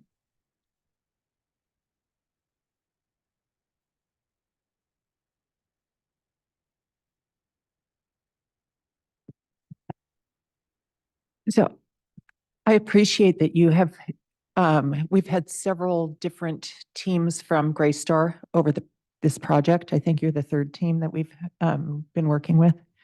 And so just as a little bit of information that you may not have heard, the Ravenswood Health Clinic was actually very excited about coming into that space. And in fact, somehow there were miscommunication and they were not involved in the initial steps in building out the space, so that by the time Greystar, I reached out to them, or they reached out to Greystar and sort of said, what's going on? The space was in a state that was no longer usable to them. So that's another piece where it's some history that it makes it more difficult to be sympathetic, as Councilmember Willison said. Is just that I think that Greystar actually created the issue with Ravenswood Health Clinic, and that's the reason why we are not able to get that amenity that the community was very, very interested in. Yeah, okay. I mean, fair enough. I was around during those times as well. And that may be part of an opinion. I think that there are others, as far as, what their expectations were, maybe that were not. Anyway, I don't want to debate that with you, but so, in any situation, can you look in the mirror a little bit? Sure. But I would ask them to look in the mirror a little bit also, so. Yeah, and I'll accept, like, I think you went into that deal as an honest broker, and yeah, I think there's lots of issues that cropped up. I think my question, our prompt to the city manager and city attorney is, a deal of some sort needs to be structured. Are we negotiating this from the dais, or is there? And I know that there is there's time pressures here, but is this? Do we negotiate it from here? Is this a different form? Does staff want to like take some additional direction here and maybe go and see if they can get some additional move this additionally and package up a little bit more? Again, I'm game, but I'm just saying, like, if we're negotiating a deal here, we need to start negotiating the deal and getting exactly what we need to get done. So, to the mayor, yes. So so I appreciate the presentations, the feedback from the council tonight. Right now, I'm not sensing that there's a deal to be struck from the dais tonight. I'm not seeing that. If the majority of the council sees that differently, please let me know. So I think if there is ability for any additional feedback direction that the council would like to provide this evening, that would be helpful. Absent that, we will be following up with the applicant just to kind of reconfirm their options and what it is that we're trying to work through and getting, the building occupied, complying with previous agreements, things like that. So there would be follow-up that staff would be needed. So I think if there's anything else that the council as a majority would like to provide some direction, feedback to the applicant and staff, that would be helpful. If there's nothing additional to add, we will be connecting with the applicant and seeing if there's anything else that would be constructive to bring back to the council at an upcoming meeting, if that's warranted. I need to take a 2-minute recess. A 5-minute recess.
And thank you all for your patience. Come on up.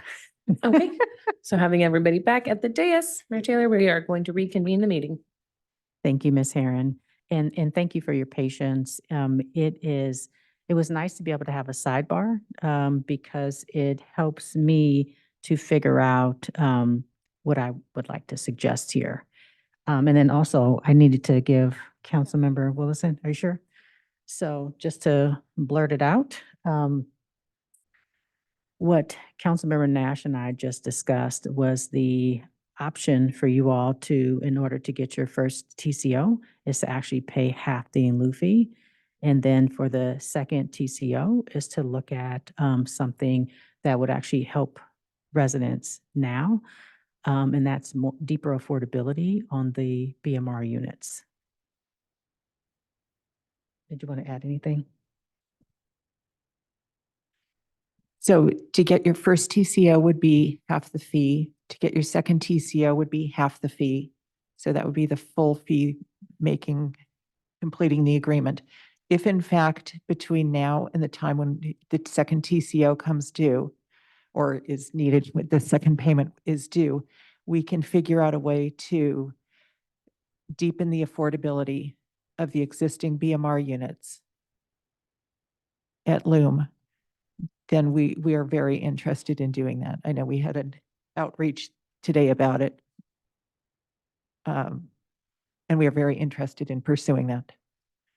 But it would be that the in lieu payment would be divided according to the two TCOs, and then the possibility of doing the deep affordability, if we can come to some agreement, is there. Okay, so maybe could I try to summarize at the risk of not negotiating from here, but I guess we are. Fair enough. So, so payment now in order for the first building TCO, right? And then is there still the option of some community amenity in the space, or that just goes away? And the only thing that solves the issue is the affordability in the second building? Yes. And I think looking at the space that you have, something that is going to serve your incoming residents is putting something they can buy to eat, a small grocer or I don't know. But I think because there's nothing there. There's no services. The bus isn't there, hasn't started there yet. There's just no services. And the services that the nonprofits provide are intended to serve folks that live in the neighborhood that's not there. It's a little bit of ways away. Not to say that they wouldn't use it, but I'm just thinking about there just needs to be a lot of work around services in that area. And I know that you can't provide everything, but if there's something you can provide, it's something I'm just suggesting that you consider. Okay, so I'm sorry. I'm curious. I don't understand everything that happened with Ravenswood, but is there any avenue that they might be interested in the site? Because I know that is a priority. But okay, There's no parking for it in the design of the building. They would not get a permit from the state to operate. So, Councilmember Willison, I'm sorry, I've skipped over Councilmember Willison too many times. First of all, I really like I don't know if you like where they're going with this, but I like where you're going with this. The first big chunk for the first TCO, the second TCO requiring either a chunk or the deeper affordability. Love it. Another idea I had, which take it or leave it, would be if one of the reasons that they're not interested in doing a little grocery or cafe or something is because it wouldn't be viable yet because there's not enough people living there. Kind of like a Willow Village situation would be to have them subsidize something like that. But I'm seeing a head shake. So I like the deeper affordability thing. If you don't I'll let the mayor call. Actually, do you want to? So I love the idea. Community amenities are set up to offset the impact on the existing neighborhood. And so while a community serving services are very much needed for the new development, it is not a community amenity either in any sense of how it has been described. But Yes. doesn't the new, or does it either the new list or the old list have, you know, restaurants, retail, things like that on the community amenity list? So, They do, but it's the proximity. And because of the difficult circulation plan there, I Okay. don't think that this would be, I mean, I'll defer to Mayor Taylor. But I would have, it would be a real strain for me to consider it an amenity for the Bellhaven neighborhood, to have a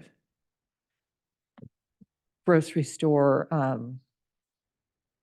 restaurant in that facility. We do have, anyway, I will stop there. Guys, Yes, ask a please. question. So I heard some different, I don't know, different, my brain heard different, so I'll just say about the on-site, some on-site service, whether Mayor Taylor, you mentioned, how did you say it?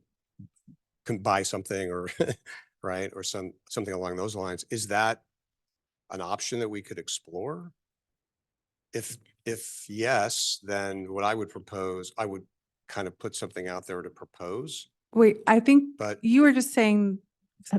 I was referring to is an idea of what you can use the space for if it's not for the nonprofits.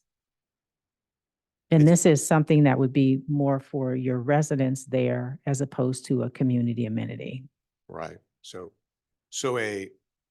we could potentially explore that option, potentially having somebody in that space that would provide that, we would likely have to subsidize part of that, which is okay, you know, kind of. Not as a subsidy for, I'm not asking you to find a. I think the mayor was just giving you some business advice on what you may be able to utilize that portion of your building for. She was not saying that would be in any way involved in the deal she's trying to negotiate with you. She was Okay. just saying, hey, and you may want to use it for this. I'm sorry, I As misinterpreted. if I'm understanding. I was trying that If- and I got a no-go. I misinterpreted the way that it was presented then, because, you know, that would be fantastic. We've had discussions with folks around what that space could be, looking at that. You know, unfortunately, we wouldn't be able to get somebody in there, you know, to do that. So I don't think anybody would move in, frankly, under the current situation until there's, you know, just until there's a little bit more kind of people. So, because I was going to go to that to say if that was something we could do, but if you're saying, again, help me, if you're saying that really the only option is to, well, if the three options are pay the whole fee, live with the community amenity covenant the way it is today, because it is still there, it's still untitled, it's still recorded, it still burdens our property, but it has an urgent care, which is problematic. And the only other option has a pay some now and then change some affordability in the second building of some level. Is that what I'm hearing?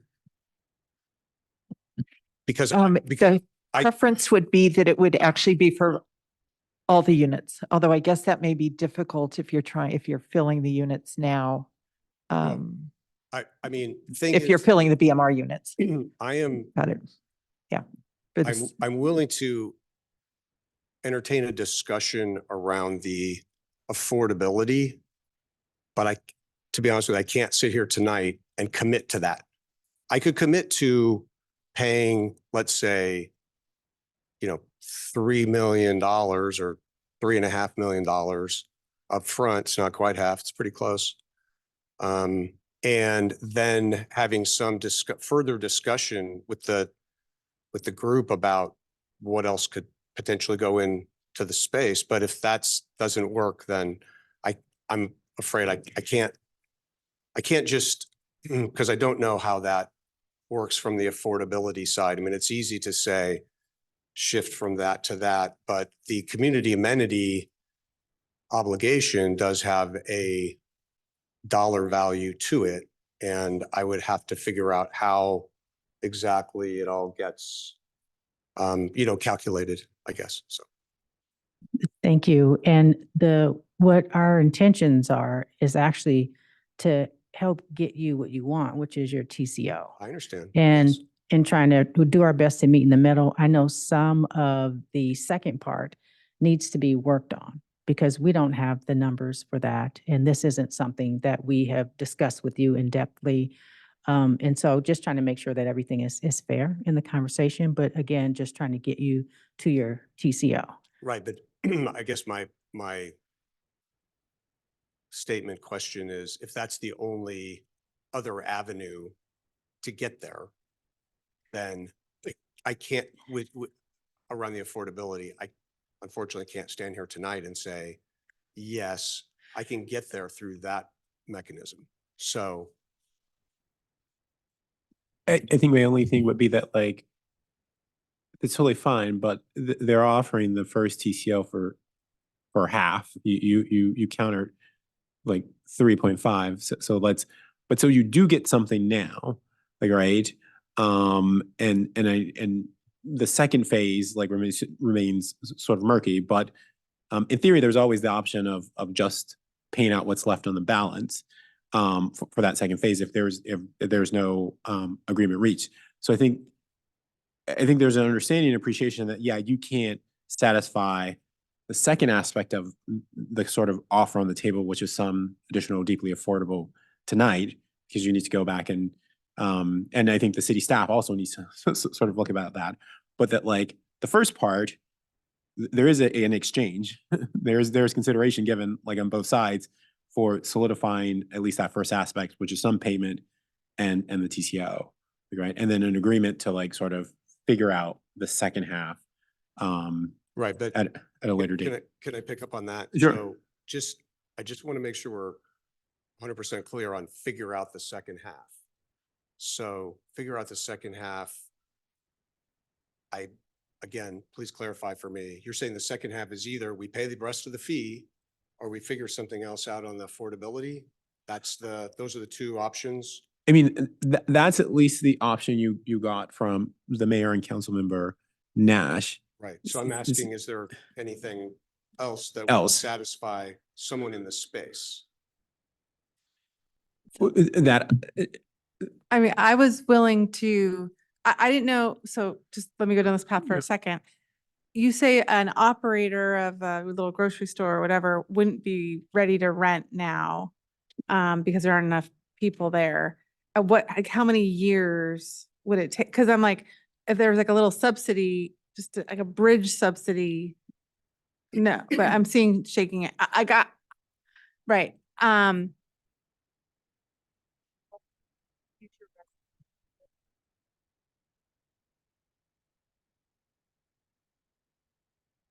Thank you. One curiosity I have as another option is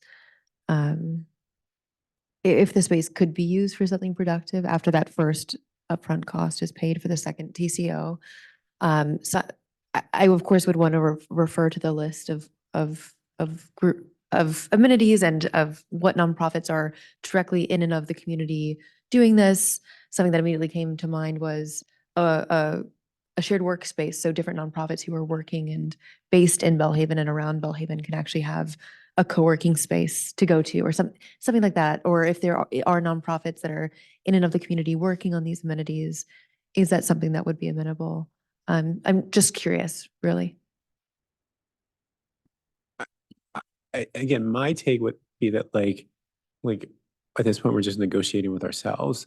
Like, right, I wouldn't have, if we go back to the beginning of this project and someone said, oh, community amenity is like for nonprofit space, for a project of this size, I would have probably said, no, that's not, I think a community amenity on the level of which I would expect. Again, and I know this is taking into account already a payment of either 5 million or 3.5 million that still needs to be negotiated.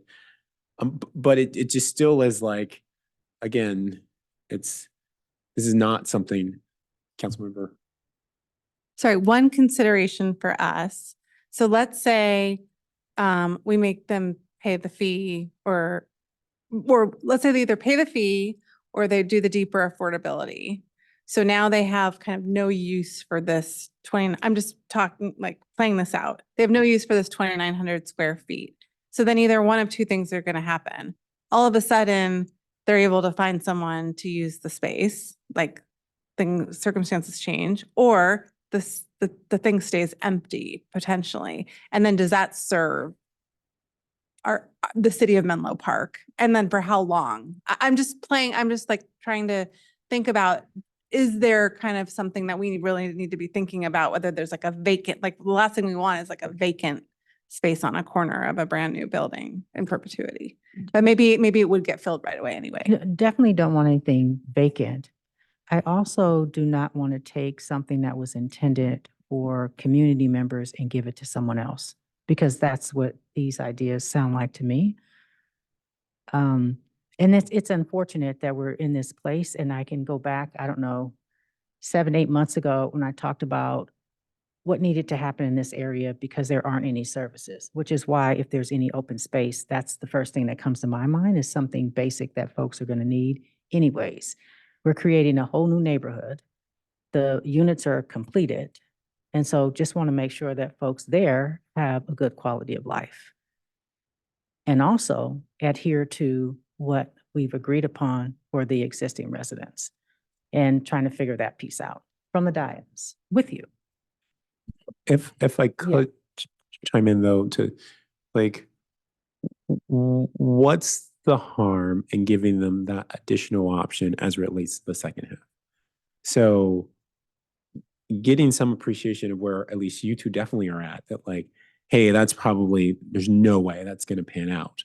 But like, if we say that like, hey, the second half of this deal either is the remainder that is not paid out now, some sort of deeply affordable housing formula, or go and see, go and you know, aim for the fences on the usage of the space. Sure, and we'll see. Yeah, I mean, I would like to go, if possible, in that direction. And if we go in that direction, sorry. And just a little bit more about the way that the amenity works. I'm sure you've looked at it closely, but you know, there are different components to the build out of the way that the dollars are used, right? And there's a certain component that has the TI component, right? And then there's another component that is the direct payments. And so I would like to go as you're suggesting with that, and we could do another, you know, session, whether in a public study session or however that works, in order to explore some additional kinds of things. I think we've heard a few things about what other kinds of uses could work, or at least some thoughts about what it wants to be. And if we had that additional option to do that, that's kind of where I was proposing. And the way that the numbers work, I mean, you know, there's $4.5 million in there for those different components. So that's why I put out the number of 3 million, because then that still allows us to buy the TIs essentially, if you will, or subsidize people to move in, right? So that's kind of where, that's where I was kind of coming from with the issue. So I want to go back to the payment, first of all. And that is, you're saying anyway, you were quoting a number less than 50%. Can you please give us some more information about that? Because we are Well, at 50%. The way that the original community amenity amount was established, right, was through an appraisal, right? And which was, part of the entitlement. And so there are these components of the total amount of 8.9 million. Some of it is the fact that there's like empty space, right? There's value to that.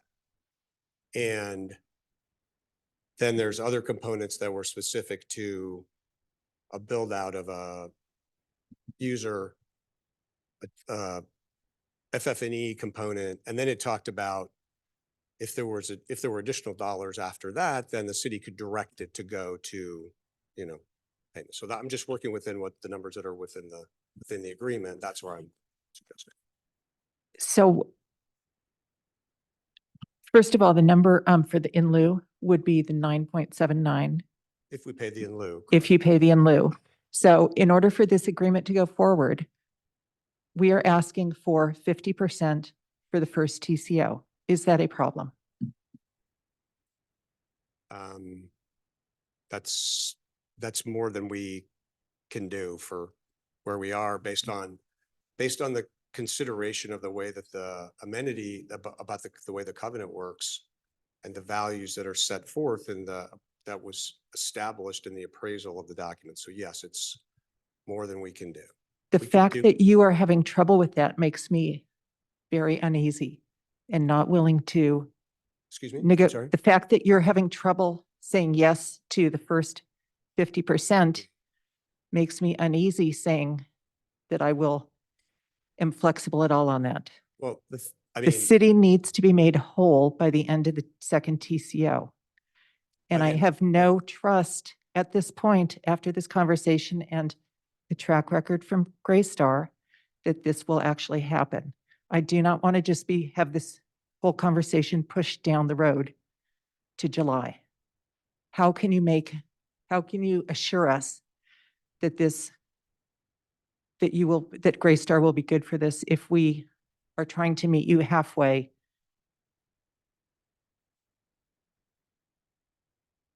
I mean, paying half the fee now,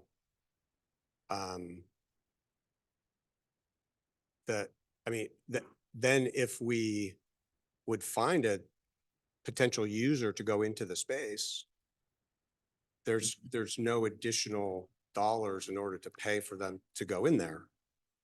Well, So otherwise we would just be saying that we're going to pay the whole fee. I mean, that's kind of where we are. If we paid my suggestion, then we would still have the ability to potentially use some of the additional dollars that are in the agreement in order to fund the TIs that would be necessary in order to move them in. and what we are saying is, I think we are certainly willing to entertain whatever you want to bring to us. But please don't waste our time. You have heard our approach to what we consider a community amenity. And we are very much willing to work with you. But we are trying to uphold our responsibility to the community that I understand. Greystar has built Sure. a bonus level project.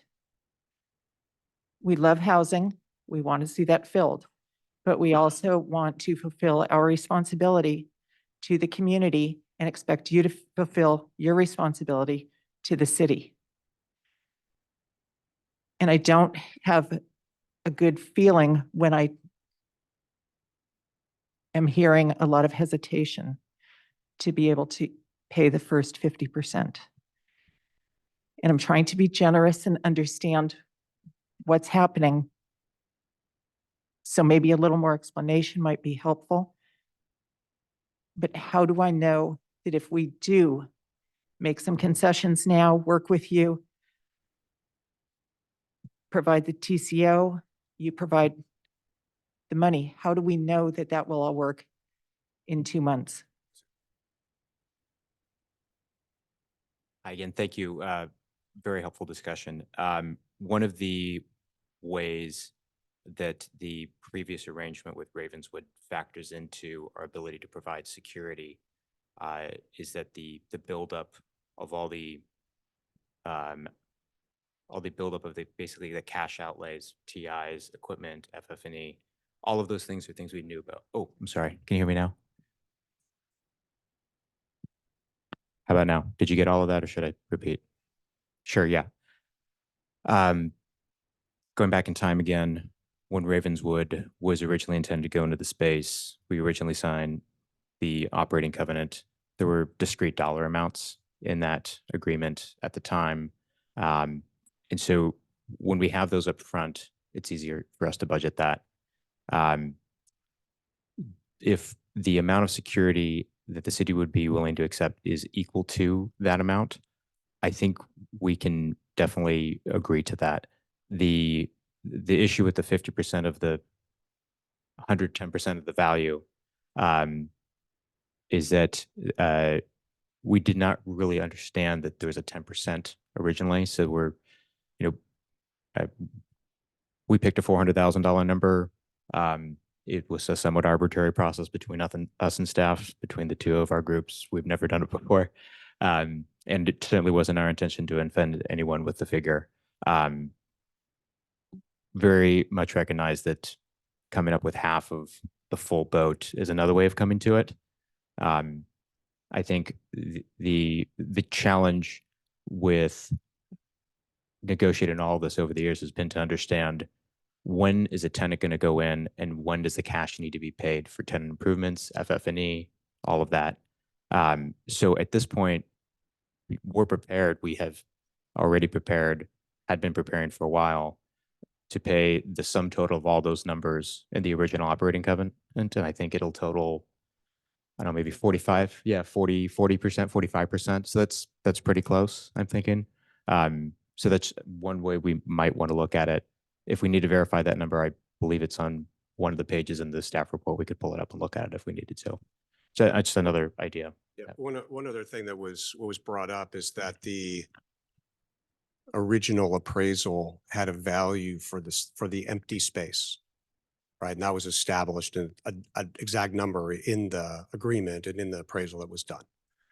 So the challenge is, someone asked, how long will it take to get something viable there? So I don't know the answer to that.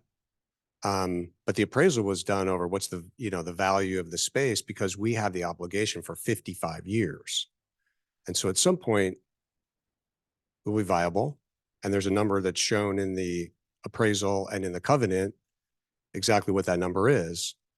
And that number is, Kyle, do you have that number? It's 4.4 million.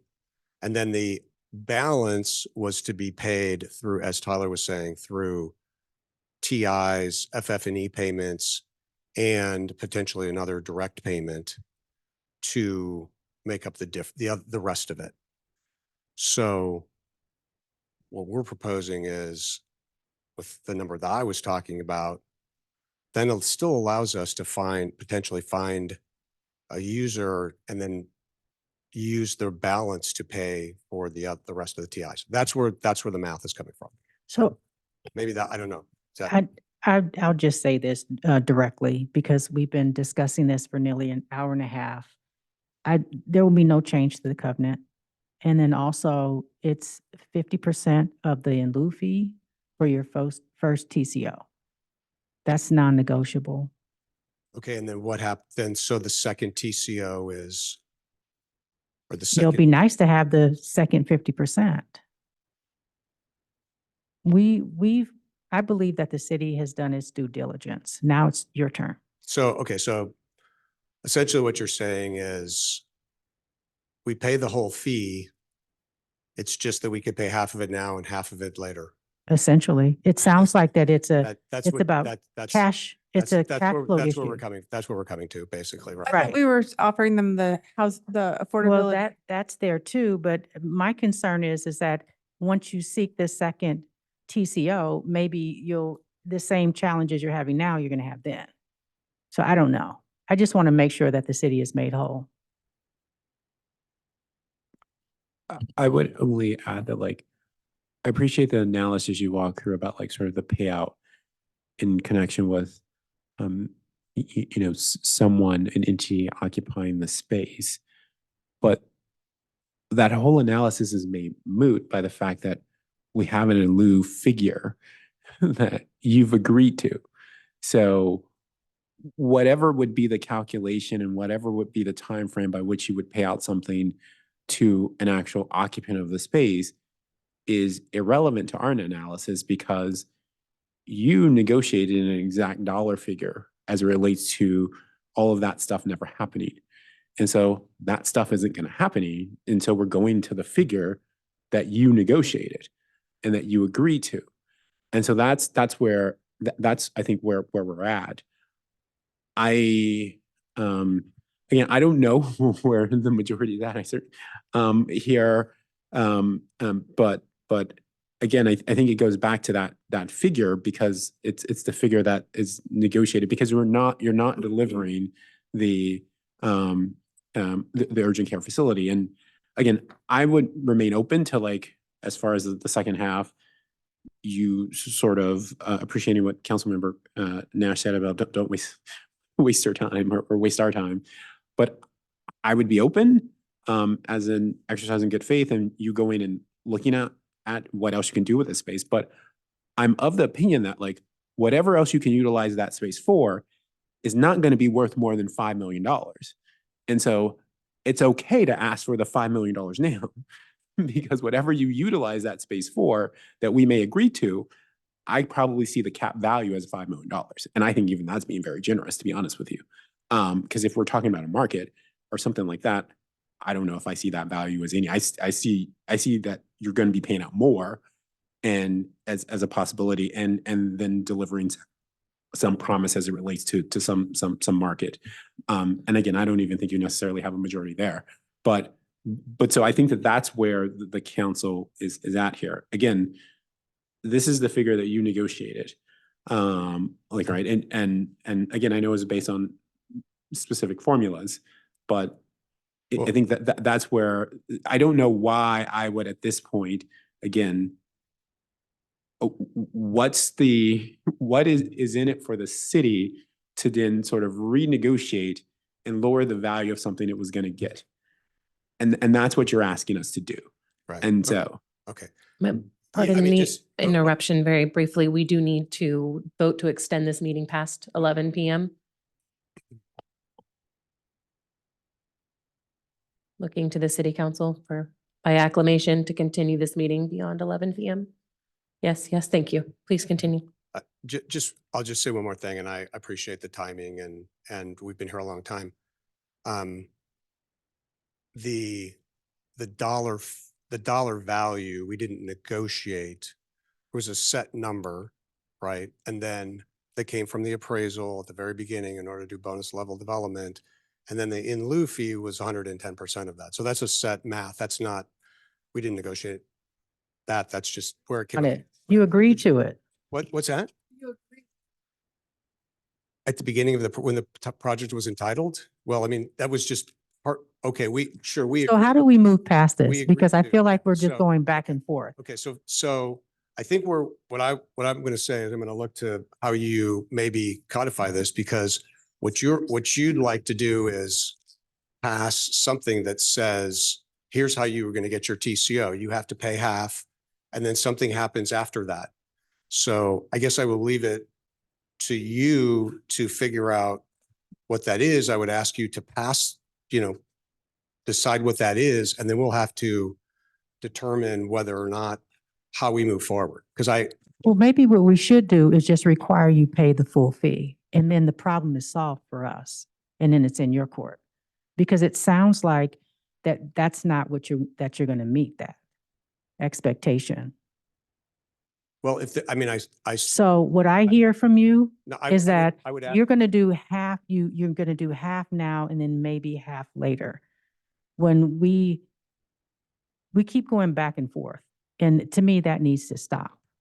And so the solution is the city council makes a motion that 50% of the in lieu fee is to be paid so that you can receive your TCO. 50% needs to be paid or figure out the deeper affordability, like Councilmember Nash said, to get your second TCO. Or the other option is pay the full fee. okay, well then I would just ask that you pass that.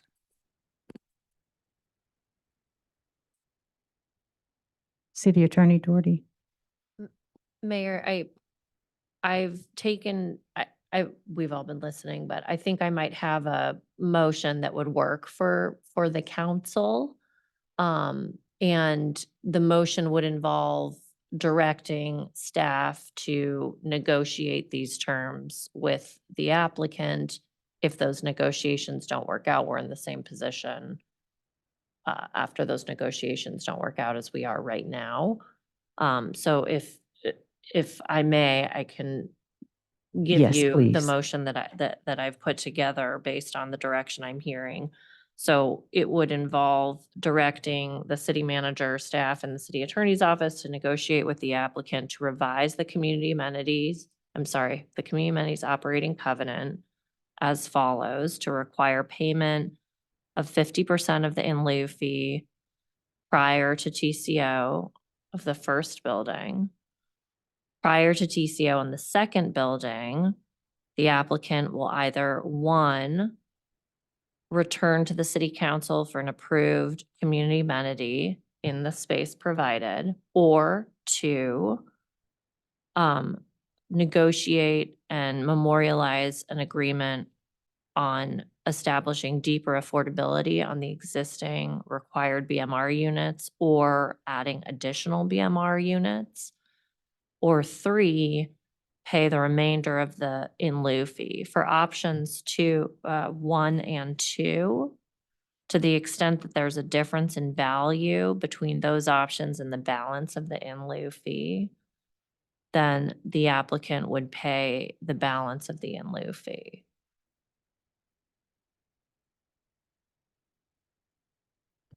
And those are the only changes?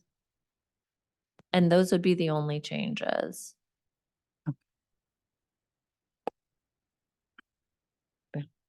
So to clarify, we're still leaving open the possibility that they'll find acceptable use of this space? Yeah, Because yeah. I'm worried about repeating all of No, this. I think it's a Hail Mary. Yeah, but it is there. Okay.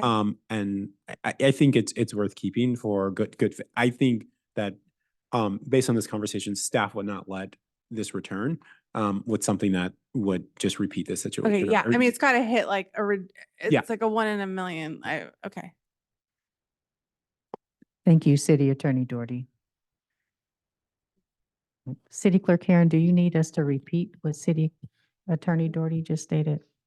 Because it's been read into the record, I can just reference that and then in the minutes, outline that language as provided by the city attorney.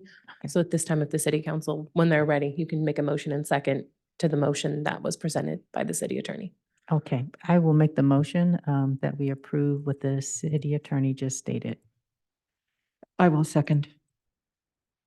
Thank you. Give me one moment to set up vote cast with the updated motion.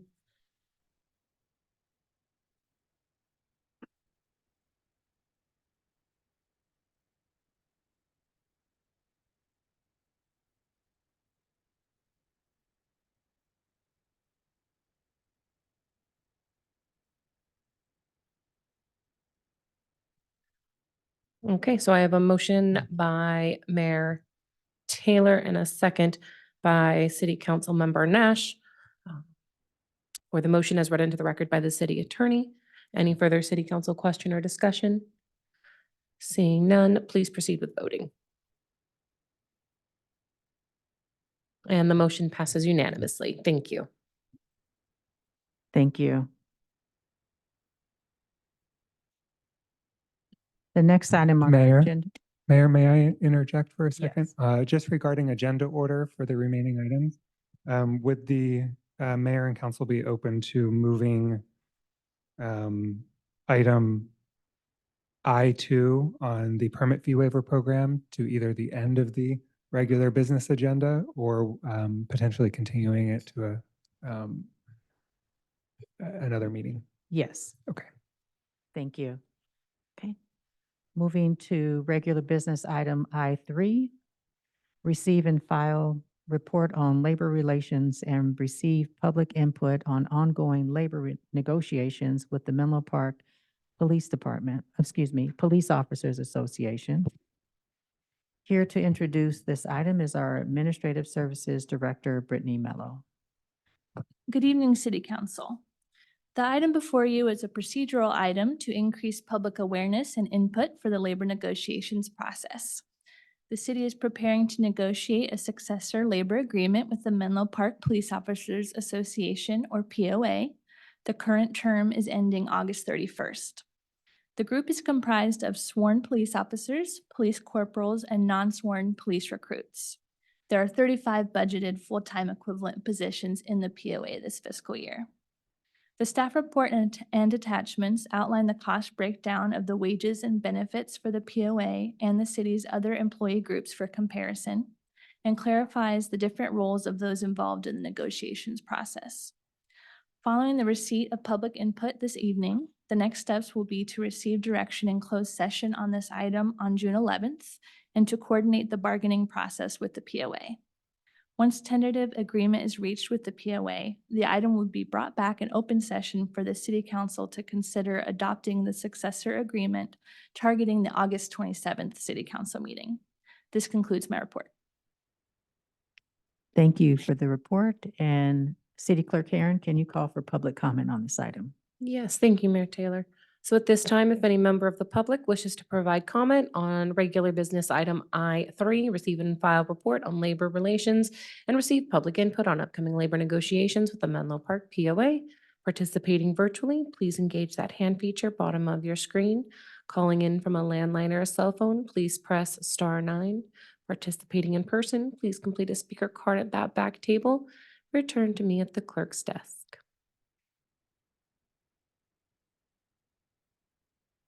And this will be the final call for public comment on regular business item I3. Seeing no hands or cards, Mayor Taylor, you may continue. Thank you. And bringing it back to the dais, are there any questions or comments from City Council members?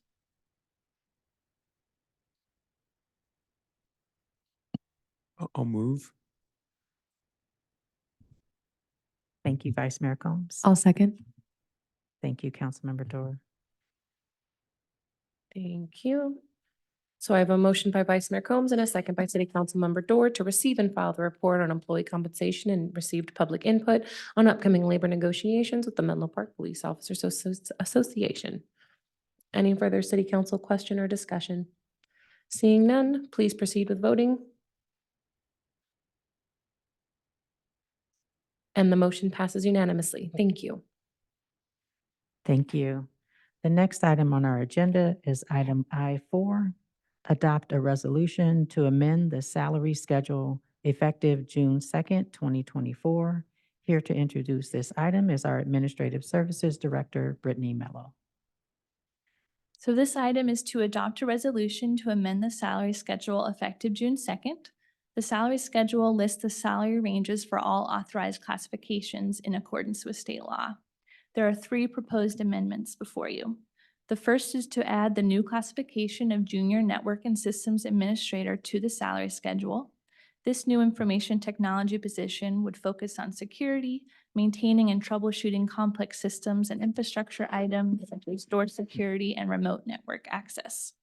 The Junior Network and Systems Administrator is a journey-level, non-supervisory position represented by the Service Employees International Union, or SEIU, and it would be housed within the Administrative Services Department.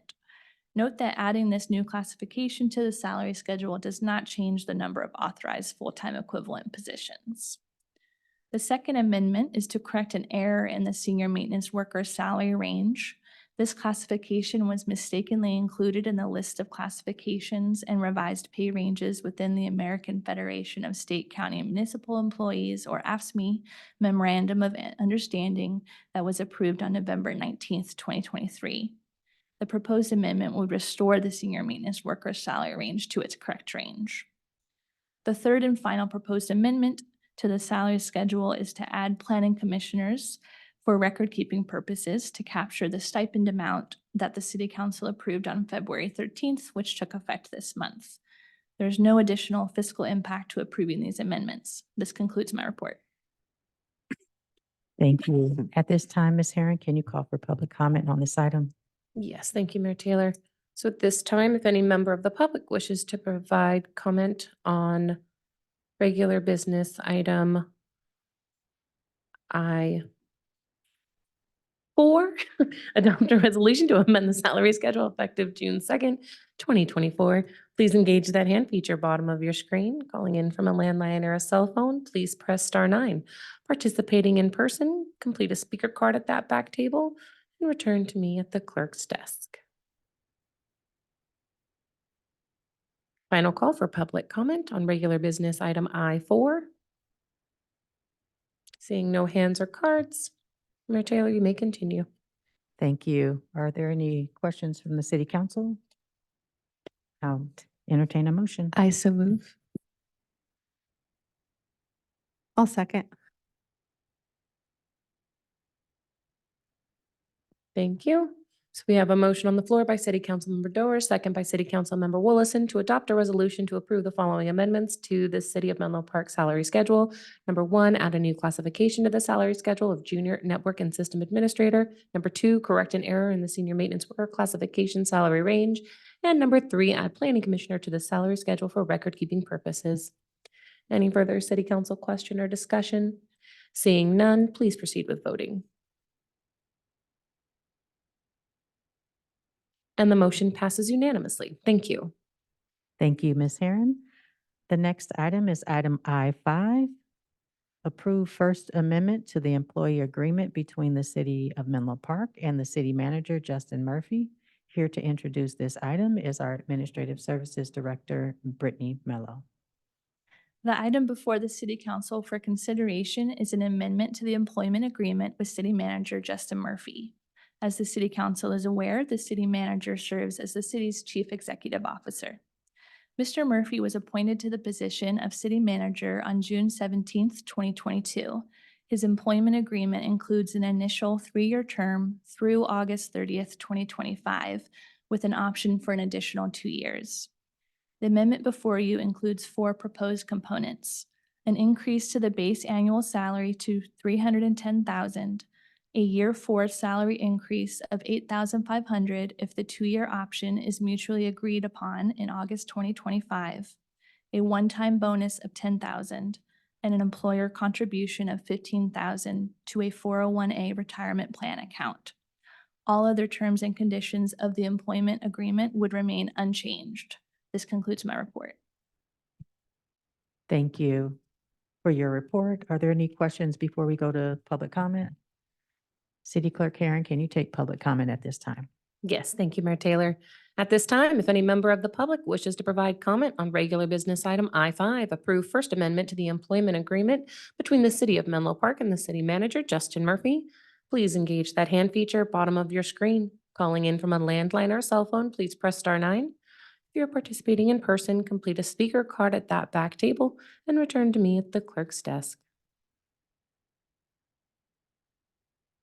This will be the final call for public comment on regular business item I5.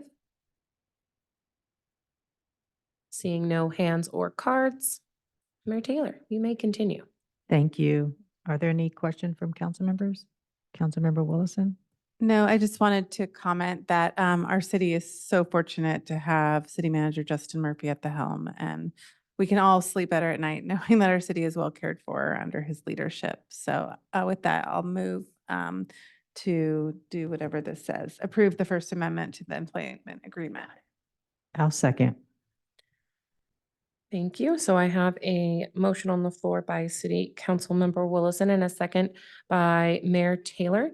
The motion has been made and seconded to approve an amendment to the City Manager Justin Murphy's employment agreement pursuant to Government Code Section 54953C3, an oral summary of the recommendation for final action to a local agency executive's compensation must be made prior to taking final action. The motion before the City Council is to amend City Manager employment agreement and adjust the annual salary to $310,000 with a one-time bonus of $10,000, a one-time $15,000 employer-paid retirement plan contribution, and a conditional year 4 salary increase of $8,500, all with the terms and conditions of employment under the existing agreement shall be the same. Any further City Council question or discussion? Seeing none, please proceed with voting. And the motion passes unanimously. Thank you. Thank you, Ms. Herron. And checking in with Mr. Stolte, would you like me to do I2 now or wait until after informational?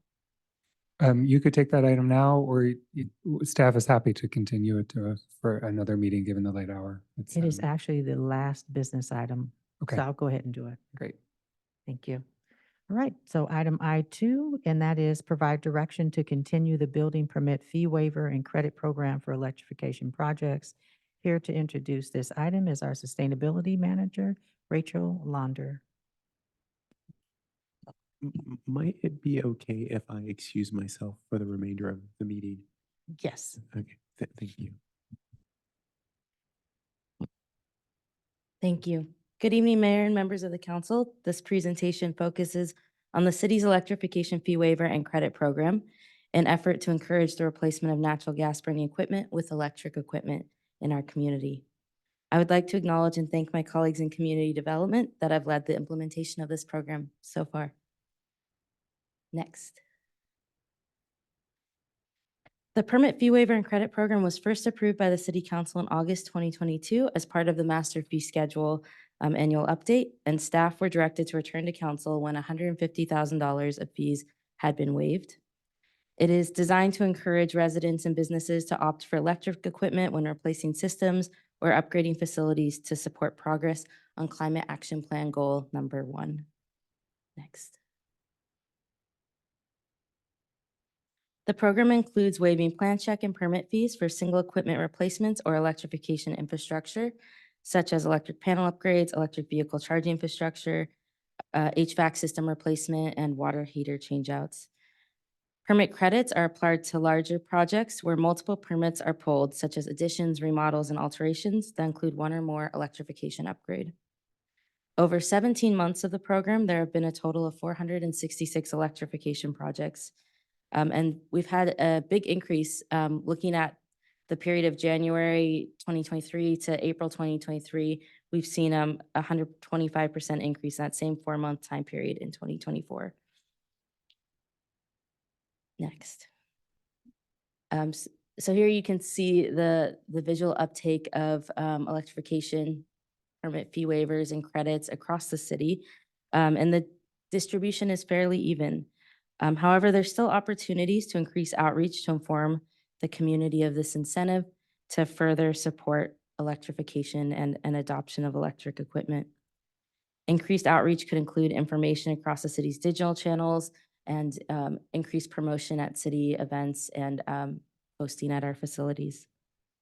Currently, the waived fees and credits are forfeited city revenue, and it's anticipated that this program, if continued for another year, would result in an additional $150,000 of forfeited revenue.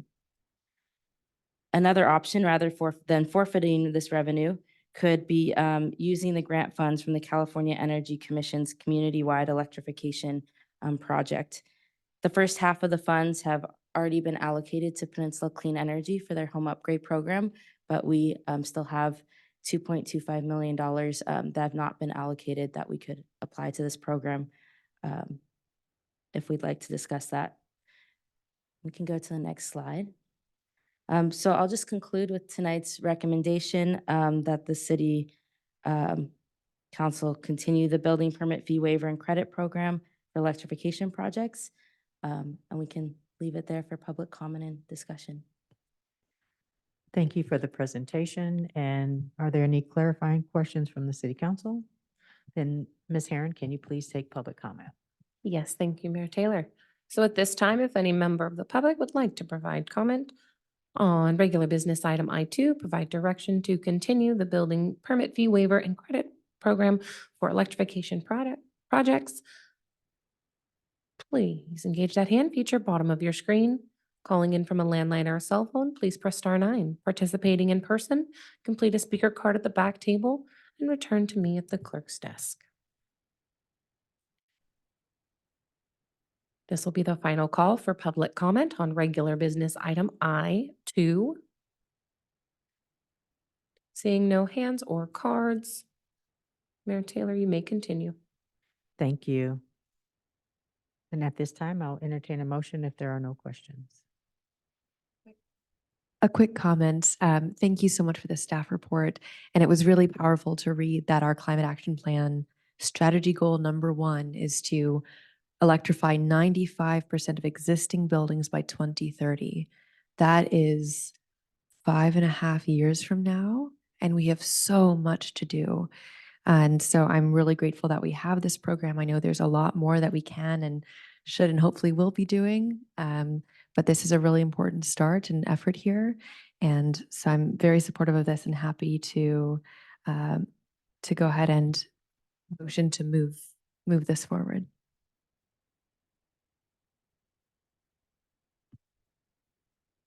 So I want to also add that I was in a seminar, Code Red for Humanity, Clean Air, Healthy Bay Area, I believe was our sustainability, Ori Paz, was giving a seminar on this. And it was something that's really seen as quite exceptional and as a model for other cities. And he did a great job and it was very well received. So I would be happy to second. Thank you. I have a motion on the floor by City Councilmember Doer and a second by City Councilmember Nash to continue the building permit fee waiver and credit program for the electrification projects under the next annual master fee schedule amendment. Any further city council question or discussion? Yes, Please. Councilmember Willison. Thank you. Really excited about this. Love the map showing great distribution throughout the city. One thing, as we look, and I support the staff recommendation to come back in a year, one thing that would be good to know, and I'm curious what staff would think about adding some kind of survey question to folks going through that get the waiver or that are electrifying to see how influential a variety of factors were in their decision to electrify, the rebates, the city fee waiver, health reasons, climate change, mitigate, whatever. And if that's something, I don't want to make things harder for people trying to get a permit, but if it was like an easy boom question, someone could just, that might be good data as we look at, as people get more and more used to electrification, so we can help figure out what's really moving the needle on it. If my colleagues would like that idea. So curious to hear what staff thinks about that concept. Yeah, I can share. I think that data would be super valuable as we think about what happens after the next year of the program. And we would need to explore with community development what that would look like, what part of the process we would ask the question, if we would want to do it through the online permit portal or have a postcard or some other way to collect that data, but we can work as a team to figure that out. Yeah, great. I wouldn't want it to like hurt anyone. It's just like if it was an easy thing. Yeah. We can explore that for sure. Yeah, I would just, as you're saying, make it something that's just sort of in, I guess we call it these days, the bike rack, and can be pulled out if anyone has the energy to do that. I'm supportive. If it is very easy, I'm supportive. Thank you. Any further city council question or discussion? All right, seeing none, please proceed with voting. And the motion passes with Vice Mayor Combs absent. Thank you. All right, moving to item J, informational items are transmitted to the city council in staff's effort to provide an update on matters of importance to the city council. Informational items are not action items. However, a city council member, city staff, or member of the public may request to make a comment or ask questions on any item.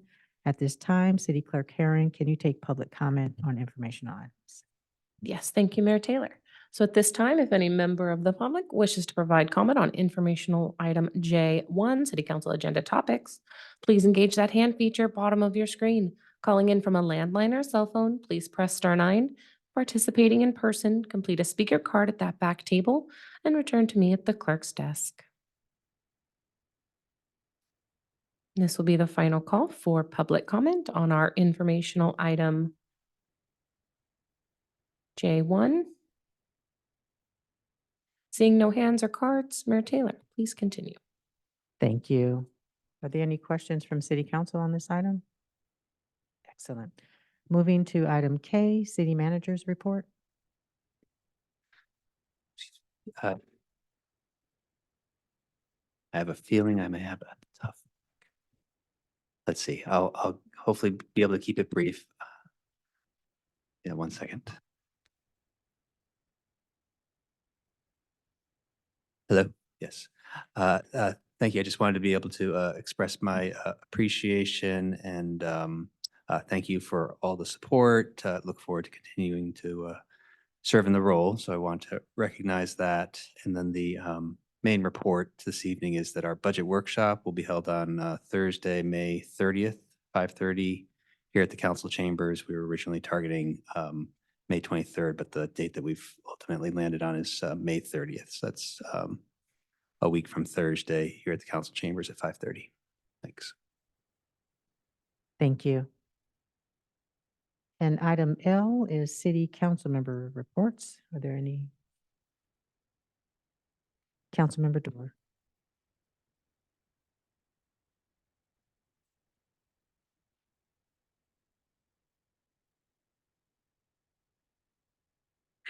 Thank you. Okay, I have a few. On May 9th, I went to the CCAG meeting. I'm representing our community there. CCAG stands for Cities and County of Association of Governments.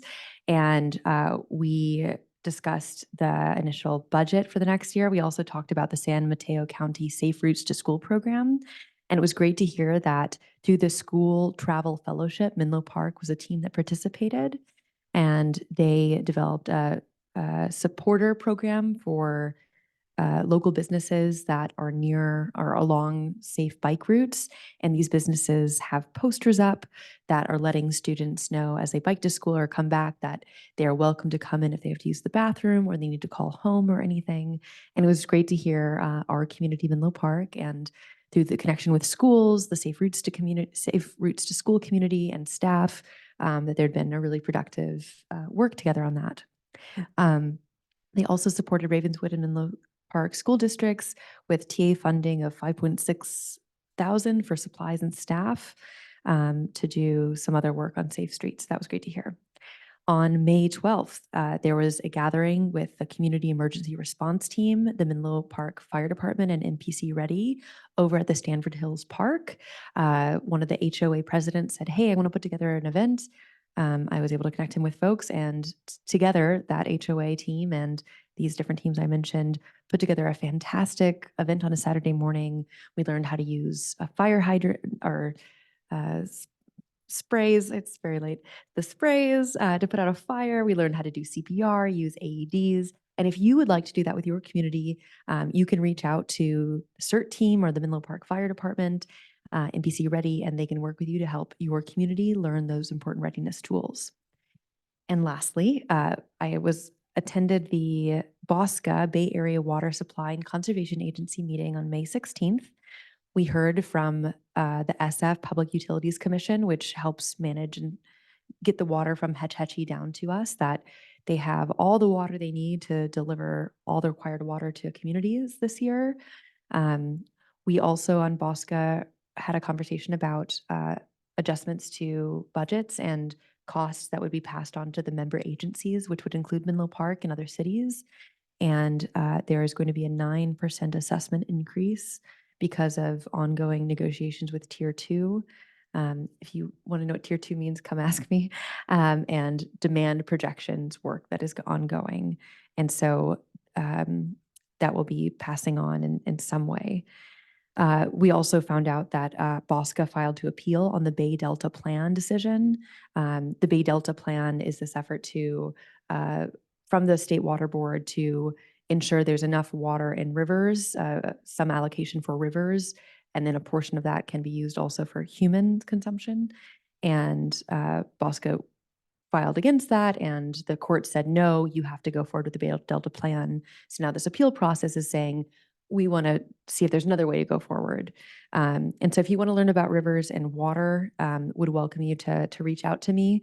We'll also be having an upcoming conversation about this up in Sharon Heights in the next month or so. And so if you want to learn more about water and how do you have water for people and rivers and what's going on at BOSCA, what is BOSCA, please reach out to me to learn more. Thank you.